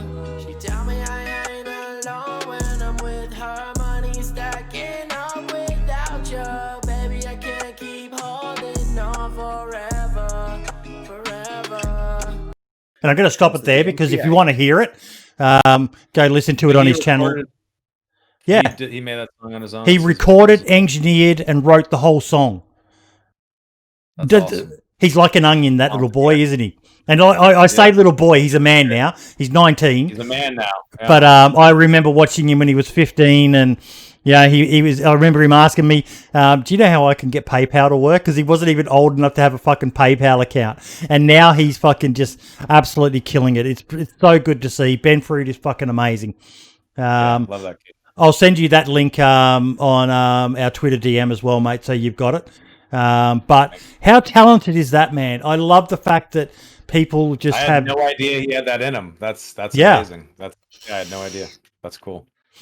You also shouted out Brim, Cairo, 40K. Yes, 40K. Yeah, 40K subs on the tubes, on the YouTubes. I mean, the guy's been around for years, hasn't he? And he's been consistently putting out decent content on his YouTube channel for years. It's good to see a bit more good news starting off 2021 in the right way. More good news in our community. He's hit his 40K subs on YouTube. Ray's hit partner. There's so many good things going on right now, and I can only imagine it's going to get better. I can't wait to see what the rest of this year brings in our community, because let's be honest, last year in the world, and still currently to this day, it's a bit fucking shit. So being able to come to a great community like this and know that we're going to be greeted regularly by good positive things such as partnerships and sub goals and so on, you can't get better than that, can you? Let's be honest. Yeah. The last thing I want to shout out, folks, if you haven't subbed to my YouTube channel, please do. Although that is a pretty cool number, the year I was born. I am currently sitting on 1,973 subscribers, still growing slowly. So I did hope that I would hit 2K by the end of the year last year. But yeah, it's definitely been a good thing, the DayZ podcast, because I'm seeing more growth than I've ever seen in my entire life. And yes, I know I'm showing my revenue income, but have a look at how pathetic it is. I don't fucking care. When are you going to finally just give up and admit, Boydie? Just admit that the 73 in your name is not your year of birth, it's your actual age. Just come on, we all know, just admit it. You're not fucking. You look older than I do. I'm the sexiest man on this I fucking know. show. That's, John, that's the worst part. I was 29 in December. I look fucking 49. Ben makes us both both beautiful. look good. Oh, you're such a sweetie. Angelic cherubs, the both of you. Yeah. Angelic cherubs. Fucking demonic fucking hellhounds. I'm gonna say I might not look like I'm 73, but I fucking feel it. I hear that. You guys probably seen me fidgeting with my shoulder this entire episode. What'd you do? Shoulder issues and just getting old and old military shit and sitting here for hours at a time and not stretching it. So I'm only 34 and I feel old too. So I hear you. That's why you keep seeing me sort of do this every now and Yeah, then. With keep doing this. Like, my tailbone feels like someone's taken a sledgehammer to the base of my spine because I've been sat down for too long in one position. Mate, I lift out. My young fellow just got a new computer. He's got a better computer than me now. He's got a fucking 3090. I can't fucking believe it. I'm But we still moved. using a 1080 Ti. I need to upgrade, and I need to Yeah. upgrade now. I mean, I See, can't I've got really an complain. I've got a 2080, 2080, but one. take Vitz, drink water. Miss Fu saying in chat, but yeah. I had to move the old computer out because we're giving that to the missus, so she's going to finally have a gaming computer. I'm trying to see if she will ever play DayZ with me because that would be my fucking dream. Playing DayZ with the missus. But yeah, I almost did my back fucking lifting it. Oh my fucking god, getting old sucks, man. Yeah, If anyone's going to know, it'll be you, mate. But yeah, look, guys, thank you so much. It's been an amazing show. I've really enjoyed having you on, Soma. Give us a shout out again about the Stream Element stuff, mate. Yeah, streamelements.com if you're a broadcaster and you've been doing it for a while, or you're just looking to learn some new stuff, or you're sick of labs, or you're just using bare ass OBS Studio and you want some more functionality and tools. Stream Elements is just a little tiny startup I work at, and it's got moderation tools, bot tools, tipping and event lists, alerts and overlays. It's all cloud-based as well. So if you get a new computer and you just log into your account, you can just hit a button and your entire OBS is exactly as it was in your last computer. So that's pretty amazing as well. It takes 2 seconds to get your stream back up and running. But it's a great little company. It's we're fighting against the big giant Streamlabs, Logitech Corporation. So we're definitely, I'm going to check it out, mate. I'm going to check it out and see what you've got there because you've pretty much sold me. I'm a big believer in supporting small as well. Yeah, you heard me before. I've made it quite clear. Sellouts and all the rest of it. So I have no doubt that eventually you guys will become gazillionaires when you sell out to Amazon or something like that. But hey. While you're small, I'll keep Please watching. Not Amazon. Sell anyone else at Amazon. Please, not again. I don't want to be an Amazon employee again. Please, no. I guess the other shout out, I mean, go for it. DayZ quite a bit. Soma, S-O-M-A on Twitter, S-O-M-A on Twitch. I used to be S-O-M-A on Instagram, but then a lot of companies and people were DMing me and messaging me trying to get that account. And a bunch of companies like Soma Intimates, the lingerie company, and some other companies, they started saying that I was going against community guidelines because I had stolen their name, even though I had been using it for years. So now Instagram.com/Soma is used by no one, and it is an offline page because they stole it from me and will no longer answer my support ticket shit, which sucks. So it's now just Soma on Twitter and Twitch. So check me out if you want.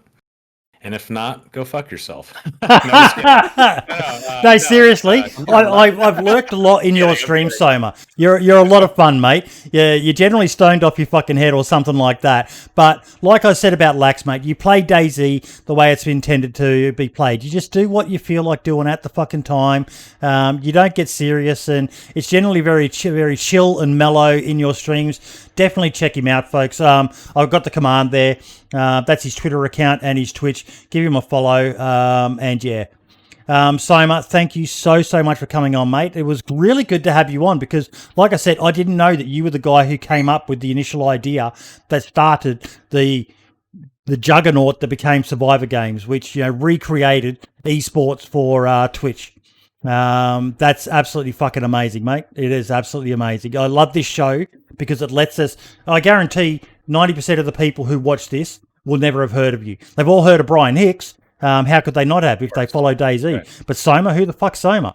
And there's so many people like you. And if you've got any suggestions on other people who, Matt Lightfoot was an amazing one. Everyone knows Rocket. Everyone knows Brian. But very few people knew Matt Lightfoot.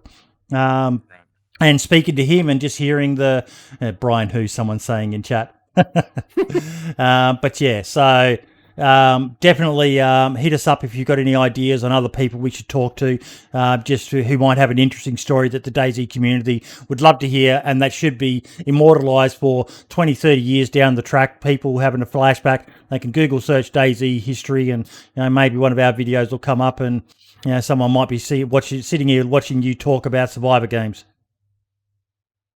This was really fun, man. I haven't really talked about this stuff in a very long time, as you can imagine. This shit was 9 years ago that we initially made Survivor games. So this was awesome. I love being on podcasts. It's fun to hang out and shoot the shit, especially with new people you don't really know. You guys are great. The show is awesome. And the Survivor games, that was birthed because I was playing DayZ with my friends and we were excited about it. And I owe it to my friends that I was playing with that had me juiced up and excited about what I was doing to ever even have that thought. And also thanks to the Hunger Games books to be made into movies that inspired me as well. But yeah, I never would have thought of that if I wasn't playing DayZ with friends and we weren't all excited about it. So yeah, guys, thank you so much for having me on. This was awesome. No worries, mate. All the best, everyone. And we will see you next week. Next week's guest is Brim. Don't ask me. I don't bloody know these things. I'm having a quick look. I was going to say, I can never remember where to find it. Is it under prospect? Next week's guest is the Loyal Patriot. That is one I'm looking forward to. He's another OG of DayZ Standalone during the Golden Age. About that as well. Yeah. So I meant to message you about that because I wonder if it's possible to get him, KD, and Dado on. I know Podato's wife's just had a baby. But they were the three Beard Migos was my first introduction really into DayZ. Those three, I still follow all three of them. He's awesome. I love Potato. And if I could get all three of them on in one go, I think I'd actually pass out from the blood loss due to a massive erection that I would receive. I would be so happy. Look, we can ask LP, but I planned this as just being LP. And when you get more people, like I've been trying in the background, I'll tell you now, to organise getting Jam Jar, Blackout, and Mr. Moon on together. But getting 3 people is an absolute fucking nightmare. Look at us, mate. We can barely even get 3 hosts together each week, let alone 3 other guys. So for next week, we'll just stick with LP. But stuff like that. Down the line, we definitely need to be looking at, I'd love to be able to get Barely Infected and Super FT on to talk about their podcast back in the day. And, a dream would be to have the Running Man, Barely Infected and Super FT as well. Those 3 together back in the day were fucking amazing. Get Soma and bloody Brian Hicks and Lou on together. That would be an absolute shit fight, in my opinion. That would just go. I would love that. You get those 2 on, I'm in for sure. Well, I'll send you a message because I've got one of the 2 lined up for something later this year. But maybe we've got a big episode for the 52nd episode or a year of doing the podcast. So March maybe 20th. maybe that's what I aim for, getting you, Brian, and Lou together. If you could reach out to Lou for me. Great. That'd be great. And we get the 3 of you on together. That would be fucking amazing, to be honest, because the chemistry between you guys is something beautiful to watch as well. Yeah, it gets a little homoerotic. It's always funny. It's a beautiful thing. Just 3 men clearly in love with each other. Totally. You tell me the day. Keep me posted, and we'll try to set that up. Because I think everyone's enjoyed. Like we had a couple of comments in chat. People have enjoyed having you on. You're one of these. Like I said before, unsung heroes of DayZ, mate. You played a massive part in it that not many people realise. Hopefully, a few hundred more people from watching this podcast will now get to know a bit more about Soma and maybe come and check you out when you're streaming as well, mate. Are you going to be streaming after the show, or? I'll be streaming this evening. Yeah, I'm going to take a break for a while, get some food, but I'll be live tonight. Yeah. No worries. So make sure you've chucked his account to follow, folks, and head on over there and check him out. He's definitely worth a watch. All the best, everyone. Brim, thank you once again, mate. You are a stunningly beautiful man in a totally hetero way. What can I say? What can I say? I just get a little, a little something. It's all good, isn't it? I'm awesome. What can I say? Oh yeah, Kiwo. Kiwo would be a good one to My old roommate. Yeah. Yeah, when you get the guys together, Mr. Moon and all the rest of it, because Kiwo was probably the first big female DayZ streamer. I do have a line of communication with her. I've got to speak to her about coming on the show because I think she would have a lot of good stories as well from back in the day. But yeah, absolutely. Okay, folks, thank you so much. We will see you all next week with the Loyal Patriot on the DayZ podcast. Make sure you give my YouTube channel a follow. And also, before I quickly run away, I do need to quickly plug a new sponsor that we have got for the show. That is Streamline Service, who are now with an affiliate relationship with them. I now have, if you get a server through them, link will be in the description of the video, and I've shared it on Twitter. But a small percentage of each server goes to the show, so I'm quite excited about that. It's our first actual proper sponsor, Soma. Congrats. You actually checked your email and responded. No, I hit them up. I hit up a lot of people, and they all kept on saying, no, you suck. Hey, that's good. You being proactive. Sometimes sponsors don't even realize what they're missing out on, so get on you. That's great. Good strategy. And if you want to sponsor us, anyone, we're open. We're open. Brim will do dick pics if that's what you want. There'd be fucking small pictures, but the stream. No, I'm just kidding. small photos, but plenty of them. All the best, everyone, and we'll see you next time. I'm going to find someone to raid everyone. I always like to do that. Always pass the love on. But yeah, thank you so much, Soma. You were an amazing guest, mate. I'm glad I thought to ask you to come on. Thank you so much, guys. This was awesome. All the best, everyone. Catch you later, guys.